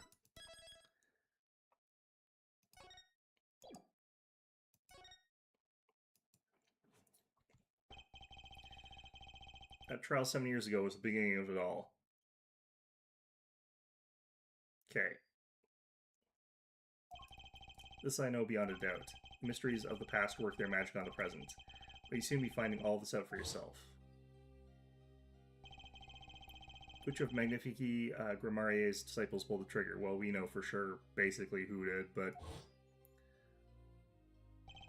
Where did the vanishing defendant, Zack Gramarier, go? Shady Smith. Seems what dark truth lies behind the forged diary page, forged by the young girl. And what about the girl who was left behind? The other question is, who gave her that thing? Mason system. Alright, this thing again. What the hell? Pass left with these 4 keys to unlocking the truth.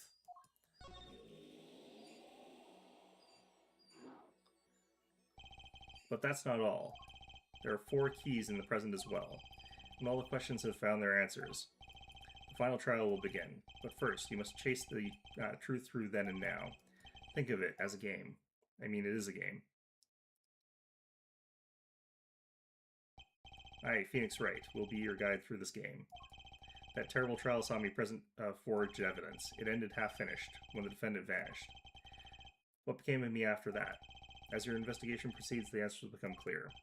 Oh, and one more thing. There is something I must tell you. As Paul Justice has this bracelet, so too do I have my own weapon of sorts. My Magatama. What does it do, you ask? That I would have you see for yourself. Well, we know that already. Well now, shall we begin? Use Q and E to jump to the past and present. Well, let's begin 7 years ago. In the past. It was right after my last trial came to an abrupt end. Now that you know the game, let's play.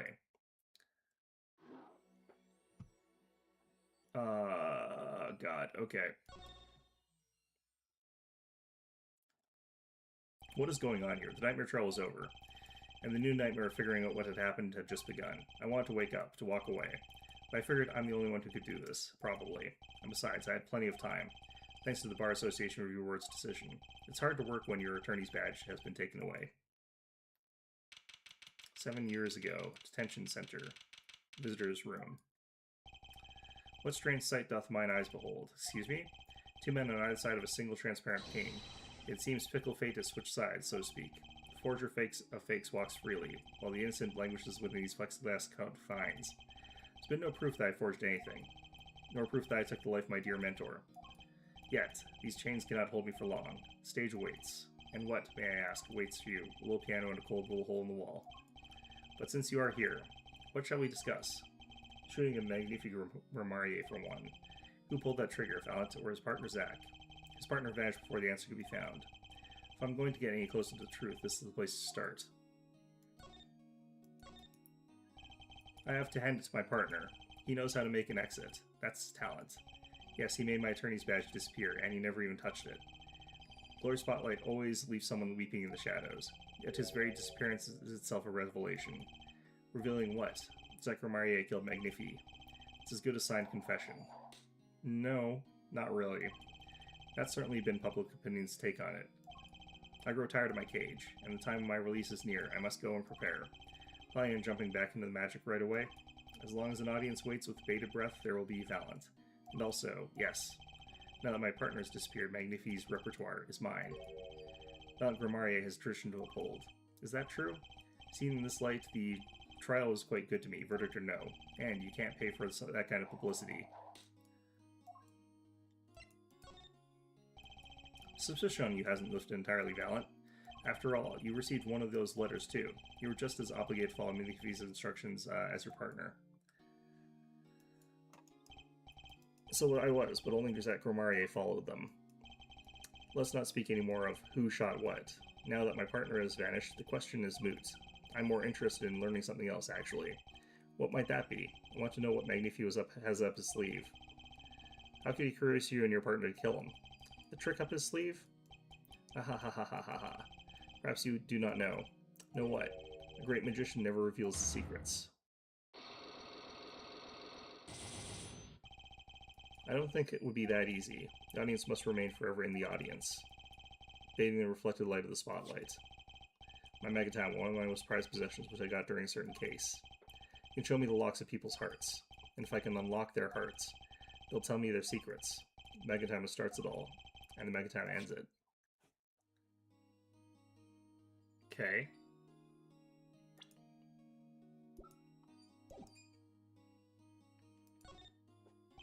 Do we actually have what we need for this?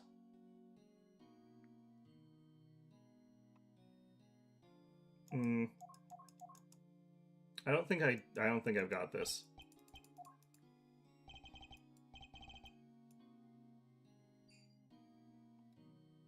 Okay,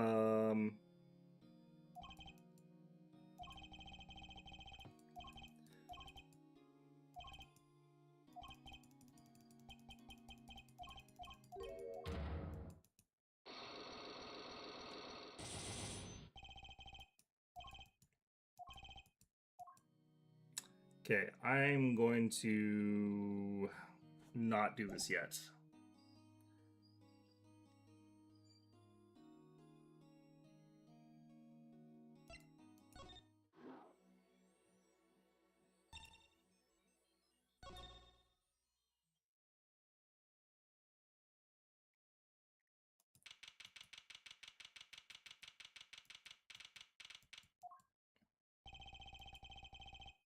Didn't think I'd be back here for a while. I didn't want to have to remember that day. Though I deeply regret having to declare a verdict in this way. This trial is over. Your Honor? Yes, Mr. Zack. There's one thing I wish to make clear. Today, in this courtroom, you cannot declare me guilty. What are you talking about?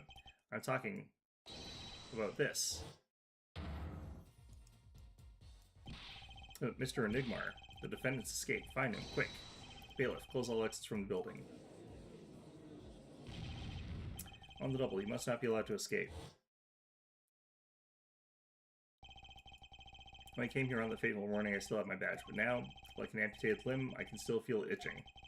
Where do I start? I don't even have the authority to investigate. Hey, you there, sir. Down the hands, floor on your head, down and out. What's the big idea? My ears. No unauthorized personnel are allowed in here.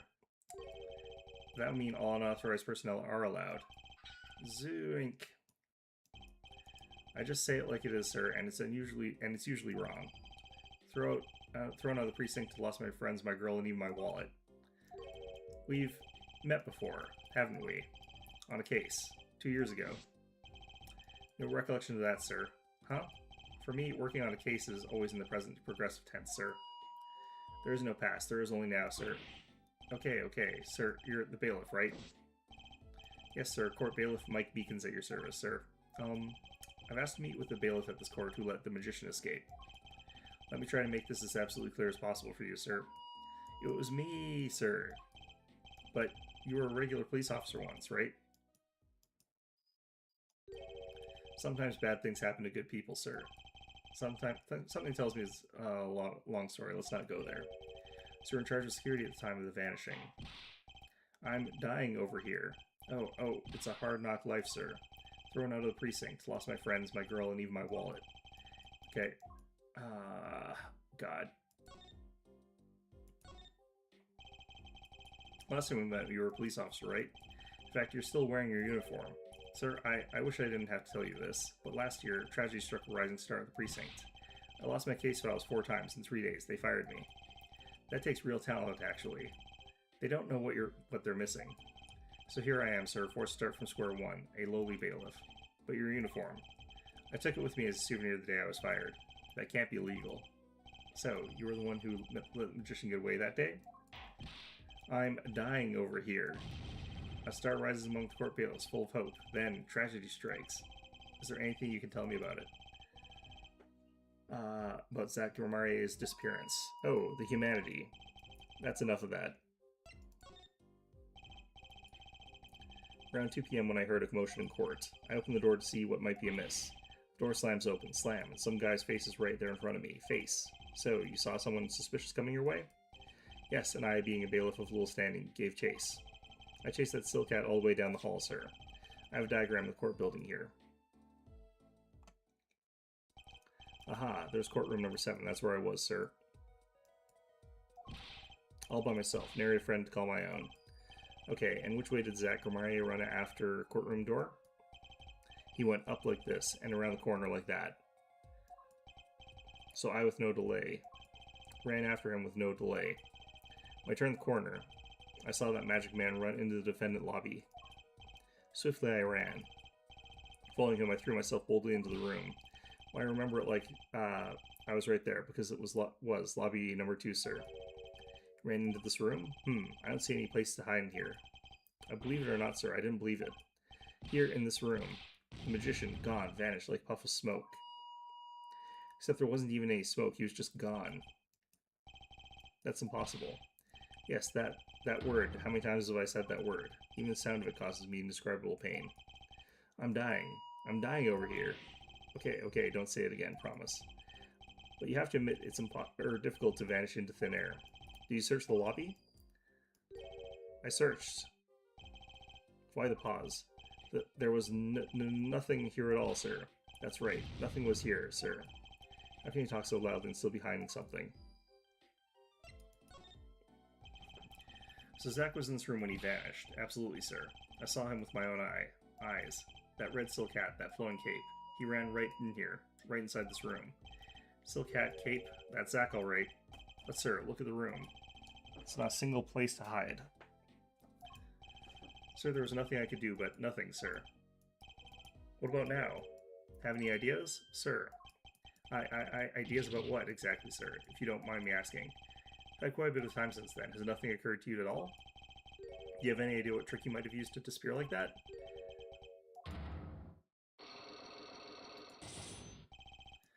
Cyclops, I should have known.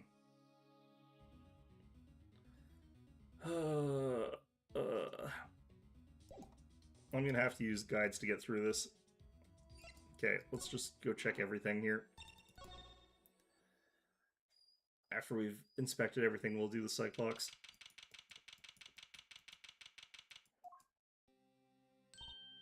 Oh, morning, Daddy. Ah, I'm so glad you came. You okay, Daddy? They picking on you? Ha ha ha ha ha ha. I'm fine as always. This old boy is here to help me after all. That's a young man to you. Good morning. That's a cute outfit you have on. Thanks, my first show's today, after all. 2 weeks have passed since then. I called her into my office. Tracy, there's something we need to talk about.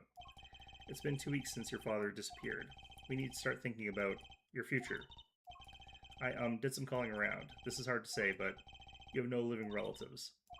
So, I was wondering if you wanted to stay with me for a while. Just until your daddy comes home. It won't be long. I hope. Of course, it's totally your choice. If you don't like it here, you can go wherever you want. I could look up some places you might like to stay at. This is so weird. Mr. Attorney, Dad told me about you. He said I could trust you. Huh? Really? So if I stay here, does that mean you'll be my family? Huh? I guess so. Getting weirder. Mr. Attorney? Or actually, why don't you call me, Nick? Or you can call me Daddy if you like. Doesn't have to be today or anything. Okay, say Daddy. That was quick. Yes? If I move here, I have to switch schools, right? And I was thinking, I haven't paid for lunches at my last school for a year. So thanks, Daddy. Oh, in this office? It's a little blah. A little color goes a long way, you know. And Daddy? You got fired from work, right? Don't you worry one bit. I'll work twice as hard. We'll make it through this. Trucy, how old are you? Oh, I'm 8. But don't let appearances deceive you. I'm a young professional. Stick with me and you do just fine, Daddy. Thanks. Why does it feel like she's already in charge? The offices. So you got fired from being a lawyer, right? You at least kind of look aside or something when you say that. It's actually kind of hard for me. Oh, I'm sorry, Daddy. Wait, is that foolish pride? My other daddy always used to talk about that. Actually, that's pretty accurate. So here's my idea. We'll make a new office. Law just seems so stiff, doesn't it? And old will be my friend at school anyway. Well, that won't do, I guess. I just don't know much about anything other than law. Or even much about law. If I were to ask some people. Maybe the problem is calling it an office. We should run an agency instead. You mean, like a talent agency? Forgive me for asking, but doesn't that require talent? You've got me, don't you? I'm a professional. Professional?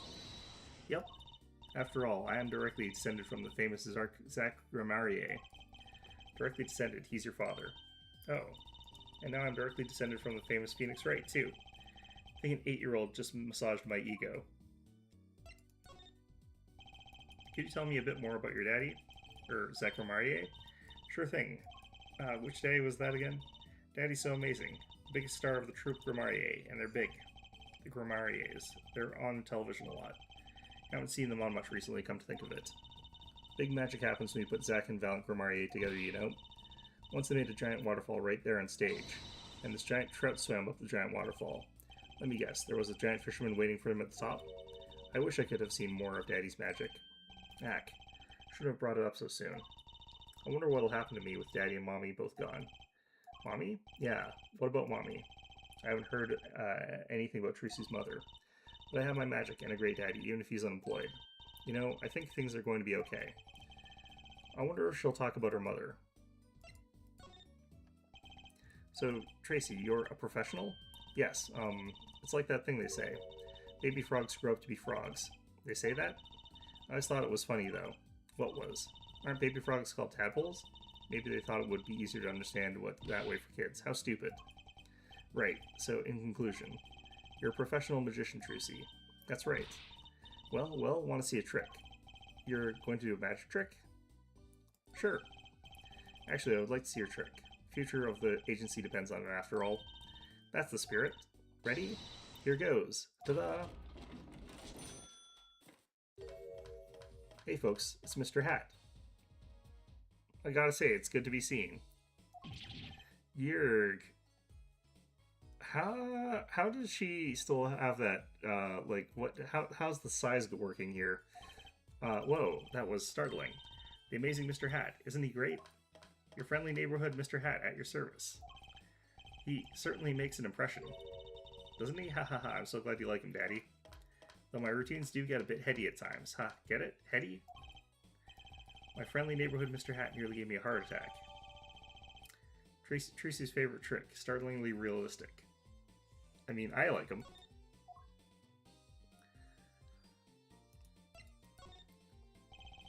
Can you tell me about your mommy, if it's okay? Mommy was so pretty. She was like an angel up on stage. On stage? You mean with your daddy? Yep. She was always there with Zach and Valent smiling.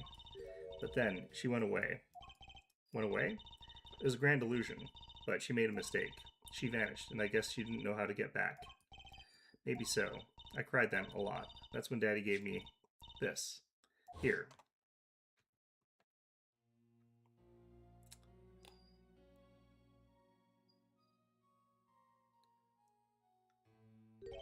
Huh. Okay. That's interesting.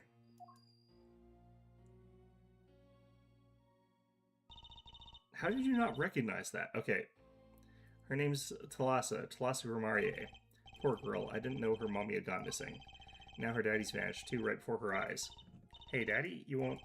Don't worry, I won't vanish, I promise. Right, you can't even do magic. You're like a backup plan. Daddy always said to have a backup plan. I guess I'll rate as a backup plan. That's fine. Contains a photo of Trucy's mother, Talassa. I think that's probably enough for today. Sorry to ask you so much all at once like that. It's okay, after all, we're family. I just hope you're ready. The Right Talent Agency opens tomorrow. But what? But we're representing anyone? Me and you. That makes two, Daddy. I think you need more than that to make an agency. Besides, you may be a magician, but I'm no talent. Oh, I'm sure there's something you're good at. Well, when you put it that way. You mean you don't have any tricks? No old standbys? This will not do. A boy should always have a trick or two in his pocket. Okay, I'll think of something. That's the spirit. See you bright and early tomorrow, Daddy. Welcome to the team, Daddy-o. The team, right. Sometimes when magicians vanish, they leave something behind. That's how Trucy became Trucy Wright, my daughter. To be honest, I was pretty lost those first few days. Thinking back on it, it was a pretty dark time in my life. But Trucy, happy, smiling Trucy, she was my light. I know that this would be difficult to talk to her about, but it would be really important to figure out... Oh, checkmark, okay. It would be really important to figure out what the hell she is... who she got that paper from. That's actually really important.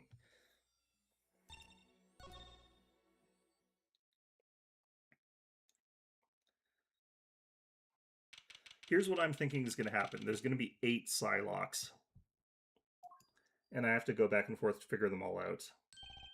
I figured you'd come here sooner or later. I signed on sooner, Drew Misham, was it? I haven't done anything illegal. And I didn't come here to whine about past events. I want to ask you some questions. I suppose you have that right. That day, the entire court descended into chaos. Only you stood still, your eyes calmly watching. I admit, it made quite an impression on me. I'm used to finding myself in outrageous situations. Phoenix right, was it? I'll answer what I can. I'm not sure, but it feels like I'm being watched intensely. That's his daughter. Ah, this is my daughter. Vera, say hello. She's gone. Shall we begin then?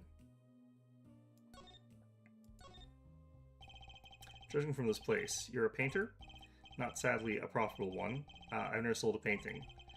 Source of considerable embarrassment. It would be able to get by if it were only me. Your daughter? Her mother grew wary of me and left. I don't want her to grow up needy, Mr. Wright. That is why I began my other occupation. Forgeries. Don't look at me with those eyes. I know what it is I do. More than half of the paintings they bring me are stolen. And who knows my copies are used for. But some of your works aren't paintings, correct?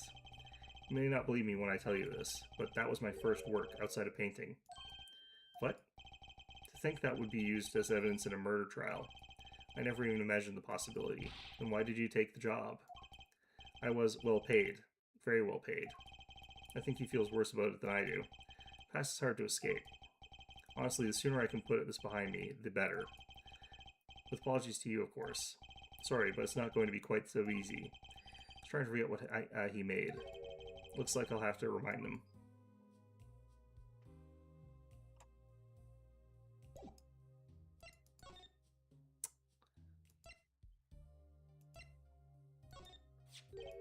Your work. Don't try to pretend you've forgotten. Sure, all you did was make a copy, but that copy might have destroyed the life of an innocent man. I'm responsible too, which is why I have to know. And you have to tell me. I knew it would be difficult to escape this. Then let's talk.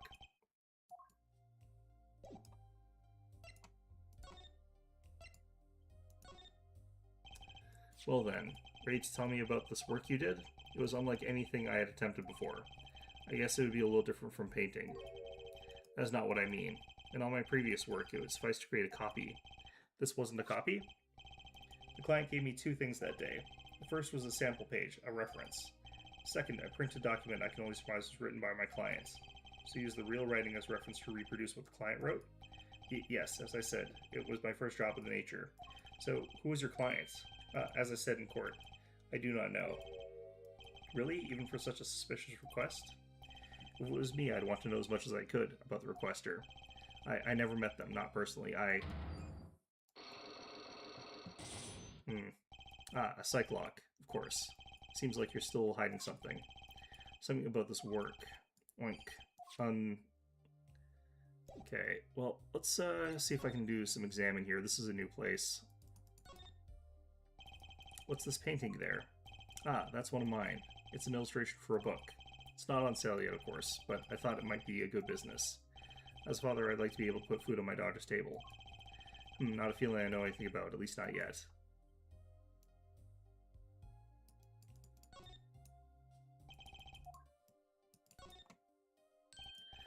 Going home by any chance?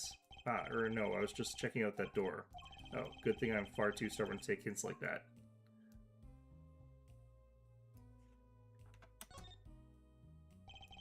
Paints are scattered all around, probably the ones he's currently using.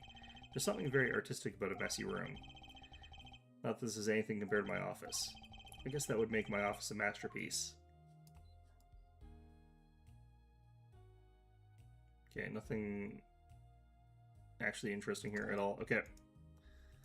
Let's do this for now. Let's hit the future, I guess. Or the present, I suppose.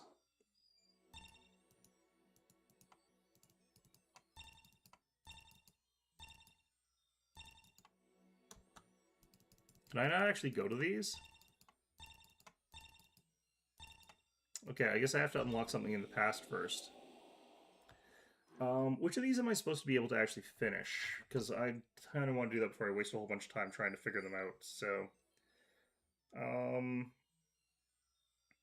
Beacons, okay.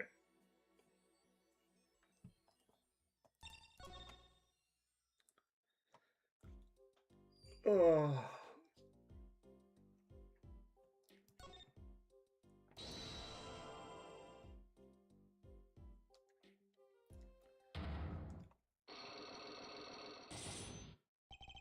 He does seem like he'd be pretty easy to get through. The disappearing trick.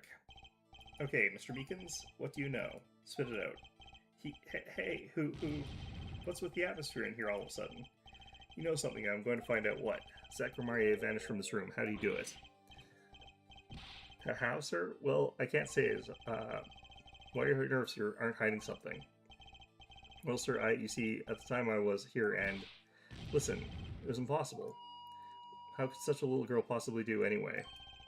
What did you just say? Sir, did I just say something, sir? No, you screamed through the megaphone of yours.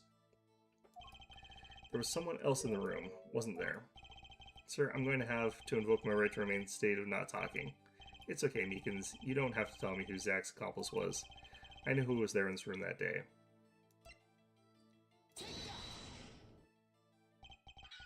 Sir, I've never seen that girl until just the other day. Mr. Meekins, I'm not buying it.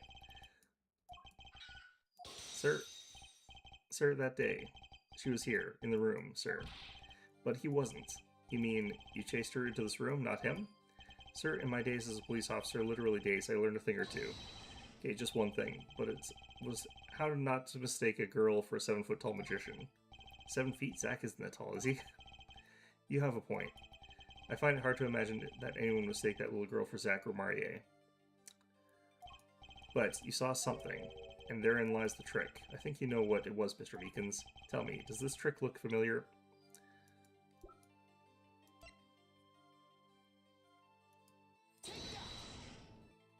Okay, well, that was simple enough.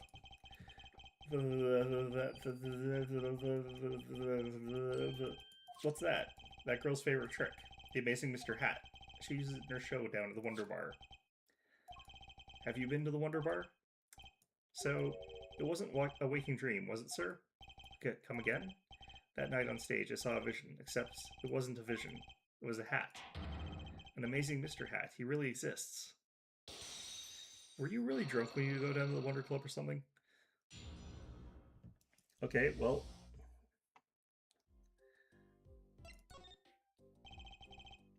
I remember it clearly, though the details are a little vague. Zach Romarier exited the courtroom. I gave chase and cornered him in the corner room, sir. Zach Romarier, don't even think you can escape Meekins. Down on your hands, floor on your head. Hello? Something the matter, mister? No. That is... Sir, I'm currently chasing a suspect, sir. Zach Romarier, do you know him? Oh, I love Zach Romarier. His magic is the best. I'm his biggest fan. I see, that's why you're wearing that costume you're wearing. Anyway, that very same Zach came into this room, but no one's been in here except me. But he has to be in here somewhere. Under the sofa, in the trash can, behind the painting, under the rug. So, Trucy was his accomplice. Imagine my astonished surprise when, 1 week later, I just happened to walk into a bar and see him, Mr. Hat. I couldn't believe my own eyes. For a while, I thought it had been a long dream. A dream that lasted a week. But it wasn't the magician who disappeared. It was Mr. Hat. Sniffle, sniffle. I thought, though it seems complex, what really happened that day was quite simple. You were standing by the door, and out came Zach. But that wasn't all. Another person got in on the act, and she was standing in front of lobby number 2, along with Mr. Hat. And that's the beauty of this, isn't it? So, while you were standing in the shock and amazement, the magician's around the corner, and most likely runs through the closest door into lobby 1. This is where you come in. Turn the corner in rather lukewarm pursuit. And at that very moment, Trucy runs into lobby number 2. Then, all she has to do is tuck away the amazing Mr. Hat. Sir, I only lost sight of him for the briefest of moments. Then I saw that cape, Zach Marier's red cape fluttering like a cape. Astounding, sir.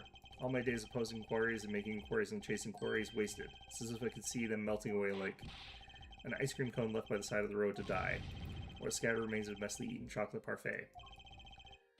Such sweet sorrows. I'm sorry, I had no idea how much you'd suffer on account of this case. It's an honor, sir. I apologize to people many, many times, sometimes more than once. But this is the first time anyone's ever apologized to me. Actually, about that girl, I'm sort of her guardian now. Is that so? So you should know that I harbor no ill feelings whatsoever in my harbor. Okay. I let the defendant escape, that's the stone-cold truth. Just another step on my way from singing the blues to wearing the blues. Someday, sir, I'll be staying side by side with the great Detective Gumshoe. Mr. Beacons, this is a free ticket to the show at the Wonder Bar, if you want. It's an honor, sir. Sir, I can't count the number of things I've had taken from me, sir, but no one's ever given me anything for free. Right, I'll see you in court next time then, sir. I look forward to it.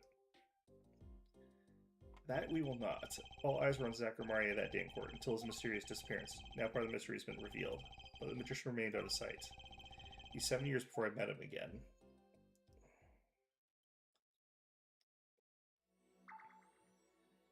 Okay. Does this change this? That's weird. Okay. Well, I guess we're doing this. Present day, present time. Ha ha ha ha ha. Christoph, I'll be taking my leave now. Still have some work to do back at the office. Then I guess I'll go back to my piano. To be honest, it's better when you aren't playing. This frigid culinary dungeon always feels comfortable. Later then. Sigh, 2 hours left on my shift. Wonder if we'll get any customers tonight. Ahem, do you know who I am? Who am I? No, but if you hum, I can play it. Just kidding, I don't do requests. How about a different sort of request? You see, I play cards. Oh, a customer. I was just hoping someone would come and save me from that night of the keys. Seek a true competition. I've heard the Borscht Bowl Club is placed for this. Now I see the rumors are true. And this is? A friend of yours? What the hell? Ah, don't mind me. I'm just your friendly neighborhood newsman. Ah, he will not be playing tonight. When his business is finished, I shall send him home. This competition will be between us, no others. The Right Talent Agency represents 2 artists. And I'm number 2. I play piano, well, sort of. It's actually just a front for my real talent, which is playing poker.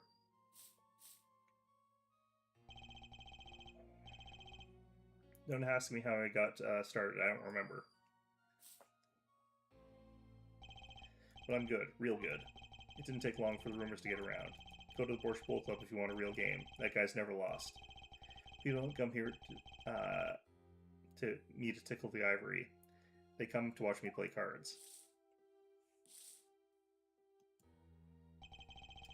Is this a CQ poker club? No, it's a restaurant. We don't play for high stakes. There's no money involved. But real players carry cash, and they're always thirsty. It's a handy source of income for the club owner. Then let's compete. I'll take you to the room. The hideout, yes? But before we go... Yes. Allow me to introduce myself. My name is Shady Smith. Oh, and I'm Brushel. Spark Brushel, news reporter. Oh, I'm... No. Phoenix Wright. Huh? You must always look a man in the eye when you make your introductions. You still do not know who I am? Have we met? Ah. Today, in this courtroom, you cannot declare me guilty. What are you talking about? I'm talking about this. Wow, something shifty was going on with Shady Smith. Who would have thought? Defendants escaped. Find him, quick. Bailiff, close all exits from the building. On the double, he must not be allowed to escape. You can't be. But you're... Zachariah? Yes, the reincarnation act of the century. Pity I only have an audience of 1. You, Zachariah? This must be a bad dream. In a sense, this guy ruined my life. You there. Da. We'll play soon. Ready the room. Da, we'll be preparing a hideout for you.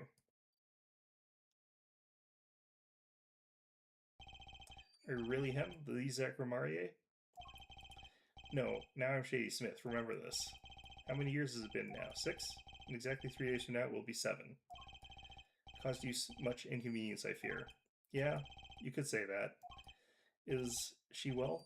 Trucy, I mean? She's fine. I've got her working already. Hope you don't mind. I need hardly express my gratitude, but you have it. This is why I've come. That and to settle a matter of cards. By which you mean poker? Those eyes. He's serious. Spy's losing above all else, and so I have decided that I will win tonight, no matter what it takes. I know this guy's type, and they're dangerous. Everything's about the competition, all else is secondary. Perhaps we should take this time to talk before we play. I know you have much to ask me. And I, you.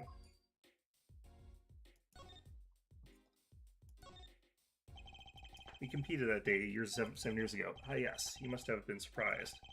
Called to the attention center out of the blue. 2. And 1.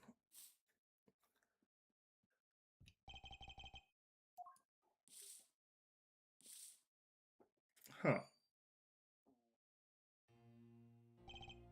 I lost. I've only lost a game of it's only a game of poker. Game played for a long time, and only lost twice. Who was the first? The man I killed, of course. You chose your defense attorneys by playing poker? Some were hired, others fired. When you compete, you see a man's true nature. You know what I speak of. I know what you do. Trucy's power? Trucy? She's in the class out of her own. And Apollo's even better. For 7 years, I've played poker here at the Borscht Bowl Club. And I've never lost once. I'm good, but not that good. I win because whenever there's a big game, I bring in Trucy. And she sends me signals. Daddy, he's got a good hand. Might have a chance if you act quick. Better call him soon.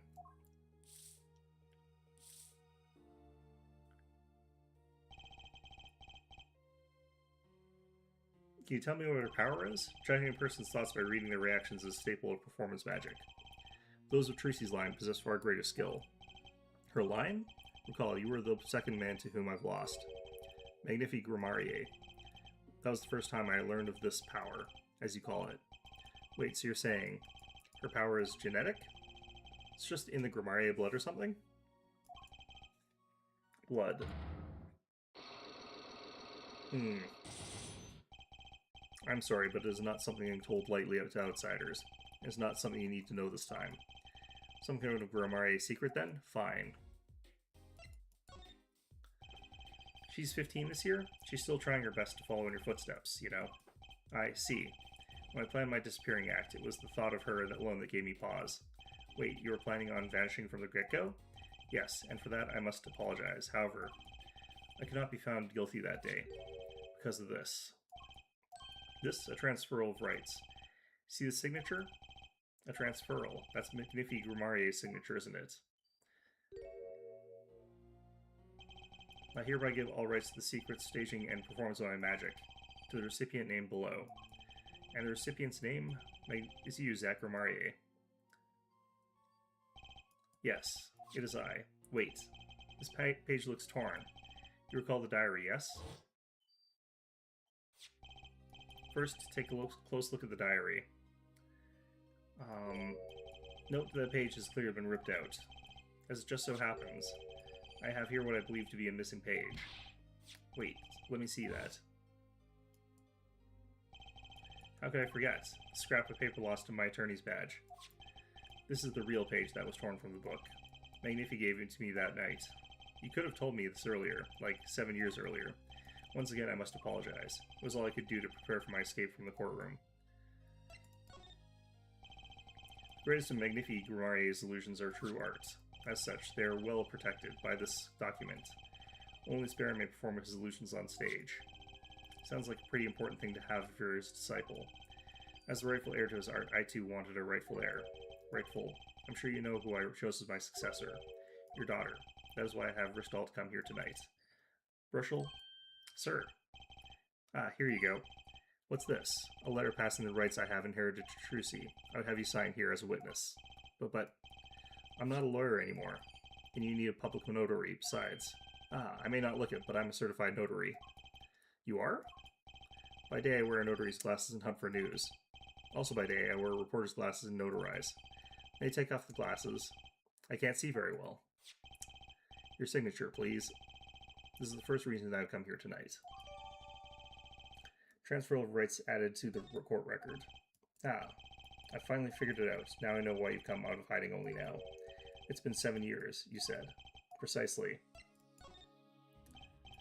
There's a law that covers your situation. After 7 years, missing persons are considered to be legally deceased.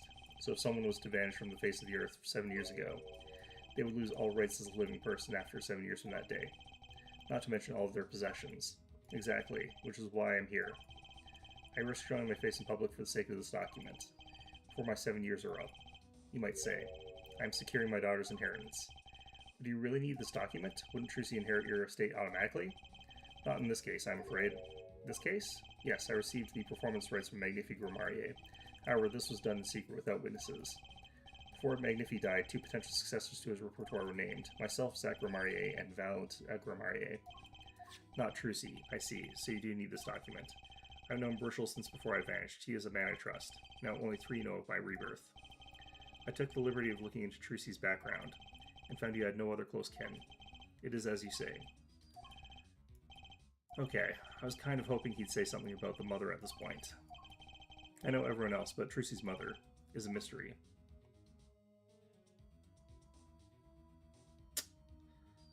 Okay,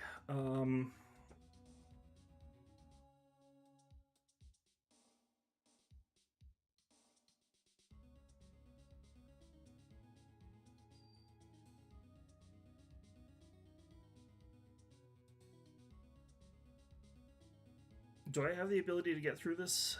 Do I think I can?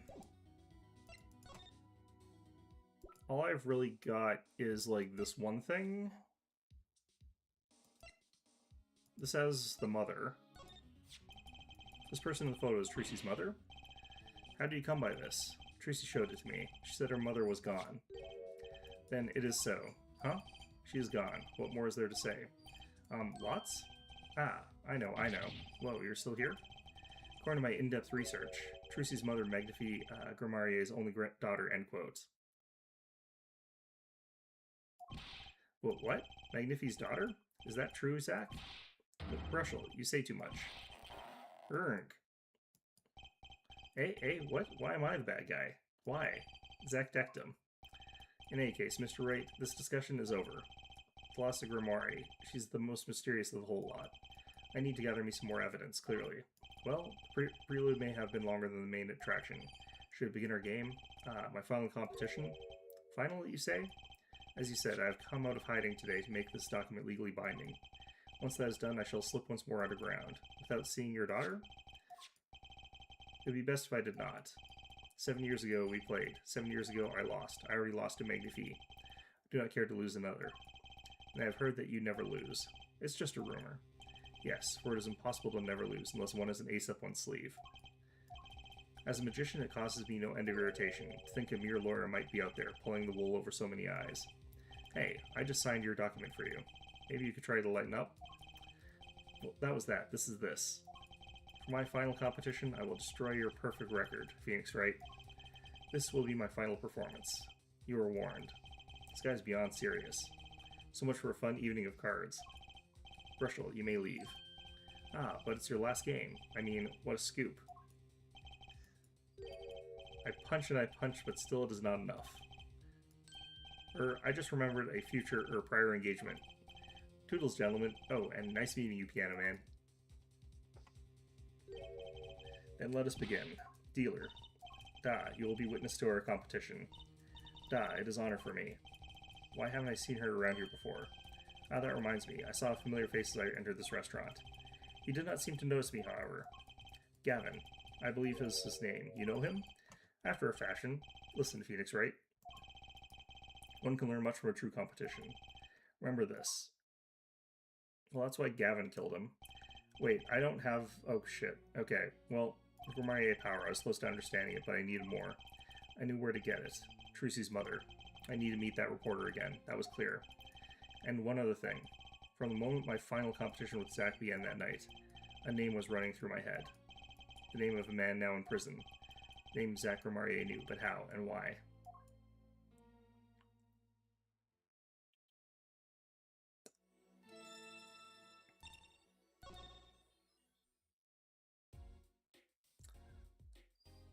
Okay, I don't know if I can do this then, but that does open up more options for me. I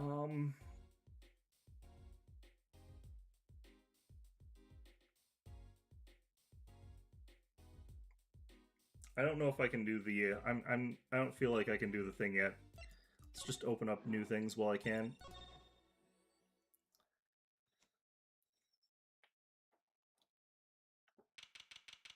Present day Central Prison Solitary Cell number 13. They put him in solitary and it's this nice? What the hell? Well, well, isn't this an unexpected surprise? What errand brings you down to my cramped confines? Gavin. Is this your idea of revenge, Phoenix Wright? Revenge for the events that took away your attorney's badge 7 years ago? My past is like my logic, straight and true. Nothing's changed. All I did was point the finger of justice in the proper direction. Fine. I'm glad we could have this little tete-a-tete. You look well, Phoenix Wright. You too, Gavin. Life has been full of surprises for both of us. I've no doubt you never expected to lose that attorney's badge of yours, and I'll bet you never expected to wind up here. Shady Smith was the name of the man you killed. Do you know who he really was? Who he was? Zach Romarie, you know, the defendant? I remember him, of course. But you say Smith was Zach? Impossible. Don't even try to tell me it was a coincidence. What did I just say? Life is full of surprises, don't you think? After that trial, you were arrested and found guilty, but your motive was never made clear. A mistake I plan to remedy. You're not an attorney anymore, Phoenix Wright. What possible conclusion do you think this investigation of yours can lead to? I killed a man named Smith with a bottle because I am an evil human being. Isn't that enough? Not for me, it isn't. I need to know why you did it, Gavin.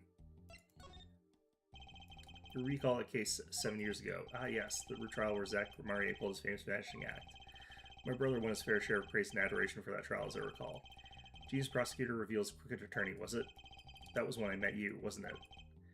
Was it now? The Bar Association Review Bar voted unanimously for the strictest punishment. Unanimous. Save for one dissenting opinion, yours. It was my brother who was responsible for putting you in that position after all. For 7 years we've been friends. And yet, I still don't understand you. But right, your friendship towards me was never pure. You suspected me then as you still do now, don't you? Honestly, right now, I'm not sure what I think. You didn't just brain a guy with a juice bottle for no reason. Tell me why you did it. Persistent, aren't you? Came here because I remembered something. The night of your game. Zach Romarie mentioned your name, Gavin. Ah, that reminds me. I saw familiar faces as I entered this restaurant.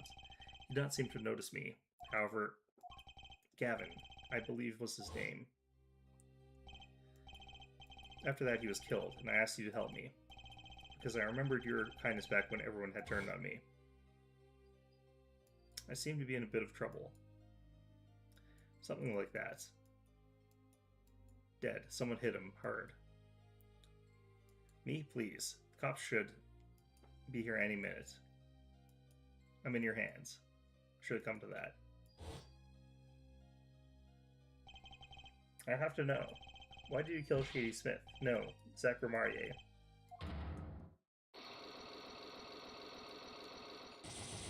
Oh yeah, he's got a lot of locks. Whoa, I've never seen psych locks like these.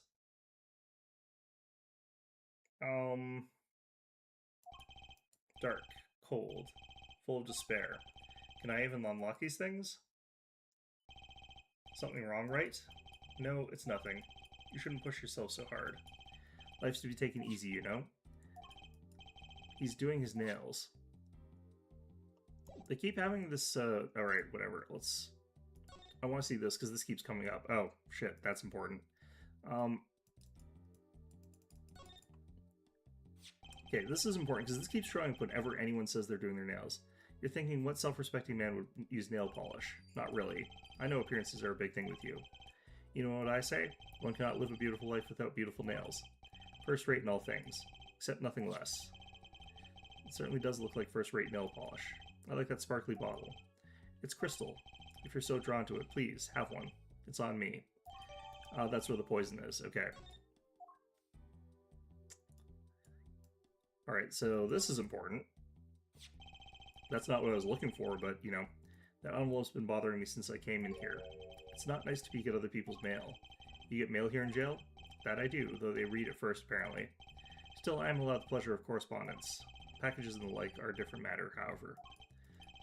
Looks like sneaking a peek is out of the question.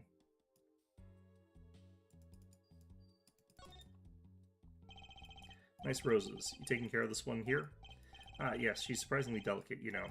Requires careful tending, but she is my best friend, as they say. Best? Come on.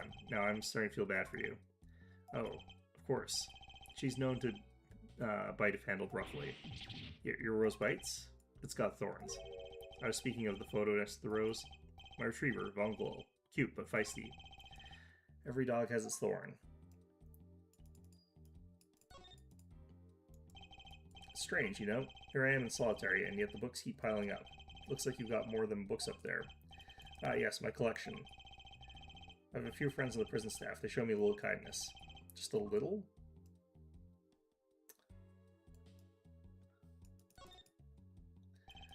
That's some chair. Just looking at it makes me want to take a seat. You probably have to add a whole digit to the price of one of the office chairs. And here a comfortable chair is the most valuable thing in the world. You have to add 2 digits to the price of the standard prison issue chair for this. Those prison chairs don't look so bad either. Maybe I should redecorate. Alright, well, either way.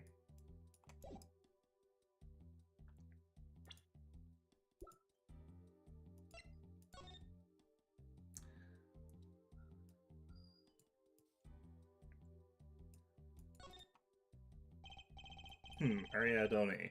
I've heard of that brand. This must be the brand symbol. It's supposed to be some kind of flower. Wait, no, maybe it's a hand. Wait, on second thought. Is that an eagle? Who makes these things up? Anyway.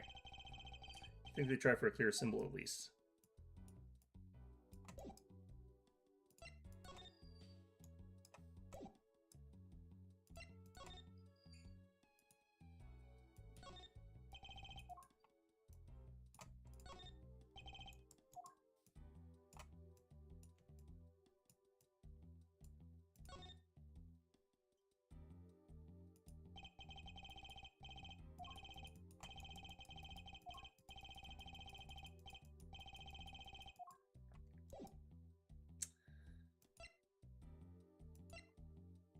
Alright, well,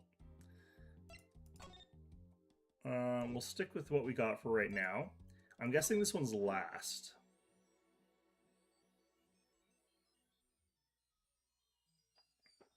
Well, the other easy person to go after is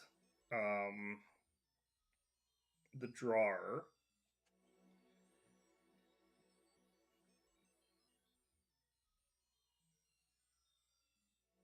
So he's probably the one I go after right now. That would be the easiest.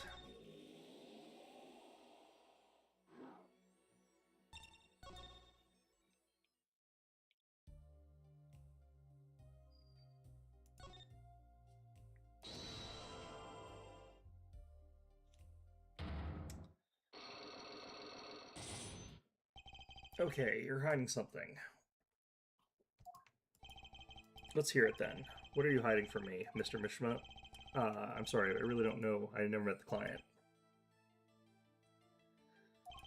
True, when I was asked the client's name, there were no psych locks in sight. Regardless, you're hiding something. You have to be, otherwise it wouldn't make any sense. Why are you doing this to me? Well, I made my stand. No backing down now.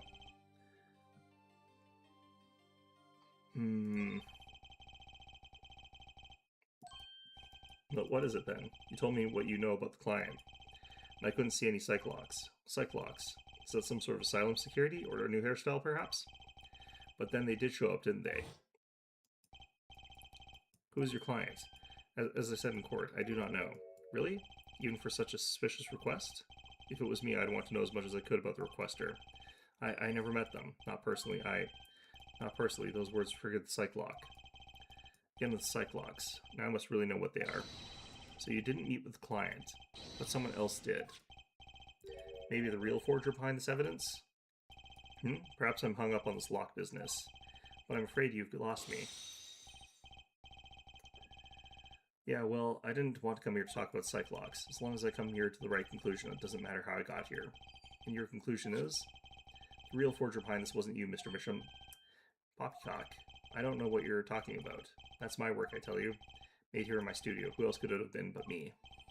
That's the real question, isn't it? If the forger wasn't you, then I don't have many other people to choose. Yeah, this is real easy. Okay, the real forger that drew the studio is...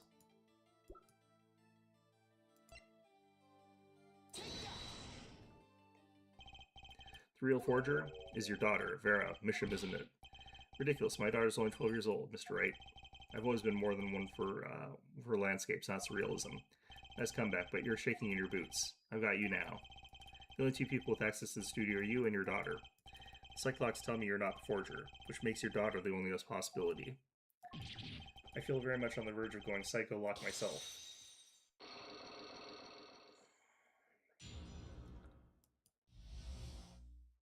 Okay, so I guess this is all the stuff that Phoenix was doing over this time.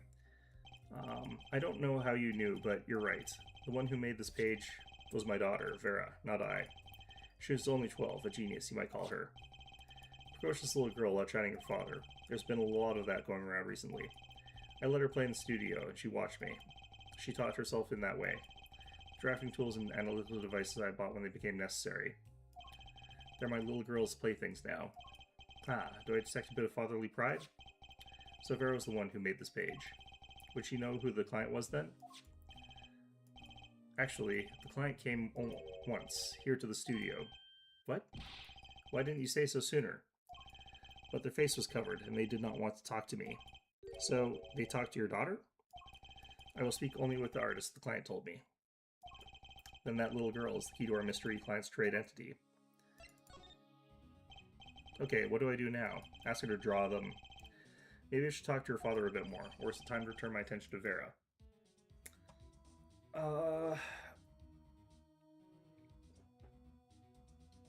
Have to look this up here.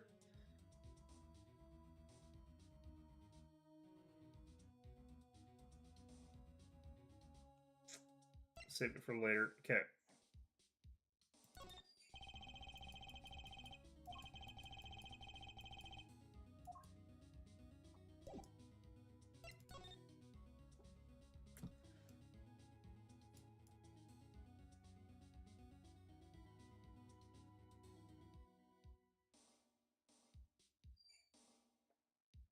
Okay, was there anything here that I was supposed to look for?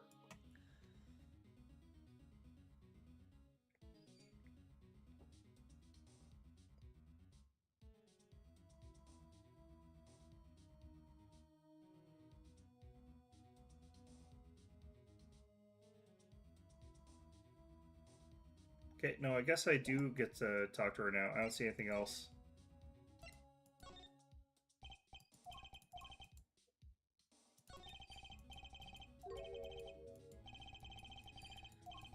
Can I? My daughter has never been one to talk to strangers. She's quite shy, extremely so, actually. With only one exception, which was, oddly enough, it was that client. I left the studio while they talked. I returned when they had finished, and she was laughing. It was the first time I'd seen anything of the sort. Please, let me speak with her. Alright. Okay. Uh-oh. This could be tough. Vera, was it? Would you like to have a friendly chat? I'm Phoenix Wright, ex-lawyer and pianist. I'm still looking for the keys that say Do Re Mi. I can't find them anywhere. I'm no good at this. I need something to get through to this girl. Vera, was it? Okay.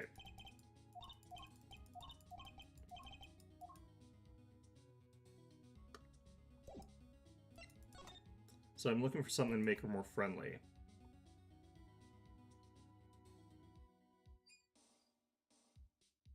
This?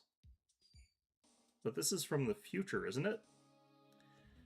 Wait, how does this work?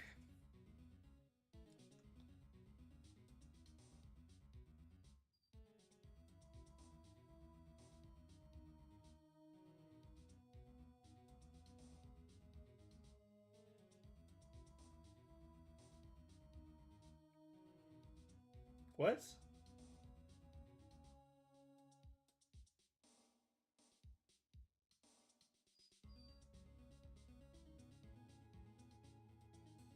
I don't think I can do anything here.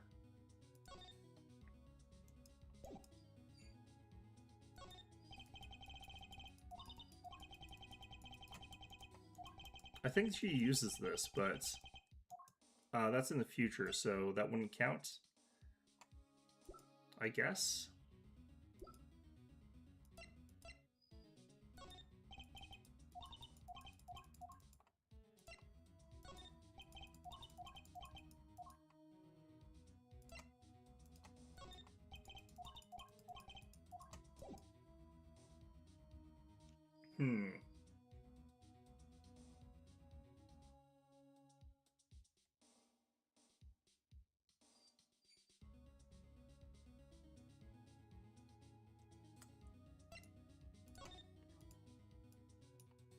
Apparently I'm supposed to do some stuff here over here, but the guide I'm looking at is clearly flawed, but oh no, wait.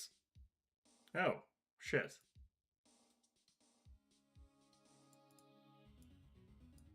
Apparently I can go over here.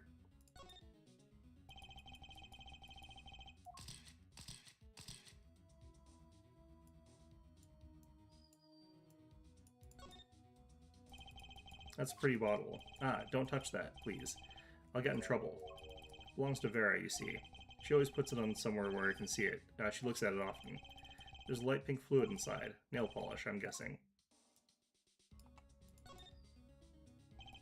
What's this red envelope? Ah, don't touch that. It's quite important. Painter's face just changed hues. Guess I better behave. Let's tempting to just grab it. That's an awfully small frame. What's that inside it? A stamp? Ah, please don't touch it. I'll get in trouble. That stamp belongs to Vera, you see. She always puts it somewhere she can see it. That's Zack and Valeth, the Grimoires, isn't it? Post office issued that commemorative stamp last year, when the Grimoires were at the height of their popularity. Not anymore, now that one of them has vanished off the face of the earth. Two of them, actually. Vera went to see one of the shows when she was quite small. She's been a dedicated fan ever since. She watches them every time they come on TV until the end. Stamp's quite hard to come by, I hear. I still wonder how she got her hands on it.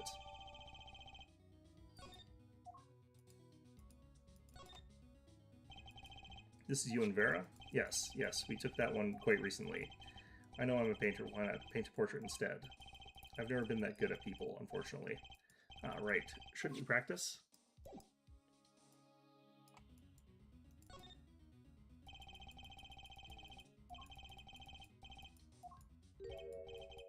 I'll sell you one for 50 cents. That's okay. They look kind of heavy. Oh. Maybe he needs to work on his sales technique a bit.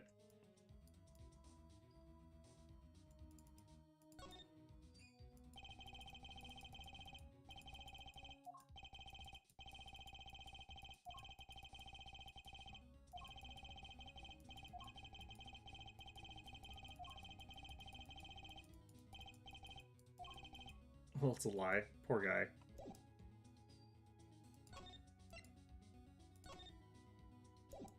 Okay, and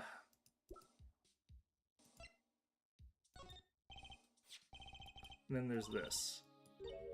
My stamp. Hey, she spoke. She can talk. Yeah, so the stamp. How can I keep her talking? Great magicians, aren't they?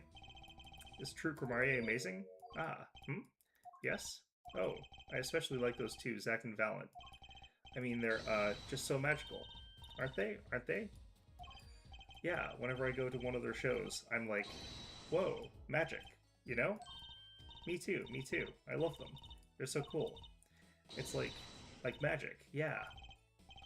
Alright, she's talking, not saying much, but it's a start. I went and saw them with Father the other day. The opening ceremony at the Grimoire Museum of Magic. They have one of those? I guess it makes sense now that they have their own commemorative stamp. So, have you been to one of their shows? Just once when I was little, with Father.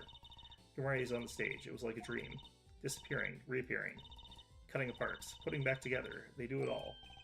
Yeah, maybe you can keep telling me stuff like this? Oh, you know, about Zack and Valent, maybe? Oh yeah, sure. Alright, better get asking her before she changes her mind.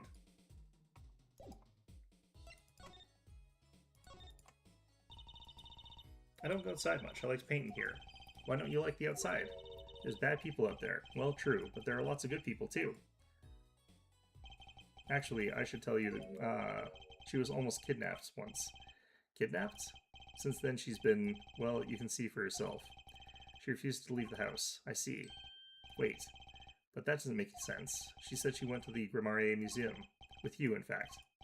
Ah, yes, actually, she was quite insistent on it, much to my surprise. That was the first and last time she expressed such a desire to me. That person gave me a good luck charm. A good luck charm. For when I absolutely had to go outside. Yes, apparently she received something, a gift, from that client, actually. She won't tell me what it was. Nail polish. Father told you to keep that secret from that client, huh? This I have to hear about. So your father tells me you're good at painting all sorts of things. I really like painting a lot. Father's always very happy when I paint them exactly the same. So you did this too? Oh yes, that was my first job. Your first? All I used to do was paint the same thing I saw. But this was totally different. The pen slips in the way the writer held the pen and the pressure on the nib. I had to use a microscope and analyze it on the computer. She seems happy. Odd, her work was the last nail in Grimarier coffin. I guess no one told her. They're the best in the world. Huh? Oh, you mean Troop Grimarier? Of course. Father gave it to me. Your father. But I asked him about it. He didn't know how you got it. I guess I just took it, yeah. Took it? Father got a letter from that person. That person? You mean that letter was from the client? Oh, we talked about the Grimariers forever that day. I'm sure that's why I was sent that stamp. I didn't just want to send it back, so I took it. They're a sneaky one, this client. So they were trying to get on her good side. They were trying to murder her, actually.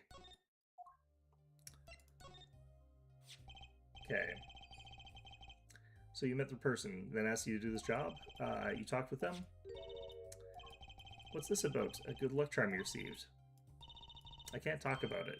Hey, if I do, I won't work anymore. That's what I was told. Yeah, but I really, really have to know. Okay, well that's not too hard. Time to do some psych unlocking.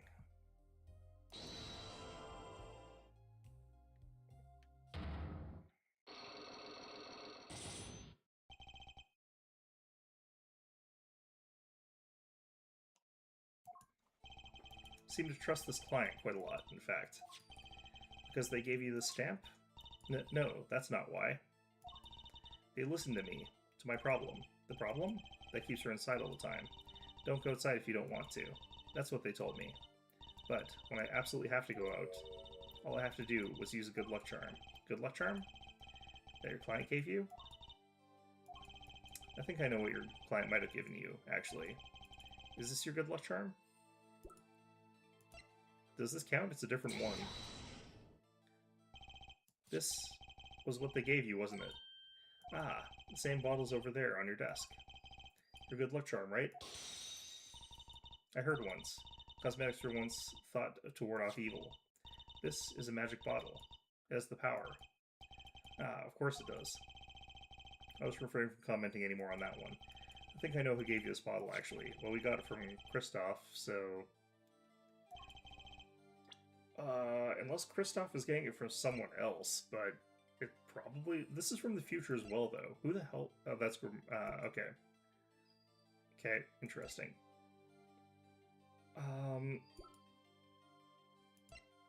It's probably this.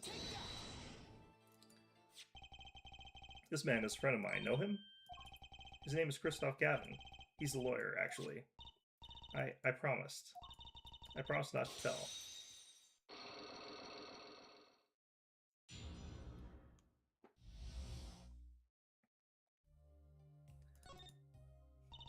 I'm sorry, I can't talk about the client. I promised.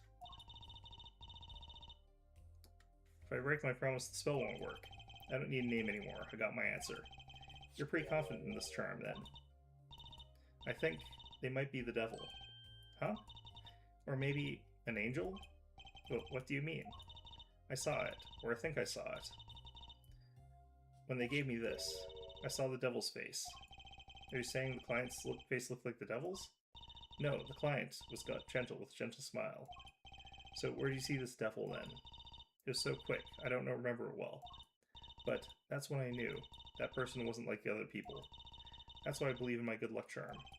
I'm not sure what this devil she saw was, but it's pretty clear that Christoph Gavin was her charmed. Well, I think that's all. I'll be leaving now.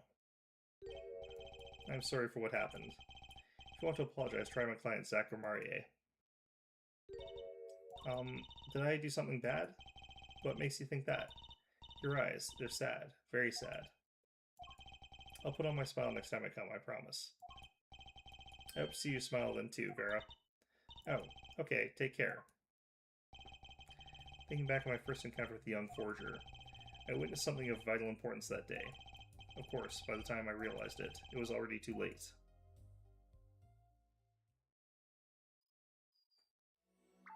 What, that someone was trying to poison her to death? Yeah.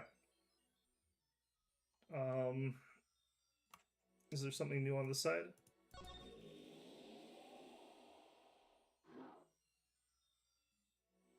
Nope. Okay. But can I use that to defeat either of the other things?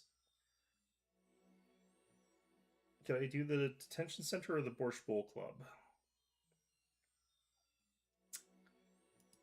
I'll try the past again. Clear out all of those if I can.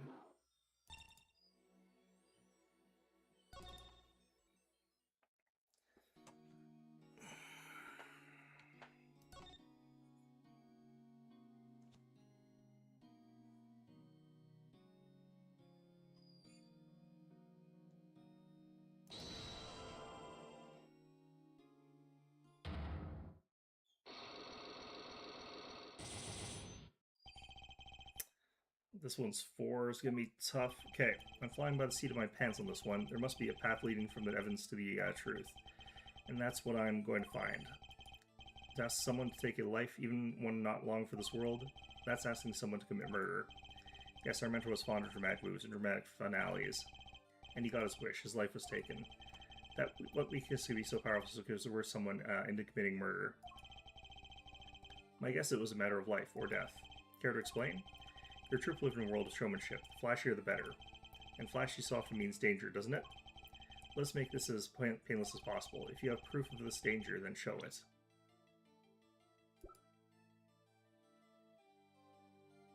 The gun?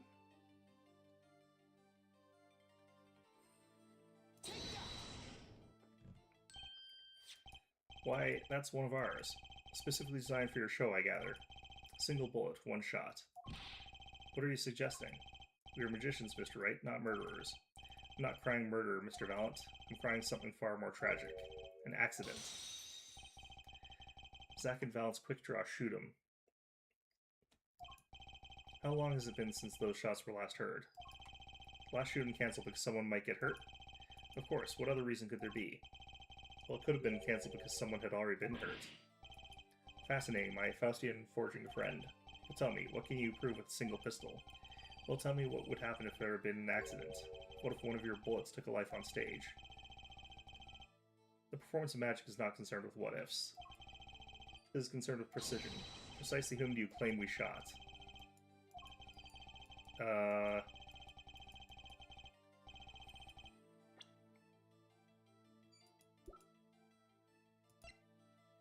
Wait, which one of these do I do?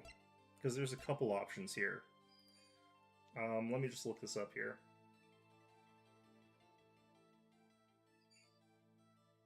Okay, it's the locket. I wasn't sure if it would be that or if it would be the stamp, because either of them would make sense for that.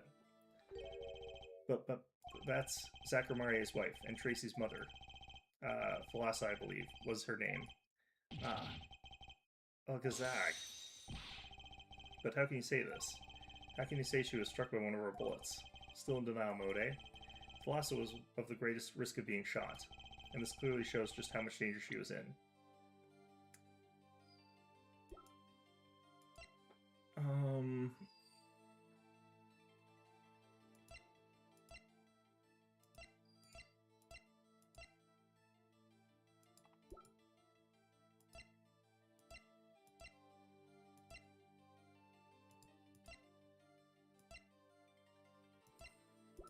It'd be this again, wouldn't it?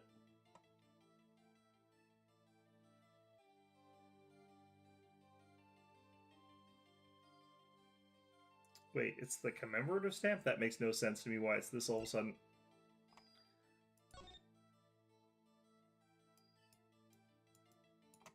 Yeah, I don't get this. Okay.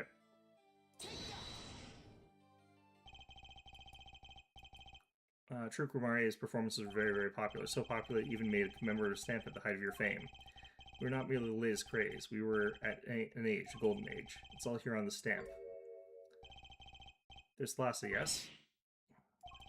Tracy's mother is missing, I hear. What happened to her? I don't know. Part of his memory's still locked up.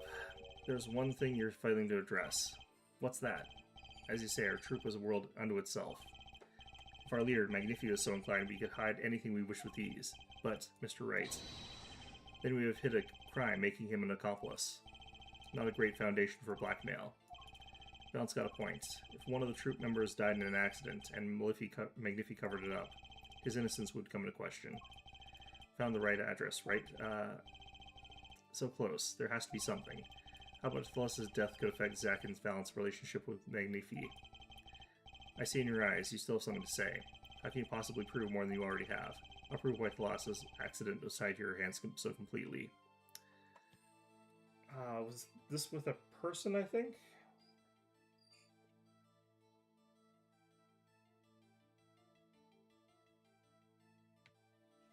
I don't think there's any more evidence, but which person would it be? Thusi?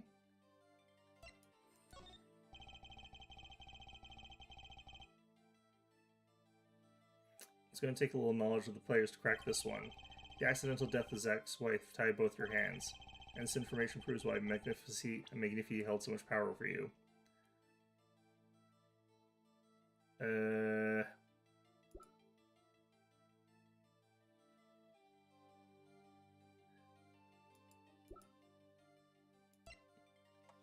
Is it this? Or would it be... It's one of two people. It's either her or it's her mother. I have to look this up because I can't figure it out. No, it's mother. Okay, not this one. It wasn't a question of who shot Thalassa. Thalassa herself was the problem.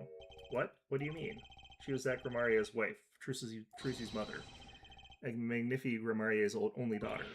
There was a terrible accident, and the two of you killed your mentor's only daughter. If that wasn't the key to Magnifi's power over you, I don't know what was.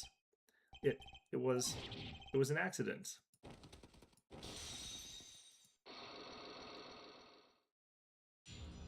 Unlock successful.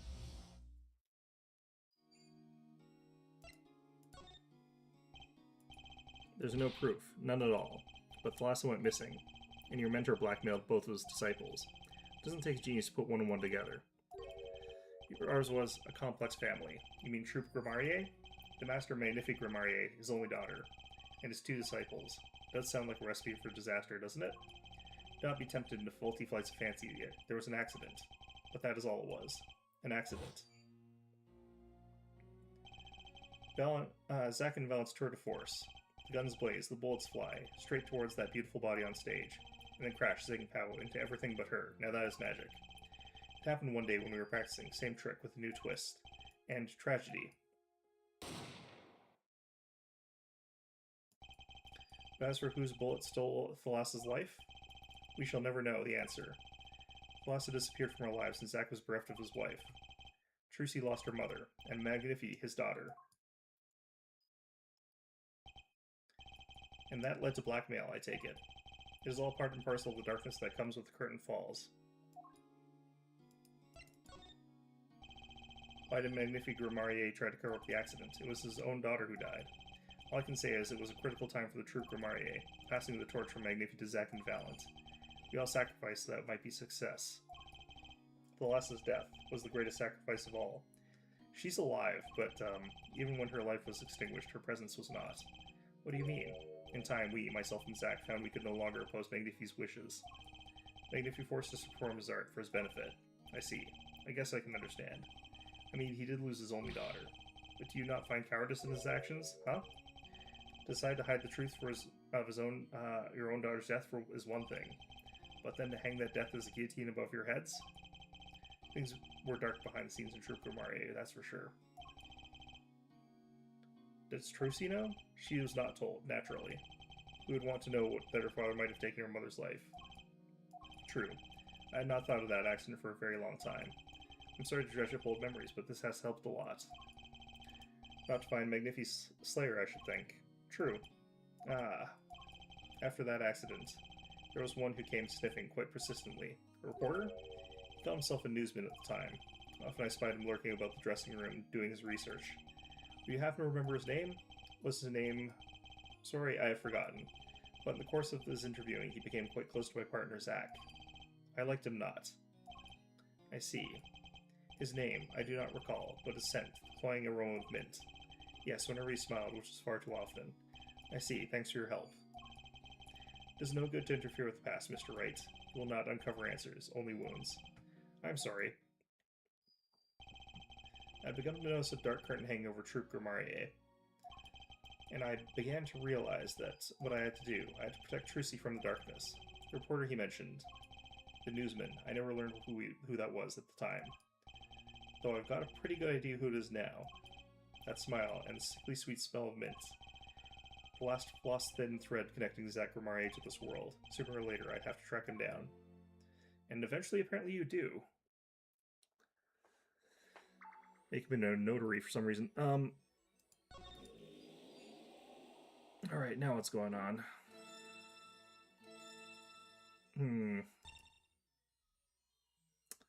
Okay, what is the order that we go to next? I'm just going to check that.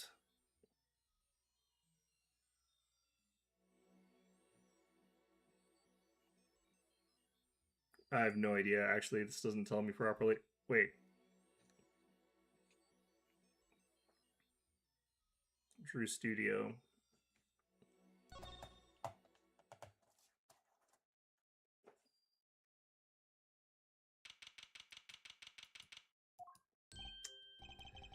Wait, what the hell? Why are you here? Was I here during the interview? Hey, well, what do we have here? Remember me? Of course I remember you. Journalist meets ex-attorney in bar, end quote. Can I ask what you're doing here? Mr. Misham was poisoned and his daughters. Oh yes, I know. Oh, I know, yes. It's caused me no end of grief, to be honest. Journalist wishes he'd tracked down case just a little quicker. End quote. Were you on the trail of this case the whole time? Zach Grammarier was a good friend. Zach said something to that effect back at the Borscht Bowl Club. What a character, what a man. If a little, no, a lot. No, extremely rough around the edges. Do you think I could ask you a few questions? Oh, are you serious? I mean, I'm usually the interviewer, not interviewee. Journalists ask questions, not the other way around. End quote.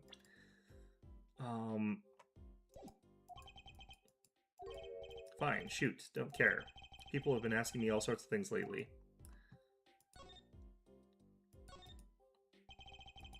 It's tragic what happened to Drew Misham and his daughter. Forgery is a serious crime and they paid the price. You know what really did them in, though? Don't you? Yes. A forged diary page. The night I interviewed him, I found out something about Mr. Misham I hadn't known. What's that? You know, he always felt like he was being watched. Every day for 7 years. Walls have ears, potatoes have eyes. End quote. Being watched. You mean he felt guilty? No, I'm not talking about feelings here. You know, I felt watched, too. The whole time I've been on this case, no less. Journalists get tingling sensations on back of neck, freaks out. End quote. Because you felt guilty? Why would I feel guilty? You felt like you were being watched, huh? I wonder what it all means. Drew Misham felt like he was being watched, and you along with him. You sure it wasn't just nerves? Nerves? No, it's nothing. So mundane. I stopped paying attention to my nerves a long time ago. But I felt it too. Journalists assured he was being watched, end quote. Don't you wonder why Zach Grammarier got rubbed out after 7 years? Right after coming into contact with me? He completely vanishes from the courtroom. Then, for 7 years, he talks to no one, not a soul. Then, just as the remaining time was almost up, he contacts me in order to have this made. And then, he dies. Starting to put pieces together, are we? And you were being watched this whole time? Maybe not just me. Maybe you were too. But me? I met Zach through that case, actually. You mean the shooting of the Magnifi Grammarier? No, before that. not widely known. You mean the accident? Quote, during the quick draw shooting practice? My, you're well informed. Should have seen me back then. I dug up quite the scoop. I wanted it all. Money, fame, women, a little puppy, all for me. I was younger then, and my days and nights smelled of fresher mint than they do now. Valent Grammarier did mention one particularly nosy reporter. In fact, I was on close speaking terms with Magnifi Grammarier at the time. I knew his daughter too, of course. Thalassa, was it? Really? Then Thalassa disappeared, quite suddenly at that, and Magnifi wouldn't say a word about it. Yeah, my evil habit got the better of me. Journalists catch a scent of a scoop, goes on feeding frenzy. End quote. Set up a one-on-one interview with Thalassa's husband, C. Zach Grammarier. Something strange was in the air over at Troop Grammarier in those days. The whole screen mentor-controlling disciple seemed started by then, I'm guessing. Thalassa, she was part of it all. Right. Come on, you can tell me. Off the record. Sorry, I don't know. Anyway, I kept prying and eventually became friends with Zach.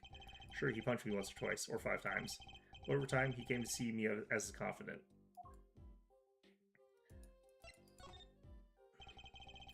He's been waiting this whole time, 7 years, eh? Waiting? For this big comeback, of course. A big revival of Magnifi Miracle. Of course, it was all a dream. Because of this.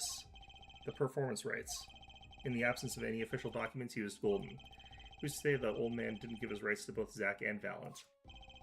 So Valent waited until Zach died, legally at least. Time finally comes, and Valent's like a kid on Christmas morning. He's getting ready for a show at the Sunshine Coliseum, you know. If that document sees the legal light of day, it's going to put a bit of a damper on the big show. He's a sorry one, that Valent Grammarier.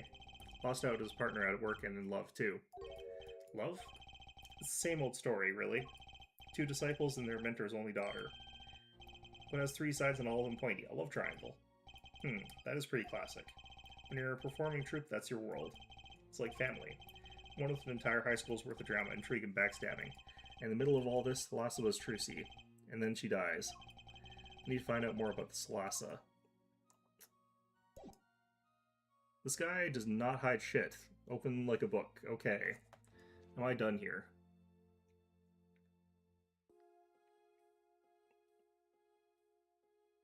Okay, the locket. Because he's talking about it, I guess. I don't know. Mr. Brushnell? Do you know this person? Do I know that person? Of course. I was friends with Zach, after all. He hit me a few times. 5 times, actually. But still, I'd never forget his wife. Thalassa Grammarier. Magnifi Grammarier's only daughter. Do you think you could tell me more about her? Well, why the heck not?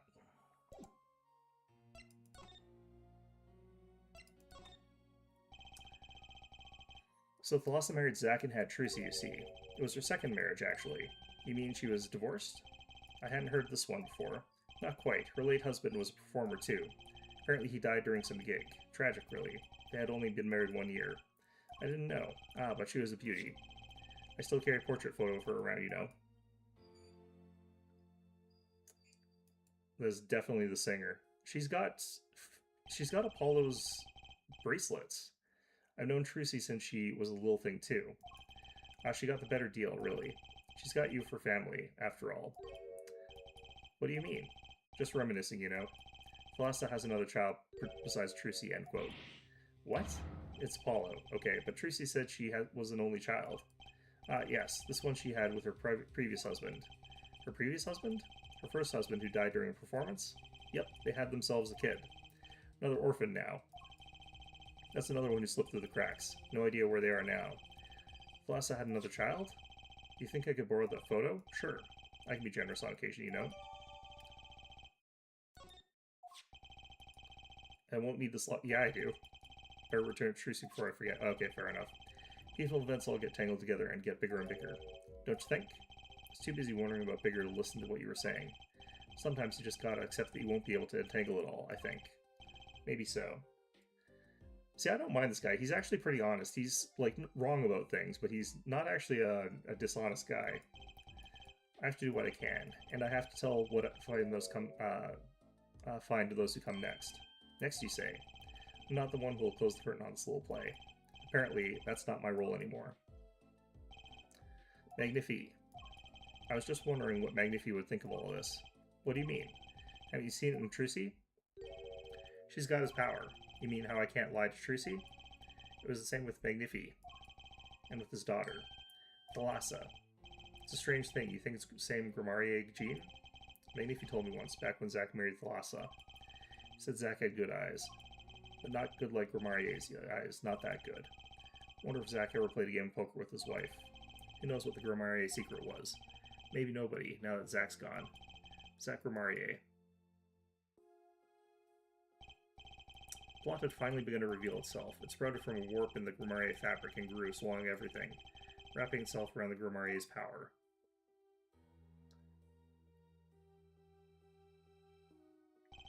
The power which passed from Magnific Gramarye to Thalassa to the next generation. I would once again need to meet the one who bridged it all together.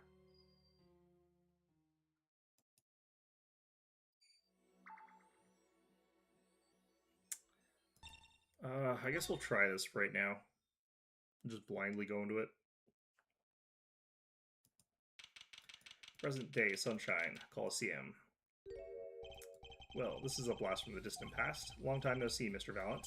7 years, has it been? Frankly, I didn't think I'd ever see you again. Actually, I came because there's something I want to ask you. I've spoken to the press. I have nothing more to say. I've spoken to a lot of people myself and come to some conclusions. But then I realized I needed to hear it from you.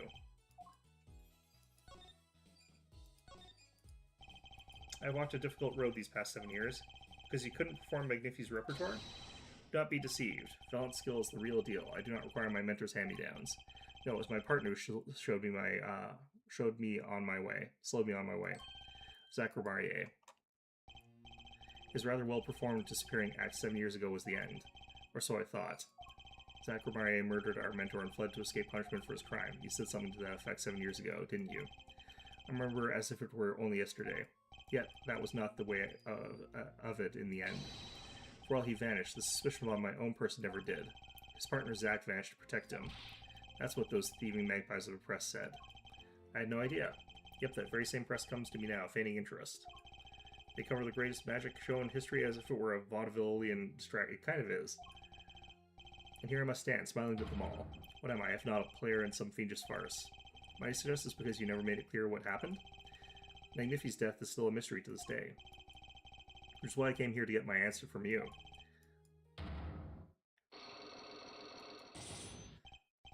I knew I'd be seeing these sooner or later. The audience has no business stepping upon the stage.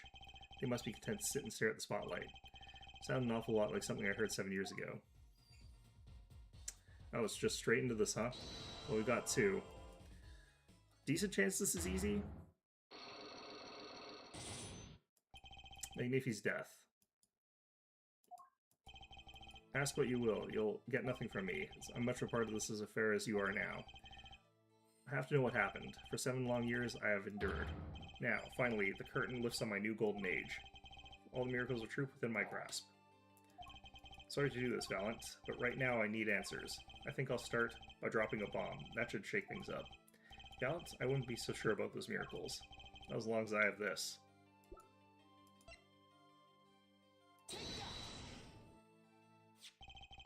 And that might be. It bears the Gramarye seal. Sure brought this to your attention sooner, but I didn't imagine you'd be planning your comeback quite so fast. What is this? A document showing the true recipient of the performance rights to the Magnific Miracles. What? Zack Gramarye? He wrote this? What? He passed everything to his daughter? Trucy Enigmar? Actually, she's officially my daughter these days. Preposterous. Zack is gone, vanished into the void.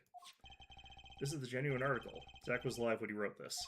Both myself and the notary can testify to this. What?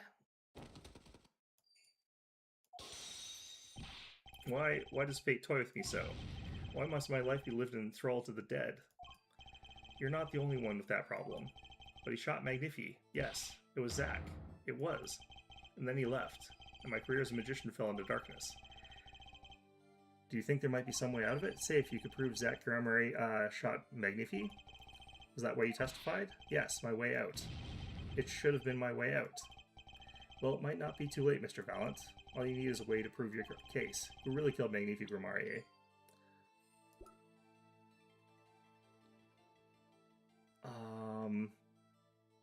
Why is this not people?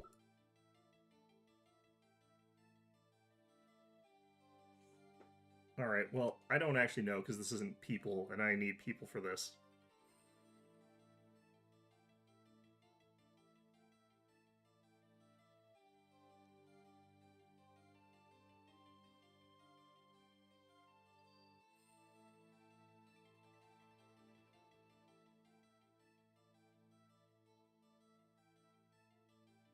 Oh wait, I can get some more things here?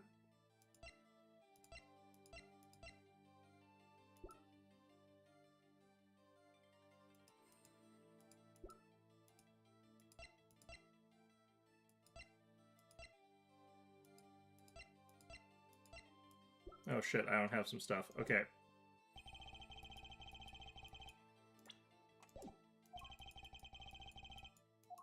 More legwork, yep. Unfortunate. Okay. Okay, so what have I not finished yet?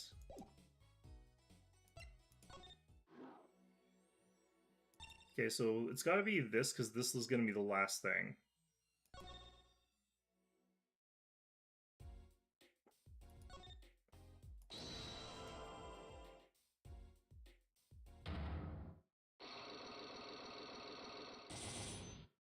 Okay.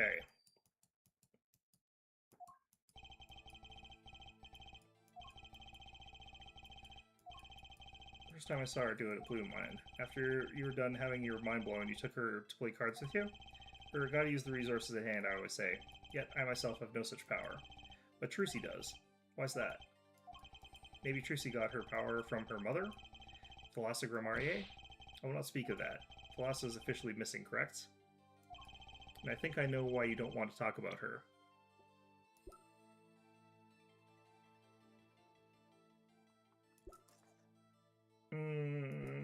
Is it this?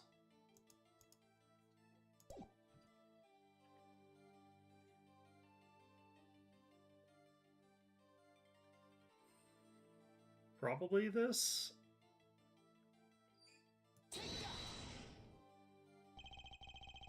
Three of you are team once. Not that the entire country doesn't already know this. At your peak, you were the biggest stars around. Yet, there's another story behind the fame. One that not many know. Thalassa lost her life during a rehearsal. Too unvaliant, Grimmarier's bullets. It was an accident. It wasn't me. How could I shoot my dear Thalassa? I'm sure Valiant would say the same thing. Why, it's just like another murder I might mention. Damn you.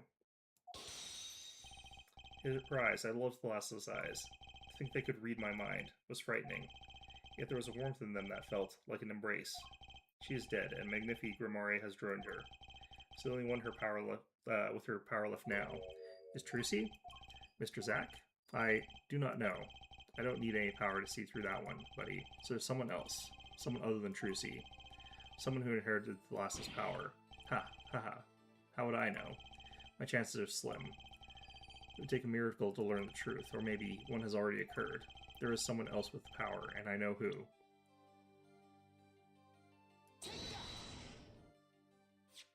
This boy? His name is, I forget. Something weird. Who would he be? An attorney. Attorney? I noticed him when we went to visit a friend's law office. So, what are we making of this, oh great ex-attorney? You can show me these pictures of strange boys all you like, but you could at least say something like, I'm this boy, I could use a laugh. Perhaps you wouldn't laugh if you knew the facts. This might not be 100% proof, but it's close. There's a link between this boy and Thalassa. Actually, it's more of a ring. A ring? Perhaps this will refresh your memory.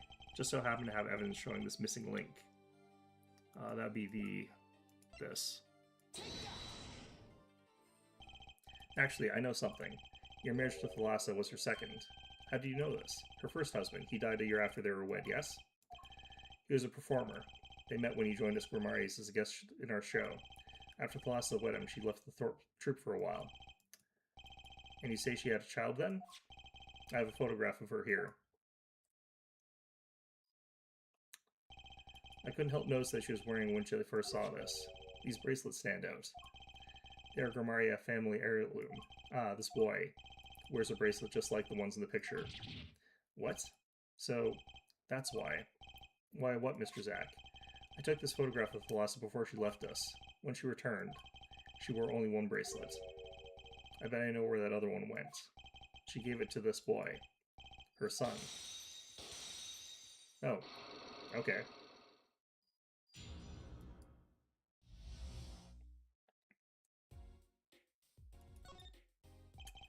This strange power, I myself do not know where it comes from. Yet the fact is that it's passed down the Gromarier line. It runs in their veins. What is it? I asked her, Thalassa, at once. This is what she told me. Her power responds to tension in others. Tension. If she were to face a person and they became tense, even slightly, then she would know, no matter how hard they tried to hide it from her. So she could see it. Not quite. This is the strangest part of it all.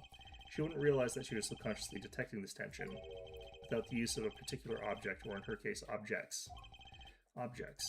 Wait, were they something she wore? Yes. Her bracelets. I admit the first time I saw one of those, I felt there was more to it than just fashion. What kind of power could a bracelet have?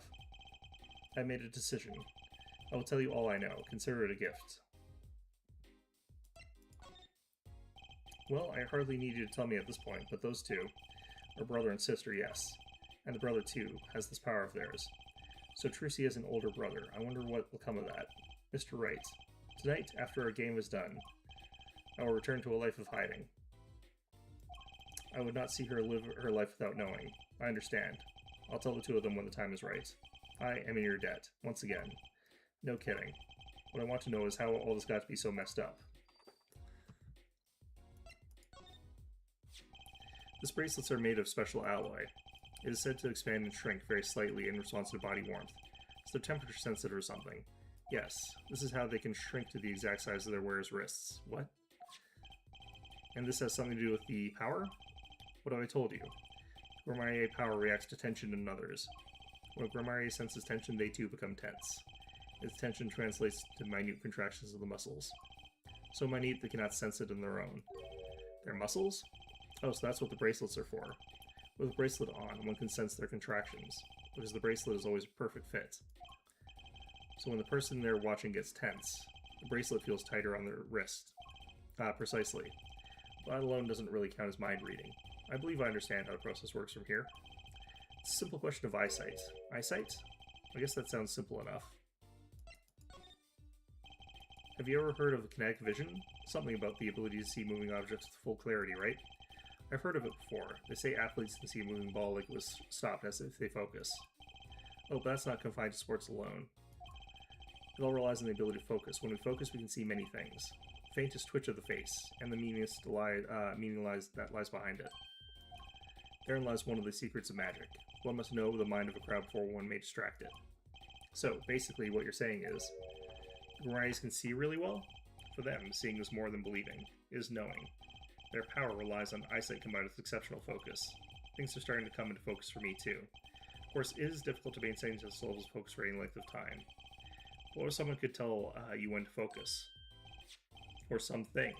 Precisely. But wait, Trucy doesn't have any bracelets. You were talking about poker, yes?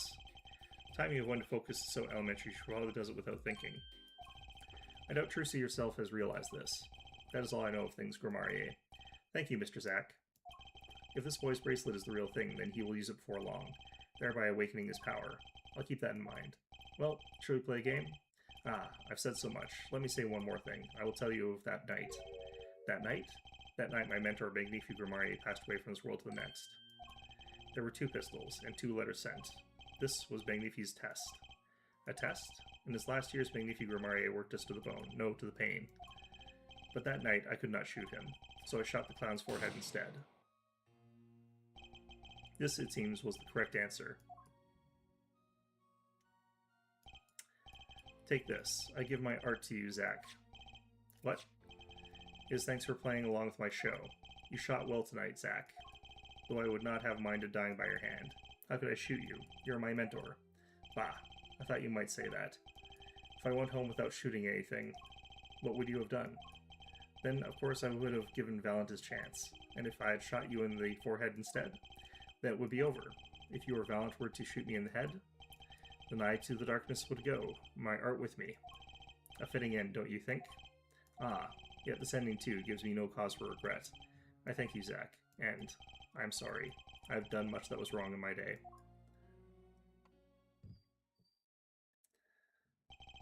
Seems to me that Magnifi wanted you to be his successor all along. That's why the time he gave you is earlier than Valent's. Perhaps, but it is not something we will ever know for sure now. I wonder, what is Valent up to these days? Waiting for you to die. If 7 years pass like this, the performance rights go to him. Ah, and now here I am, and his dream is ended. It's worse than that, actually. Public opinion's a fickle thing, you know? What? You don't mean to tell me they put the blame for our mentor's death on him? The trial ended when you vanished, Mr. Zack. There are even rumors that Valent had helped you pull it off. But that's madness. Well, it seems that before I can once again disappear from this world, I have one more act to perform. Isn't it odd that sorting out my life should prove so complicated? Even though I'm dead? That night, Zack Romarie was killed. He died as Shady Smith, a mysterious traveler with a secret past. But he left one thing behind before he parted. This. To whom it may concern, 7 years past, I, Zack Romarie, murdered my mentor, Magnifi Romarie. I apologize for the trouble caused by my sudden departure from Count Court, and hereby confess to my crime, Zack Romarie. Okay. This was his way of tying up loose ends with his old partner, Valent Romarie. Zack's confession added to the court record. Interesting. Okay. So now I've got something to show to that guy.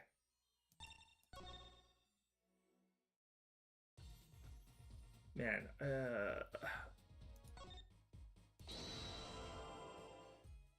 how much longer have I got here?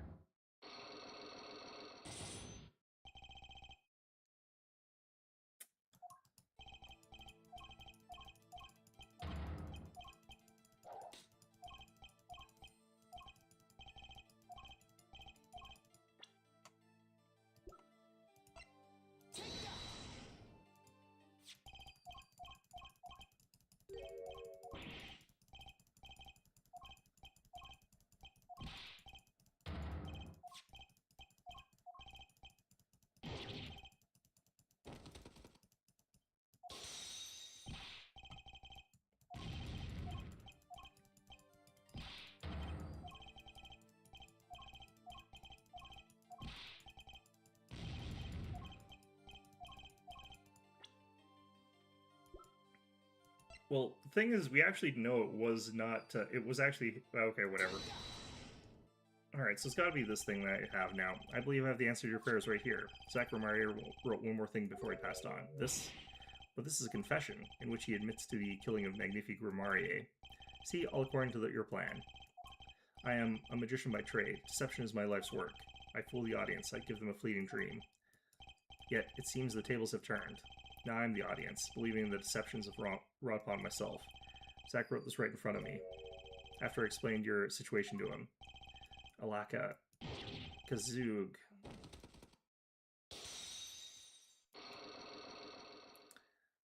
Like, he is the killer. Like, we don't really care.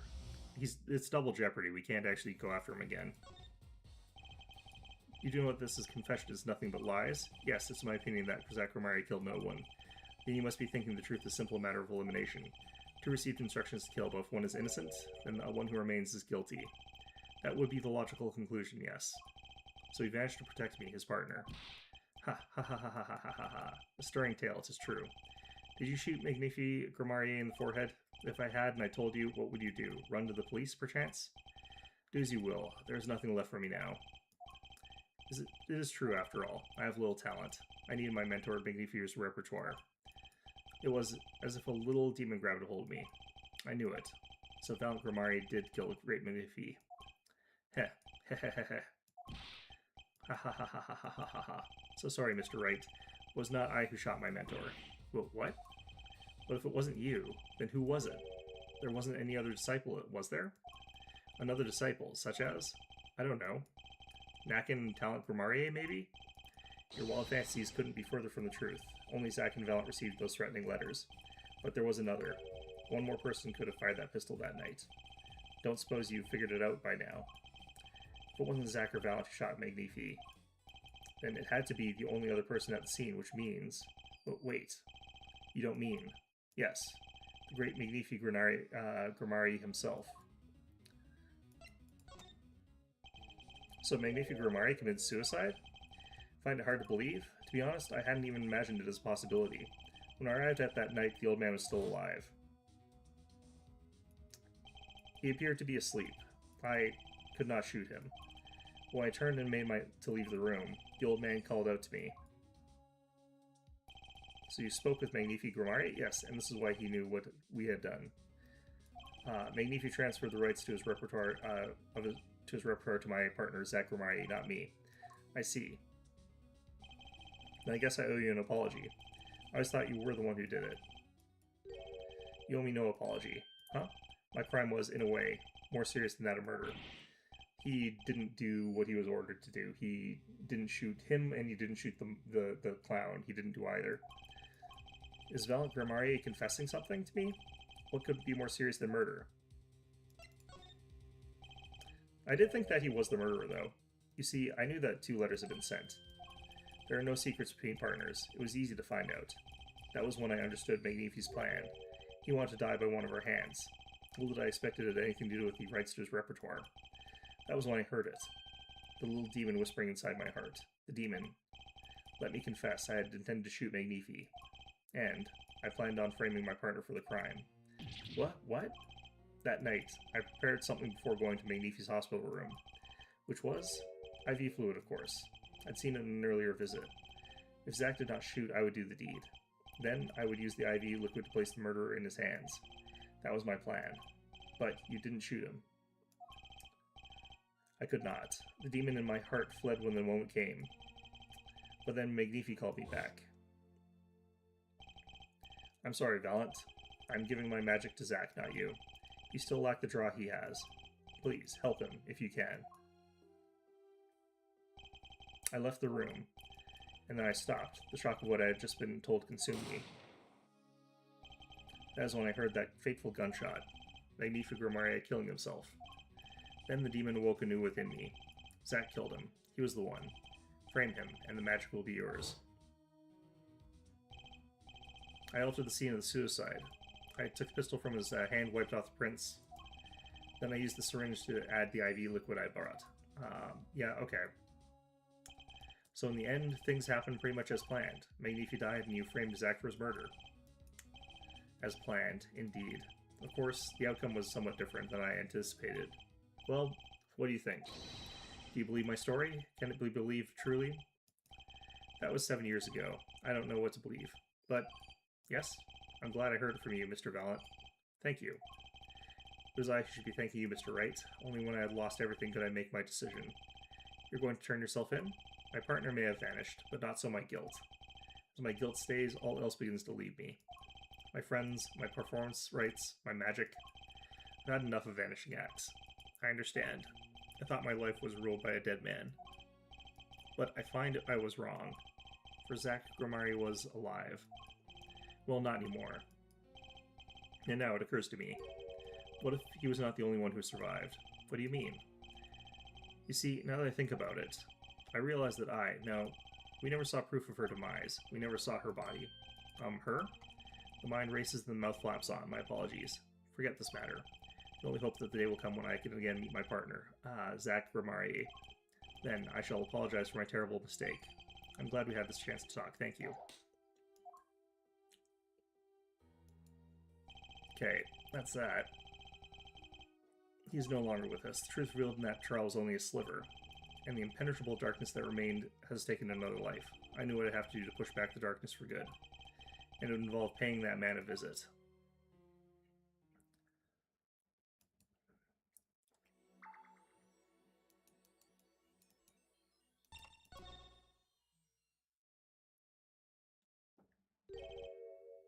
Sorry, sir. Prisoner Christoph Gavin is currently occupied. I see. Do you know when he'll be finished? Well, could you go find out? Certainly, sir. Please wait here a moment. Stealing the goddamn card.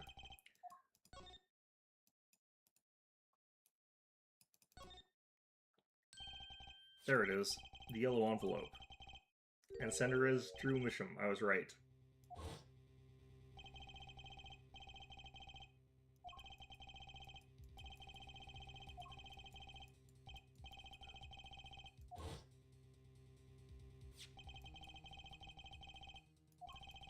Then there's something I need to do.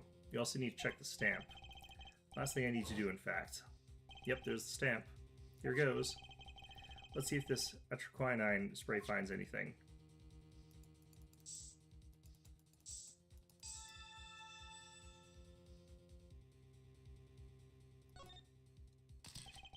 So this was Drew Misham's messenger of death.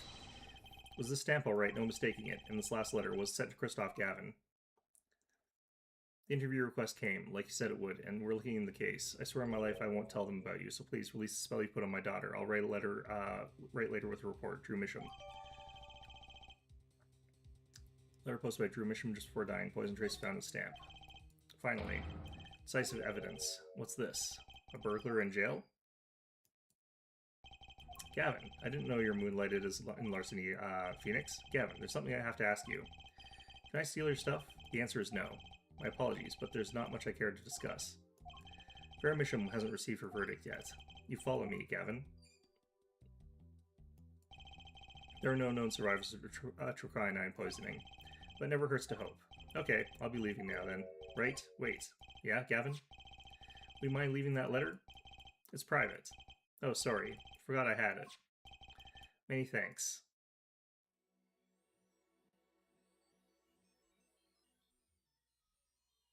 What the heck is this?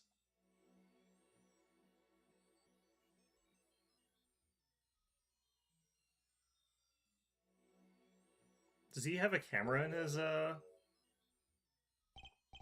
We've now seen all the clues in this case. Clues I gathered over 7 long years. Now it's time. Every story has an ending. Come to the final chapter, the final trial. Find the truth. You're the only ones who can. He has a camera in that thing, apparently. Okay.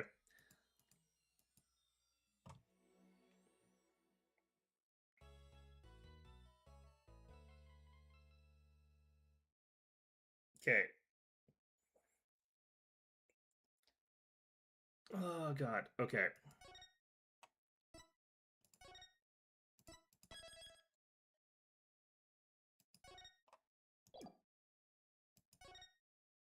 So this case is actually kind of like 2 cases. Welcome to court. 7 years, all leading to one verdict. A verdict which you must decide. Is the defendant Vera Misham innocent or guilty? The courtroom doors are opening. The trial awaits. Are you ready to begin? I forget what she's even accused of. Murdering her father, that was it. Which we know she didn't do because, like, no way in hell that... There was no evidence that pointed to her doing it. Okay. Something inside me. Rising, surfacing.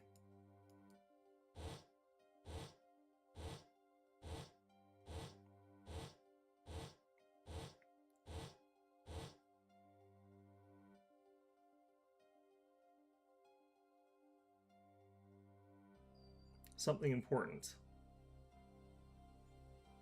Lost long ago. It's close now, so close.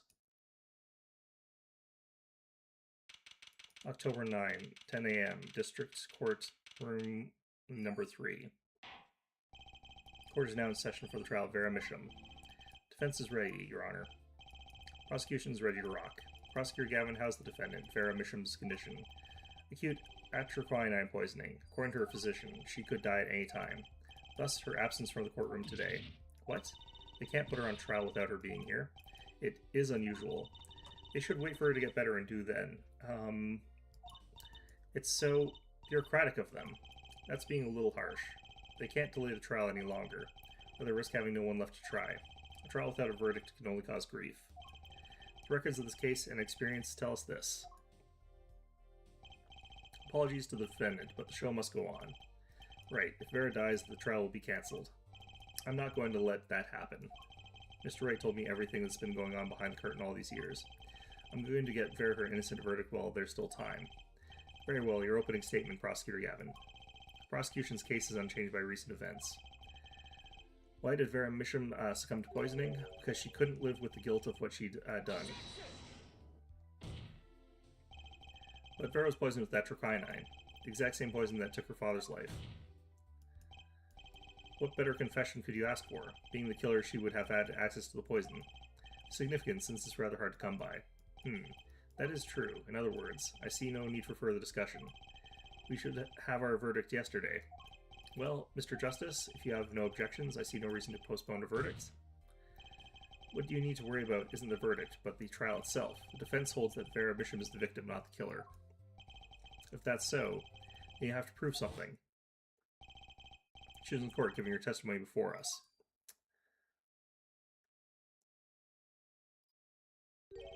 How did you propose her killer poisoned her? Fingernails. Oh, and incidentally, it would be nice if you told us who her mystery killer was. The prosecution's objection is sustained. I ask the defense to prove its claims to the court. Tell us how Vera Bisham was poisoned. Got two things to prove here. Who did it and how. Which to hit first. Show how. Probably. How did the killer poison Vera Bisham? Let's first focus on the method first. Any comments before we begin, Prosecutor Gavin? Not a bottle or container of the poison was found on the defendant's body. I see. So the vector of poisoning is unknown. Is the defense prepared to prove how the poison reached Vera Bisham? Yes, Your Honor. Very well. What method was used to poison Vera Bisham?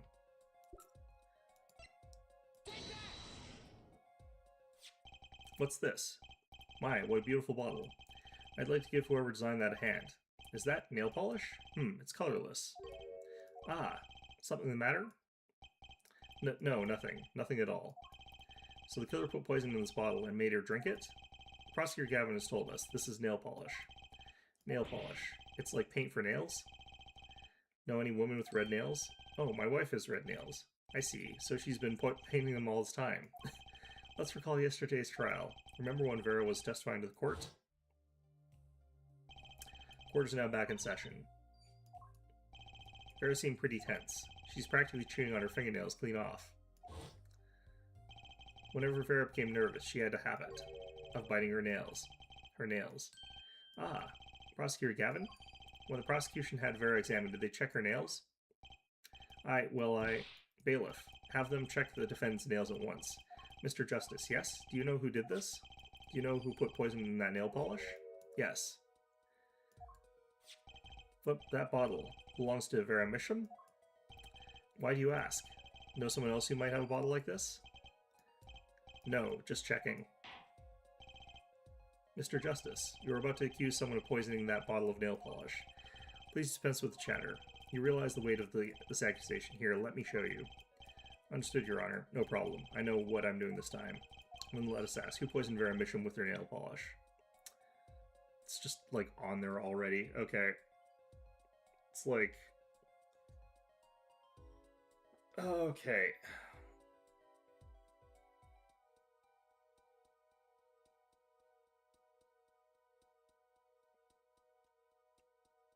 It's gotta be him, right? I can't, it just has to be. Okay. What's this, Christoph Gavin? What's your game? My bro.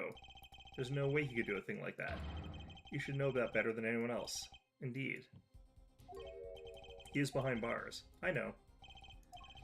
But that doesn't mean it was impossible to do what he did. What? Ask yourself when he put poison in the bottle. Could have been yesterday, it could have been a month ago, maybe it was a year ago. Or perhaps it was 7 years ago. But Christoph Gavin had no motive for killing this poor girl. It's simply inconceivable. Prosecutor Gavin doesn't seem to think so. That face tells me one thing. Christoph Gavin's own younger brother doesn't find it inconceivable at all. Well, Prosecutor Gavin, if you feel there's a clear and pressing need, then we may have to summon Christoph Gavin from jail as a special witness. Fine. I've known for some time that impenetrable darkness lurked at the bottom of this. A darkness that has swallowed even myself. Okay, the defense wishes granted. Let prisoner Christoph Gavin take the stand. Bailiff bring proceedings to call a special witness. The witness is Christoph Gavin, currently residing in solitary cell 13 at Central Prison.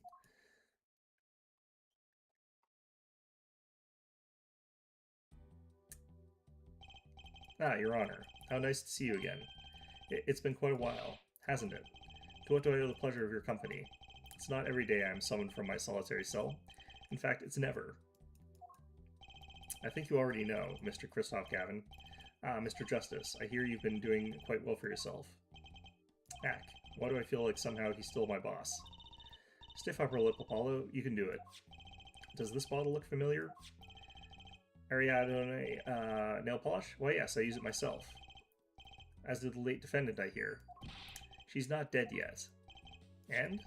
Was there something concerning this bottle you wish to ask me about? I admit I respect her for her taste in nail polish. Her taste indeed. This nail polish was how Vera Misham was poisoned. Atroquinine, was it? You're well informed about the case, Mr. Gavin. Even in solitary, much comes to my desk, and I have nothing to do but read. Well, Clavier, maybe you can explain this? You're being accused again. By him, again. Ah, and? You agree with his accusations, do you? He does. Let's hold a proper trial, shall we? Christoph Gavin, your testimony, please.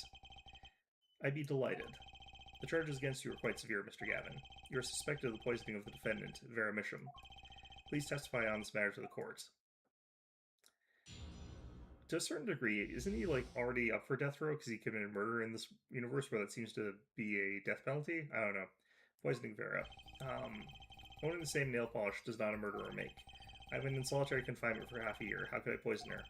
Her father died of the same poison, the meaning of which should be clear. Prosecution's case holds she poisoned her father, then attempted to poison herself. Surely you aren't going to suggest I was responsible for poisoning your father, too. You were, and we know that. Very easily already. I'm afraid the defense's claim is sounding rather unlikely. Naturally, for one, I don't even know the Mishams. Isn't that so, Mr. Justice? Very well, Mr. Justice, begin your cross-examination. You're accusing Christoph Gavin, my ex-boss, but I know the poison of the Mishams. The question is, when could you have done it? Not to mention, why?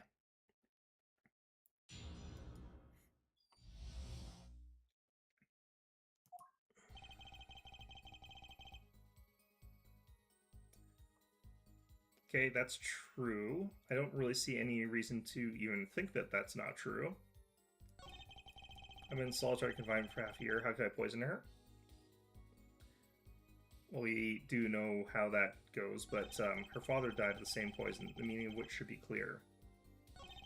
Prosecution's case holds she poisoned her father, then attempted to poison herself. Surely you aren't going to suggest I was responsible for poisoning her father, too. Yes, I am. Alright, let's press on this. Both Vera and Mr. Misham were poisoned with atroquinine. That really can't be a coincidence. Defense is repeating fallacious statements based on conjecture. The prosecution requests concrete, unambiguous proof of the witness's crime. Objection sustained. The defense will please stop presenting concrete proof. Does Prosecutor Gavin seem strange to you too? It's like he's all grown up. I think that's how prosecutors are supposed to be, actually. Though he's acting different than usual. I'll bet it has a lot to do with his brother Christoph being in the room. Well, let's make this testimony count. Right, quick and painless. My bracelet should do the trick. We have actual evidence, though, so, like...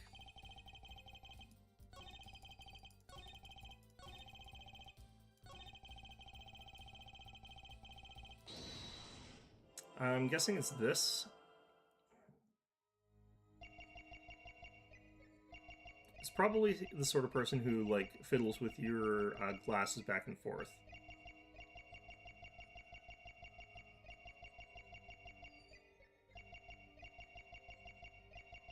Nope, not that.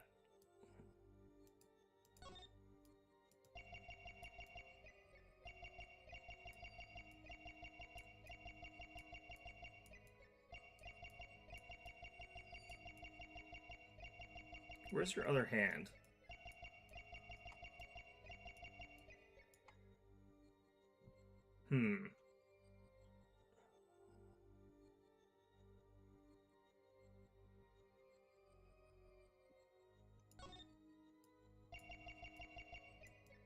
Wait, what the hell?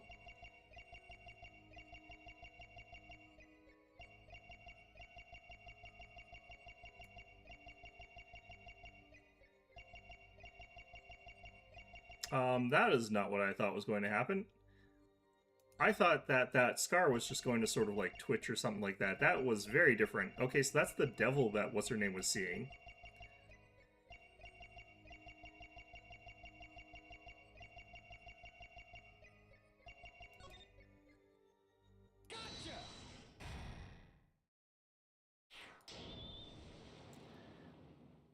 Okay, that's bizarre. It was you who killed Drew Misham. A bluff worthy of your new mentor, Mr. Wright. Oh, really? But you see, I saw it. Right when you said her father, too. Your hand tensed unnaturally, and a little devil appeared to give me the news. And let's assume, for the sake of argument, that you saw me being tense. What does that mean? Are all tense witnesses guilty? And tell me, was Drew Misham fond of nail polish, too? Sorry, but there's more than one way to poison a man. You don't need nail polish to get someone's mouth. Ah. That must be very talented indeed. You see, Drew Misham was killed on October 6th, while I was already in my solitary confinement cell at Central Prison. If that's not an alibi, then I don't know what is. But you found a way all the same. And I found it too. This is how you poisoned Mr. Misham. Do we do this?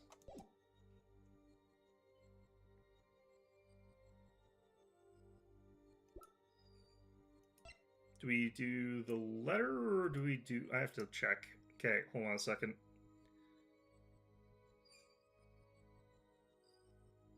Okay, apparently it's just the stamp.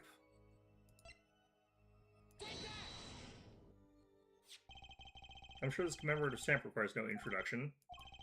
The night Mr. Misham died, he was seen writing a letter. Atrocyanine is found on the stamp, Mr. Gavin. So am I to understand this stamp was the murder weapon? Yes, you are. Oh, and yes. This stamp was found in your prison cell. With atrocyanine.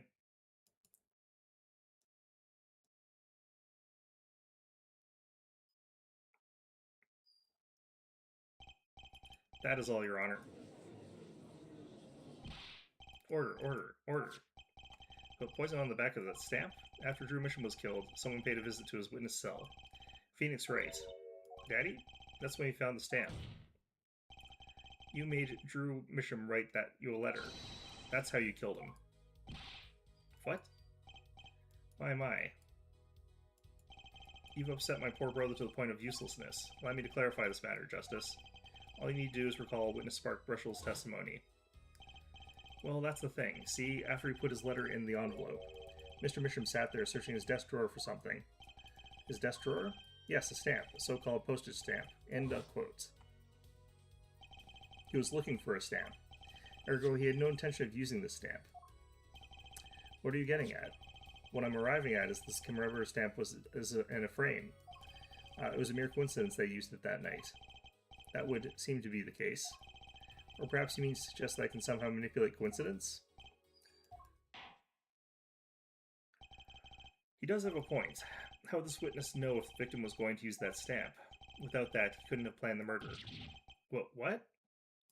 No, that's not entirely true. Given enough iterations of him using stamps, like just forcing him to use stamps over and over and over again, he'd eventually use it. But should be seeing through these weak-spined bluffs by now. He's right, though. How could anyone have known Mr. Misham would use that stamp that night? Least of all, Christoph Gavin locked away in a cell. Well, it seems that the defense has run out of things to say. Assume he had something to say in the first place. I believe the defense's bluff has been called. Defense's bluff. I'm not sure I agree with you there, Christoph. Clavier? Honestly, I wanted to believe you. But the defense wasn't trying to get away with a bluff. You were, Christoph. But what are you saying, Prosecutor Gavin? Hair forehead, what was your accusation again? Huh? Oh, it was that this poison stamp killed Drew Misham, yeah? To which my brother responded thusly. There's no way to know when Misham would use the stamp. Yes, that's right. Which is why it couldn't have been planned. Tell me, it needs to be planned. Why? Why couldn't it have been a coincidence? Defense's case is simply that Drew Misham died by that stamp. That's all. Coincidence. Christoph, you tried to slip out from under this accusation by changing the subject. That's not bluffing. What is it? What are you up to, Clavier? I would ask you the same question, Christoph. Heh. I silenced the defense with the fewest words possible. It's called efficiency. But Mr. Gavin, that's impermissible testimony. Very well. I shall take his claim head-on, then. Justice? What? You accuse me of Drew Misham's murder, yes? Then allow me to ask you, what possible reason could I have to kill a painter? Apollo, motive. He's talking about a motive. Indeed. It's hard to see how an attorney could come to want to kill a painter. Why didn't he burn with motive for the very beginning? Unless he was afraid of a battle he might lose. So, what does it mean? It means there might be a weak spot. Maybe I have some evidence to prove motive. Motive for the murder. This is vital, if not the most vital element in this case. Please consider this when making your statement. I'd say it's about this vital. That's pretty vital. Well, Mr. Justice, I'm going through with this no matter what. Understood, Your Honor. I'd like to present evidence. Then let's see what you have for us. What reason did Christoph Gavin have for wanting to murder Drew Misham? Okay.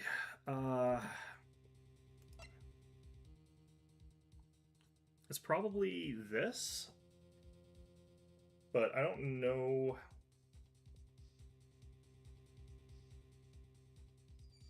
It's got to be this, right? Because he's trying to cover this up because he used it to frame Phoenix.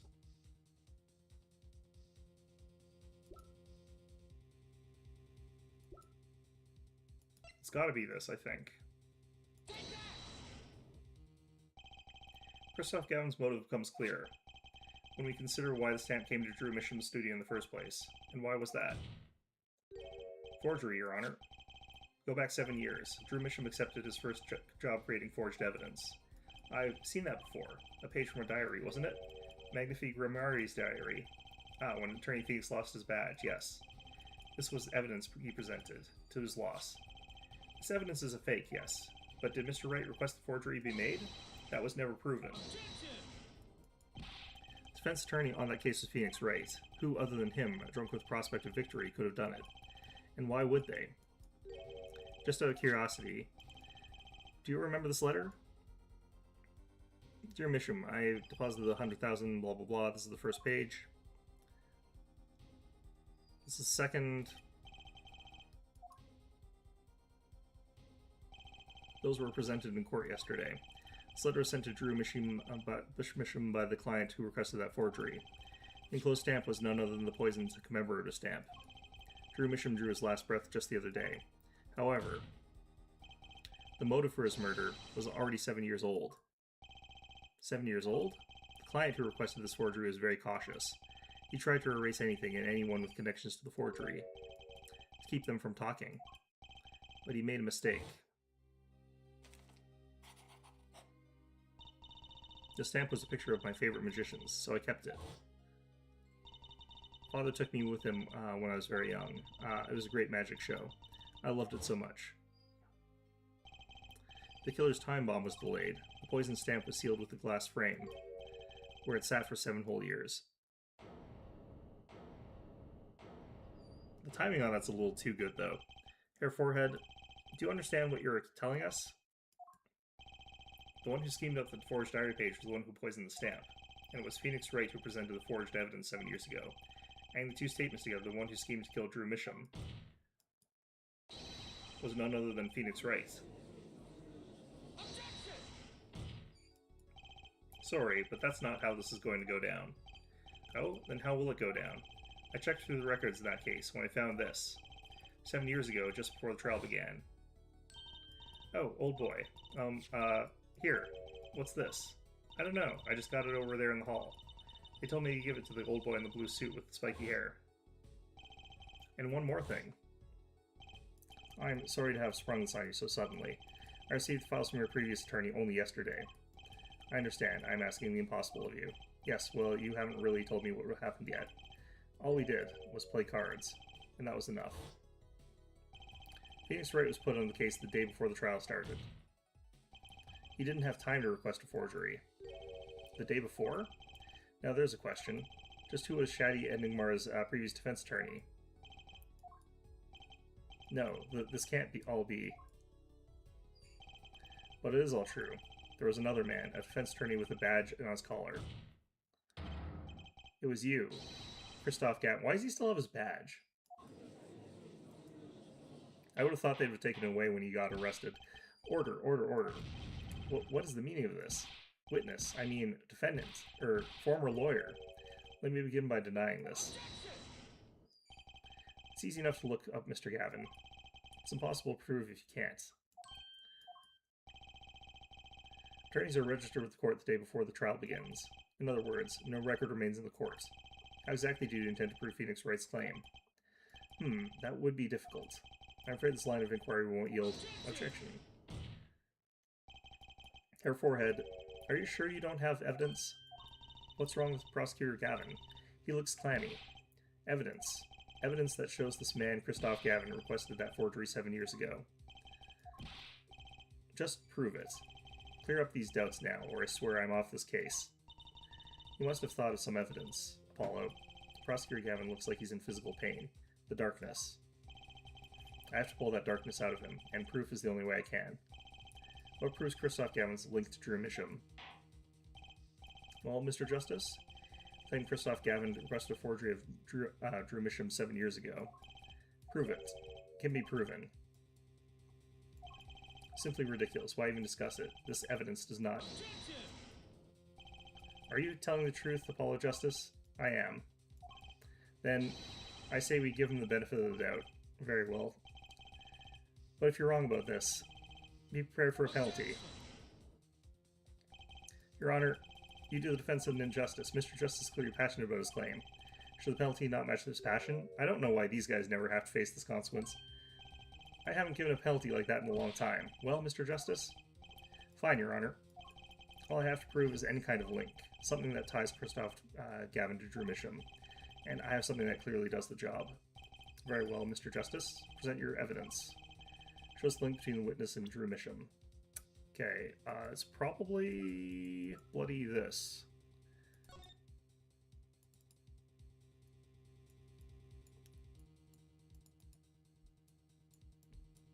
Do we not actually get to know what the actual letter is?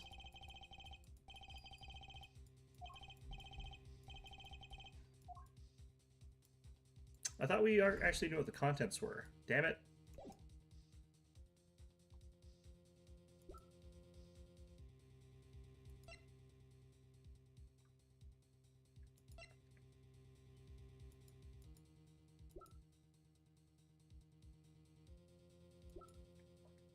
Alright, I have to look this up again, just to double check. It's gotta be the yellow letter, right?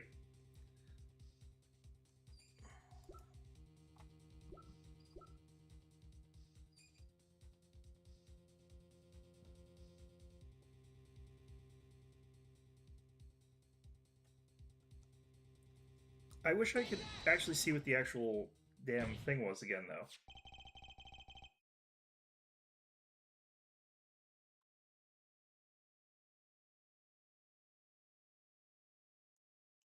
Evidence proves there's a link. That scrap of paper?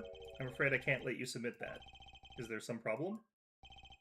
There is. How could you possibly have that? You couldn't. Hey, that's Daddy's handwriting.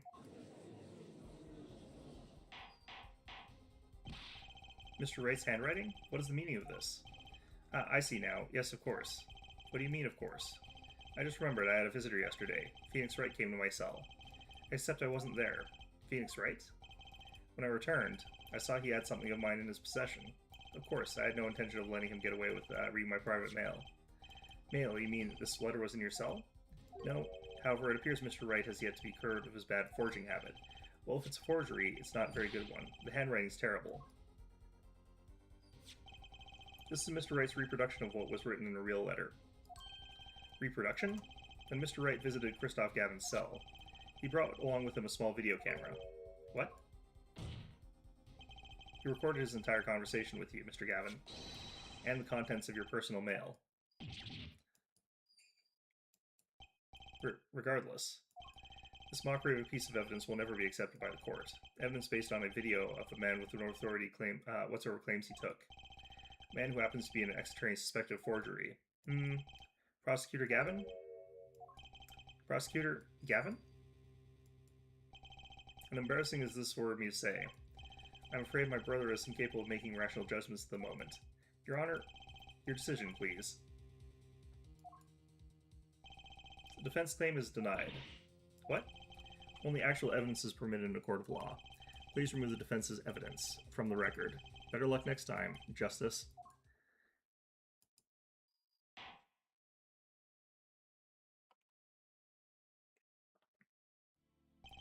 Well, we've certainly taken a detour from our cross-examination, but the defense appears to be lacking proof. Forced to end the cross-examination of Christoph Gavin at this point. Apollo, do something. I'm thinking, but without evidence. The thing that we would do is we would just have our person go and check to see where the letter is. I don't have anything I can use on him. Very well. This ends the special witness cross-examination. Phoenix?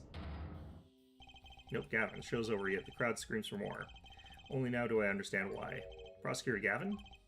Frankly, I'm relieved. This has been bothering me for 7 whole years, and I'm tired of the whole youthful angst scene. Now's our chance. Let's clean up the family closet, eh, Christoph? Clavier, you're spinning out of control. Calm yourself before you say something you'll regret. Spinning out of whose control? Mine or yours? Take a moment to consider everything you've built. Your reputation as a prosecutor, your fame with the masses. You could lose it all, Clavier. Apollo, do you see that? He's trying to press Prosecutor Gavin. Prosecutor Gavin, try to remember. What's really important to you? You amuse me, Hair Forehead. I couldn't forget what's really important to me, even if I tried. In fact, I haven't. Not even once. 7 years ago.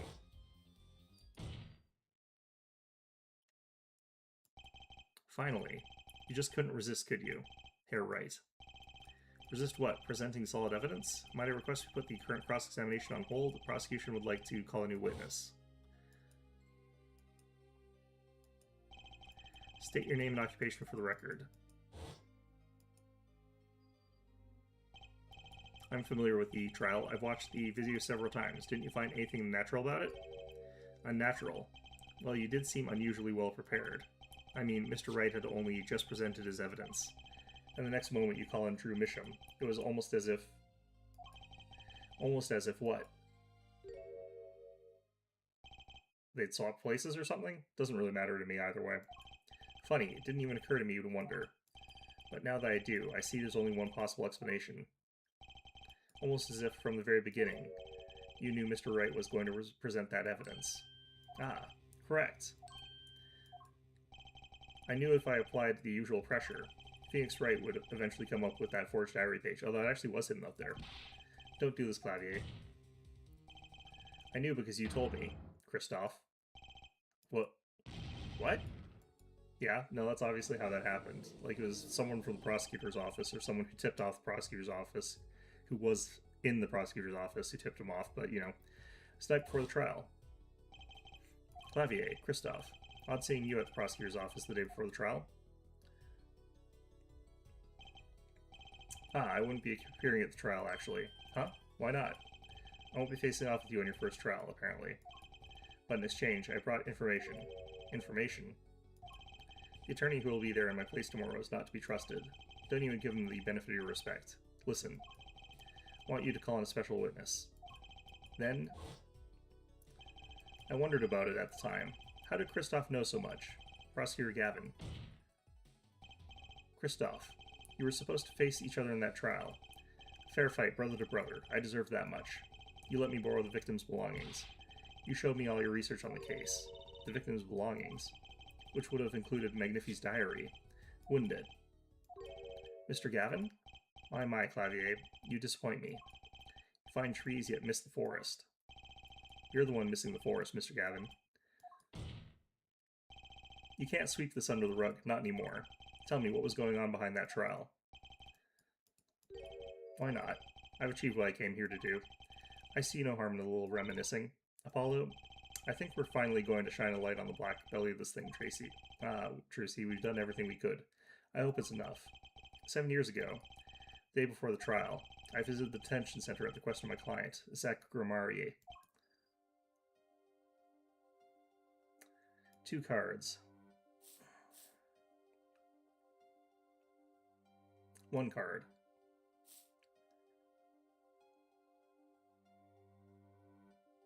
Showdown time. Enough. You lose, Gavin. Thanks for your work. Now go. To be honest, I don't know what his reasons were to this day. As far as I could tell, he dismissed me as his representation because I lost in a game of poker. I can come to no other conclusion. Daddy used to say something. If you want to know a man, you have to become Pete. Zach wasn't watching this points, or the cards. He was watching the man behind the cards, Christoph Gavin.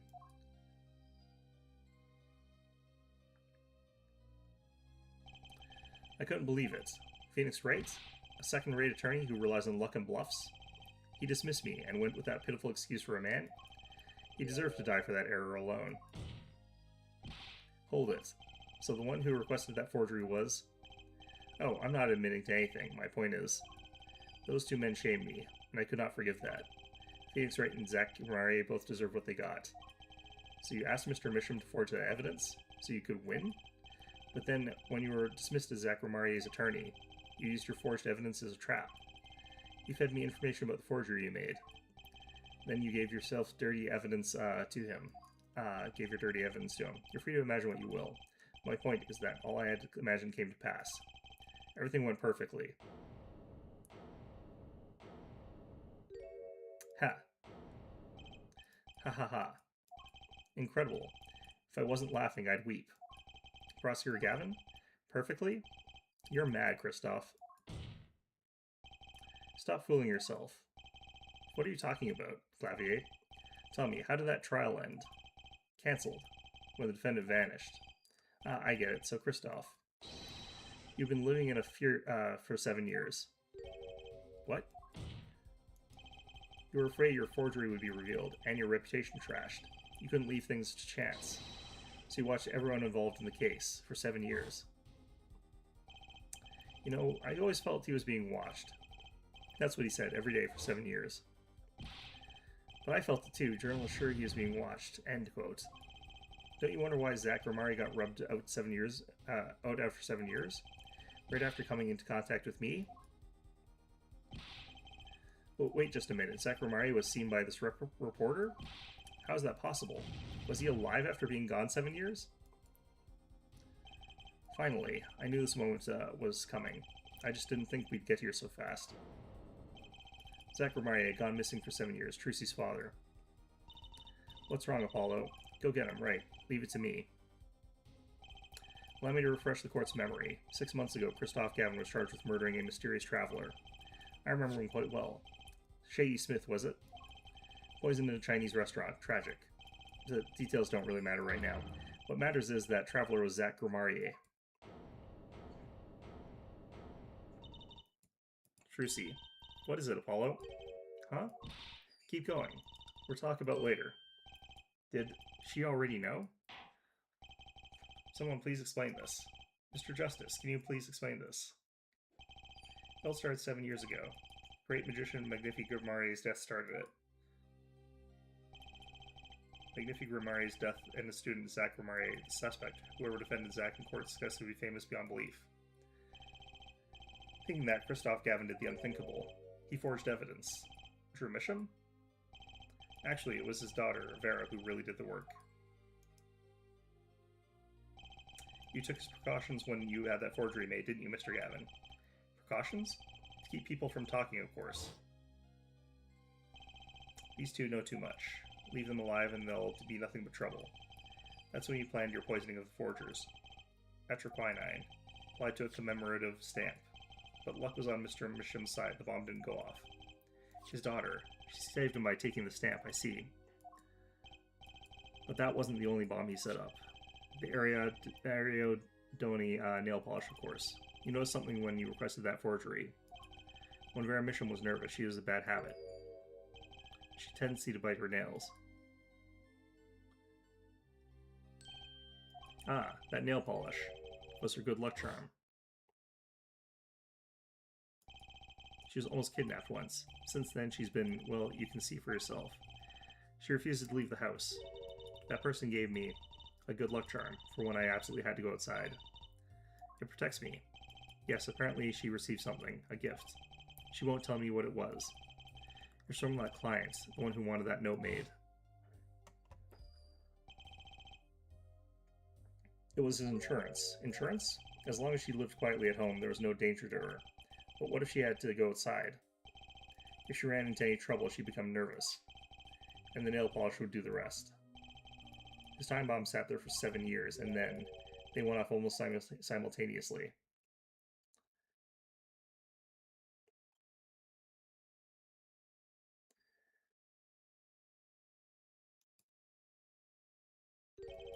If you're finished, may I return to my cell now? I'm not accustomed to standing for such long periods of time. Mr. Gavin, have you heard a single thing we've said? Oh, I listened quite closely to your little tale. Quite an entertaining piece of fiction. What? Clavier, surely you understand. We're back to the evidence. The lacking evidence. Nothing proves the link between him and the atroquietine that took Drew Mashim's life. What about the restaurant? You killed Zach Romarier to keep him from talking. I killed no man of that name. Read over the report again, if you like. The victim was a traveler by the name of Shady Smith, about whom we know little else. You can't seriously think I knew he was that particular fugitive. You probably did, but okay, then why did you kill him? I plead my right to remain silent. Remember, this court did not convene to put me on trial. The defendant's name is Vera Misham, suspected in the murder of her father. My trial's been finished for 6 months now. No, you can have other trials because you've got other crimes that you are being accused of at this point in time, unrelated to those ones, so it's not double jeopardy. I'm afraid we have strayed considerably from our purpose here. This court concurs with the witness. It is defendant Vera Misha who is on trial here. No, but you were doing so well, Apollo. As long as there's no evidence to support the accusation against him, this course of inquiry cannot find Vera Misham innocent. Your Honor, Phoenix Wright spent 7 years collecting this evidence. You still don't get it, do you? Let us assume there was poison in the nail polish. Who then was responsible for causing Vera Misham to bite her nails? Well, what? It wasn't me, I know that much. The one who brought that poison to her lips was you. What? What? This isn't actually a good, this isn't a good defense on his part. Evidence is everything, there's nothing more. I believe this discussion has reached its conclusion. Your Honor, Mr. Justice, you have performed admirably well for a novice attorney. I respect your partner, Phoenix Wright's determination as well. However, without direct proof, you have nothing. Isn't that right, Clavier? Unfortunately, yes, Christophe, you're right. That is, you would have been right until now. What? Did the news not reach your desk in solitary? The eyes of the nation are on this courtroom today. This is the trial case for a new judicial system. That's right. I'd totally forgotten. The jurist system. Jurist, you say. The current judicial system has been deemed too closed off from society. This new system attempts to inject the wisdom of common citizens into the law. Common citizens? Wisdom? Is this some kind of joke? What could we possibly gain by doing this? Entrusting our judicial system to a mindless, emotional mob of irrational mouth breathers. Common citizens have something called common sense. Common sense is not restricted by the law. Nonsense. There's only room for two in this court. Me and the law. Keep the riffraff out. Out, I say. They're not in the court, actually. They're watching everything by video camera. How can you allow this? Incidentally, the ones responsible for making this happen was Phoenix Wright. Phoenix Wright? What's his hair gonna do? So, everything was leading to this, of course. Right. Right. Right. I was just going Super Saiyan. Okay.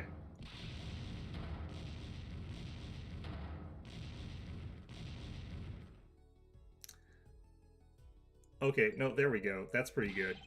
I won't accept. I can't accept. This is no court. Law. The law is everything. Law is absolute. You let ignorant swine soil your courts? Christophe, it's over. Clavier, the law is absolute. You can't be serious. What? Odd, I thought you spent your life looking for loopholes. The law isn't absolute. It's filled with contradictions.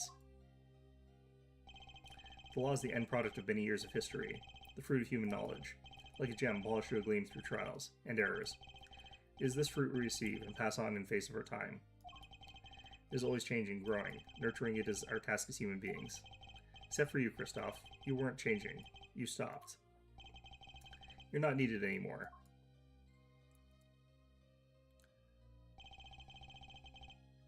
I couldn't think of anything to say. Maybe because I still hadn't seen enough. Maybe someday I'll know what law is. And I'll fight to change it if I have to.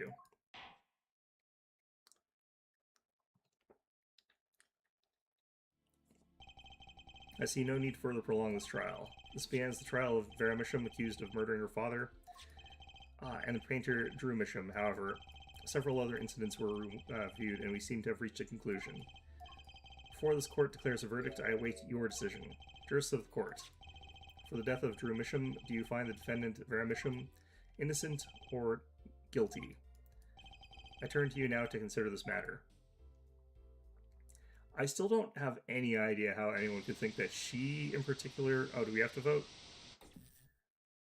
I have no idea how you could come to the conclusion that she's guilty in this case, because there's literally nothing that would indicate that that's the case. You could maybe make some sort of legalistic argument on procedural grounds that, like, Kristoff is not guilty, but even if that's the case, you still don't find her guilty. Like, that would be stupid.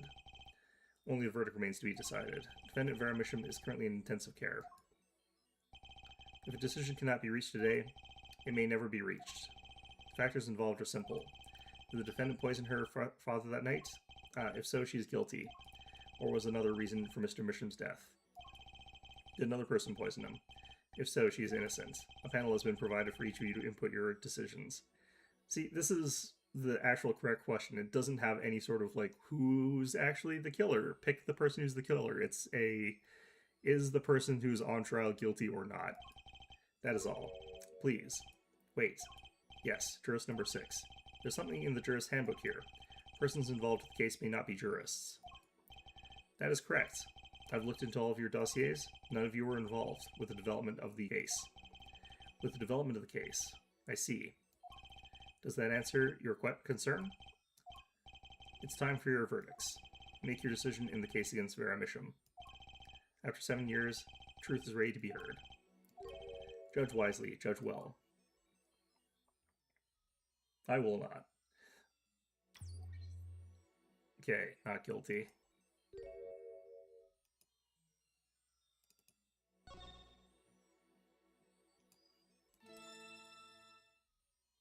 Huh. So this is the singer. And so a verdict was reached on October 9, 2:14 p.m. First verdict under the jurist system. Innocent by unanimous decision. The record will show that when the verdict was announced, special witness Christoph Gavin laughed. A laugh louder than anyone ever heard before. Or since. A laugh that echoed in the halls of justice, lingering for what seemed like hours. See, now you would have to have, like, another trial that establishes whether or not he's guilty, which is how you should actually do this.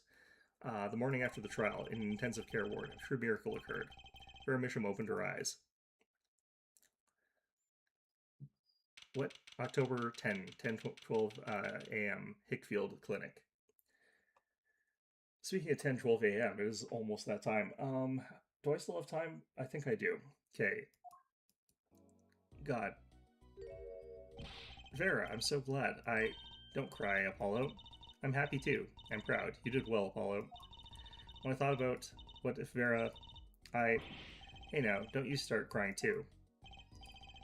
Sorry you had to see us like this. But Vera, thank you so much. Apollo, thank you. No, I'm sorry. I shouldn't have pressed you like that. If I hadn't, you never would have bitten your nails. No, I was wrong. Staying locked inside like that, clinging to my good luck charm. Vera, when I opened my eyes, I saw you. I finally understood. It's important to be part of the world. To see things with your own eyes.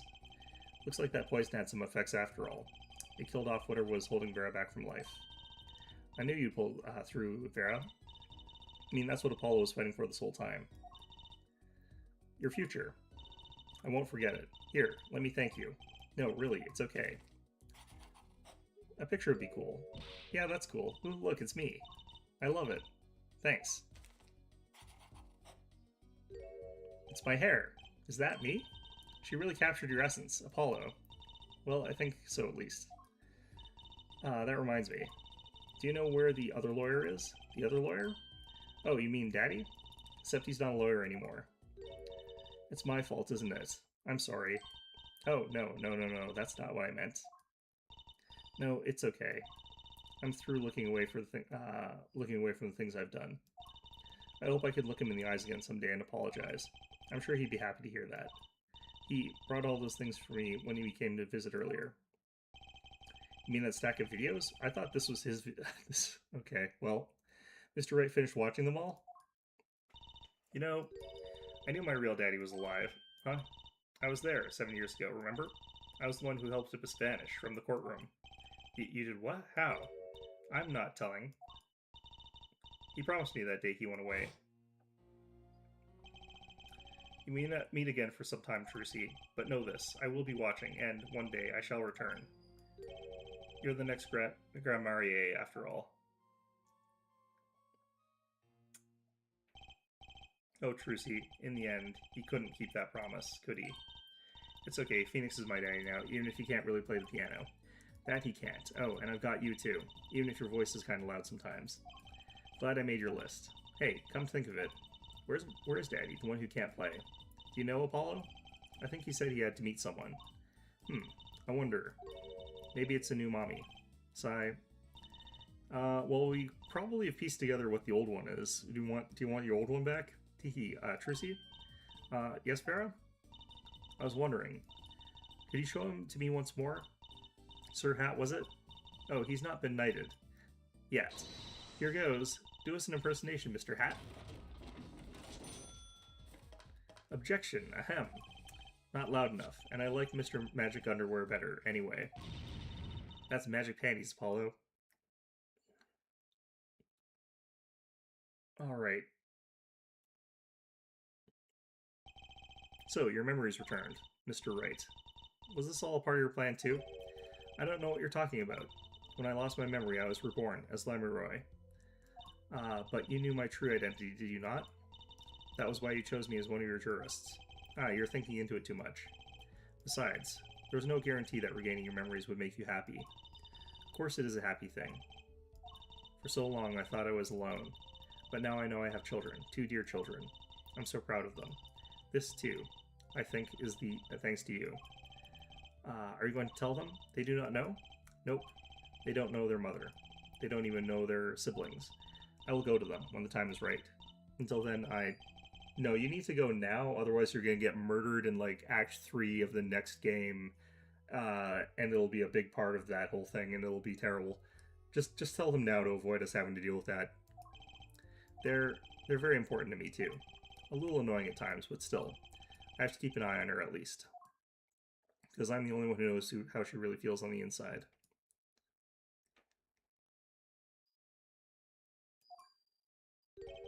Your bracelet. Yes?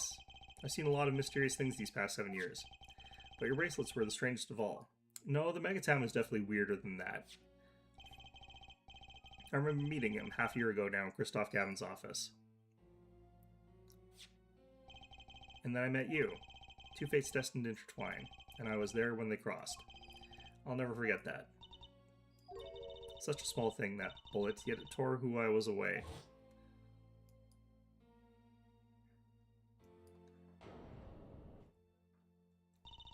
"10 years ago, during a simple rehearsal.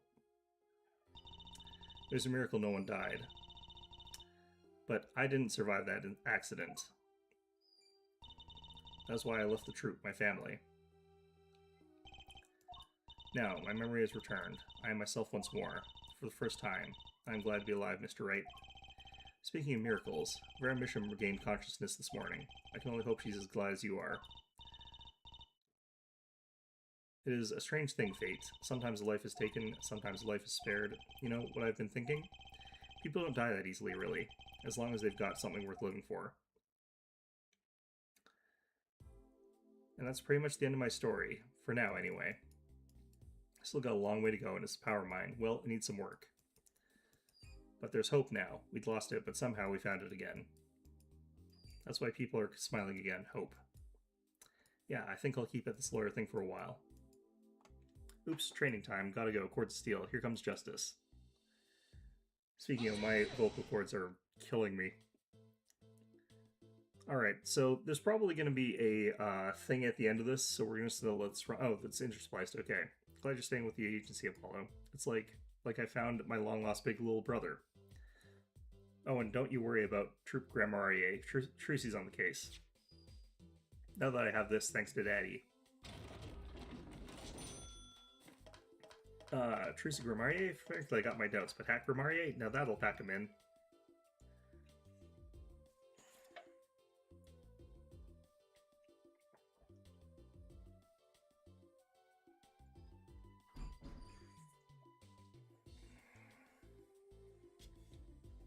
Okay, so now I really get a case that rocks harder than your gigs. That's why it's over. The Cavaliers are breaking up.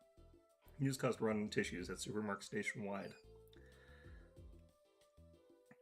You're the real stars now. I look forward to our next jam session. Well, one of your members did go to jail, so that does make it harder. We're gonna go through like literally every character again, because that's how these go, but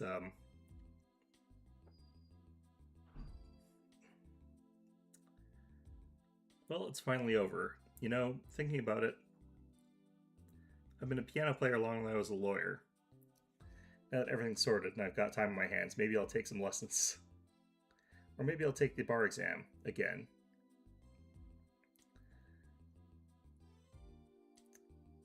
Wouldn't they have, like, had evidence that they should remove his disbarral? Like, they got evidence that he was sabotaged.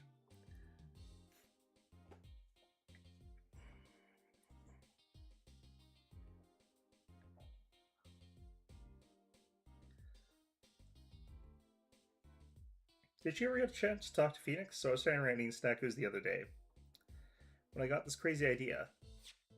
What if they were golden? You could augment the crunch, or better yet, make them ding. Ah, the power of science. Although preservatives might not be 100% safe. They would probably be just like caramel flavored. They would probably be pretty good.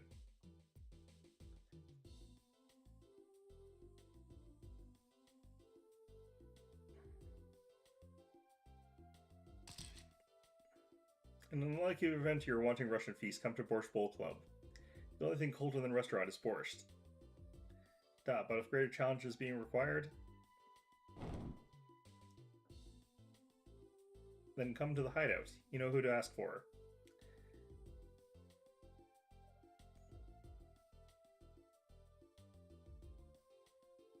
Kind of wonder what happened to Machi.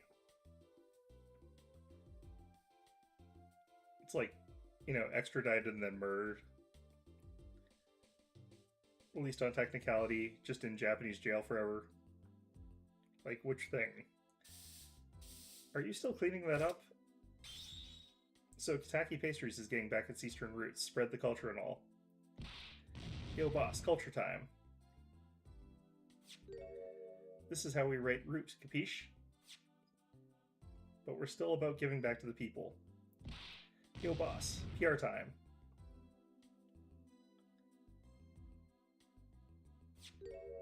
And this is how we rate people, alright? That is how you rate people, yep. Not that Walkie's paying any attention. Woo, kids. Is he alive still? He must be alive still, I guess. We don't see him, though, so he might be dead. Oh no, there he is. Zoe, Chinese characters on cake was a fly idea like 3,000 years ago. Believe that. Man, you want to make it today? You gotta keep it real. You know what I'm saying? Yo, that's why I made this OG cracker, for real. I know it don't look like no cracker, G. What do you want me to call it? OG muffin?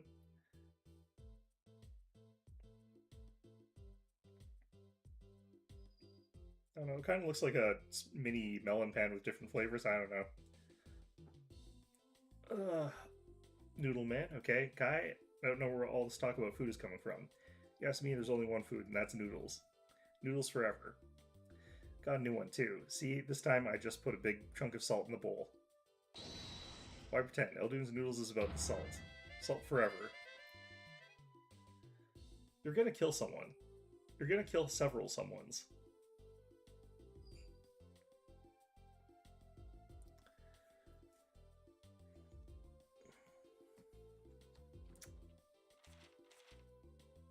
That lady still tried to get over the fence. That's really good. My exceptionally inquisitive nature is one me. You see, they used to call me Wesley Stickler and Wesley Sticky Hands. But no longer. I have a new name, one that reflects my true academic nature. Wesley Sicko, reporting. Yes, curiosity is a sickness, and I am the cure.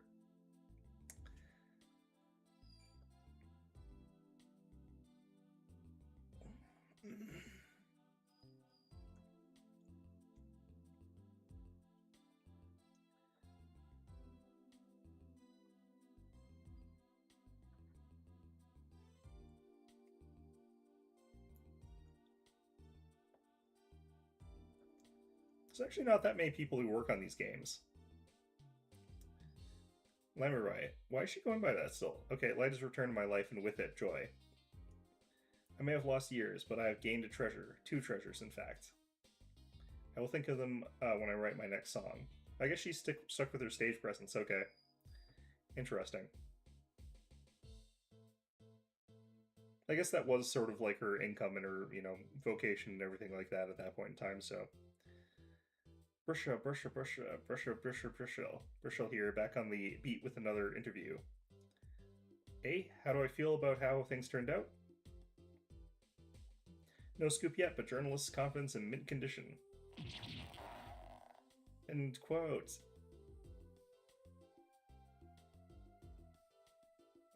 I mean, that guy's actually alright. I don't mind him. Alright. I've decided to keep painting. Originals only, of course. I suppose I'll have to see a bit of the world outside to find out what to paint. But I know where there are good people out there now. I've met them. The door is open. The world is waiting. Thank you.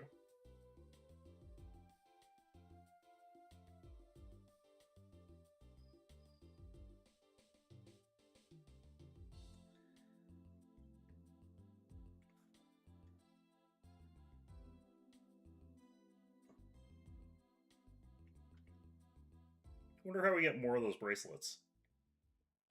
Because apparently it is just like a mixture of like different alloys that can be used. So like realistically, more of them could be made. All right, you unlocked a special bonus in the music background setting, commemorative. Okay. Well, in any event, though, that is that. I'm done. But yeah, we're not going to do that right now. Holy shit. Anyway, that was it. We've finished an entire Phoenix Wright game, Apollo Justice game, actually, this time, in a full. Took 23 hours. Right. Well, we did it. I'm going to bed. I will see you guys later. Hope you found this one enjoyable, and hope to see you guys next year when I do this again for some damn reason.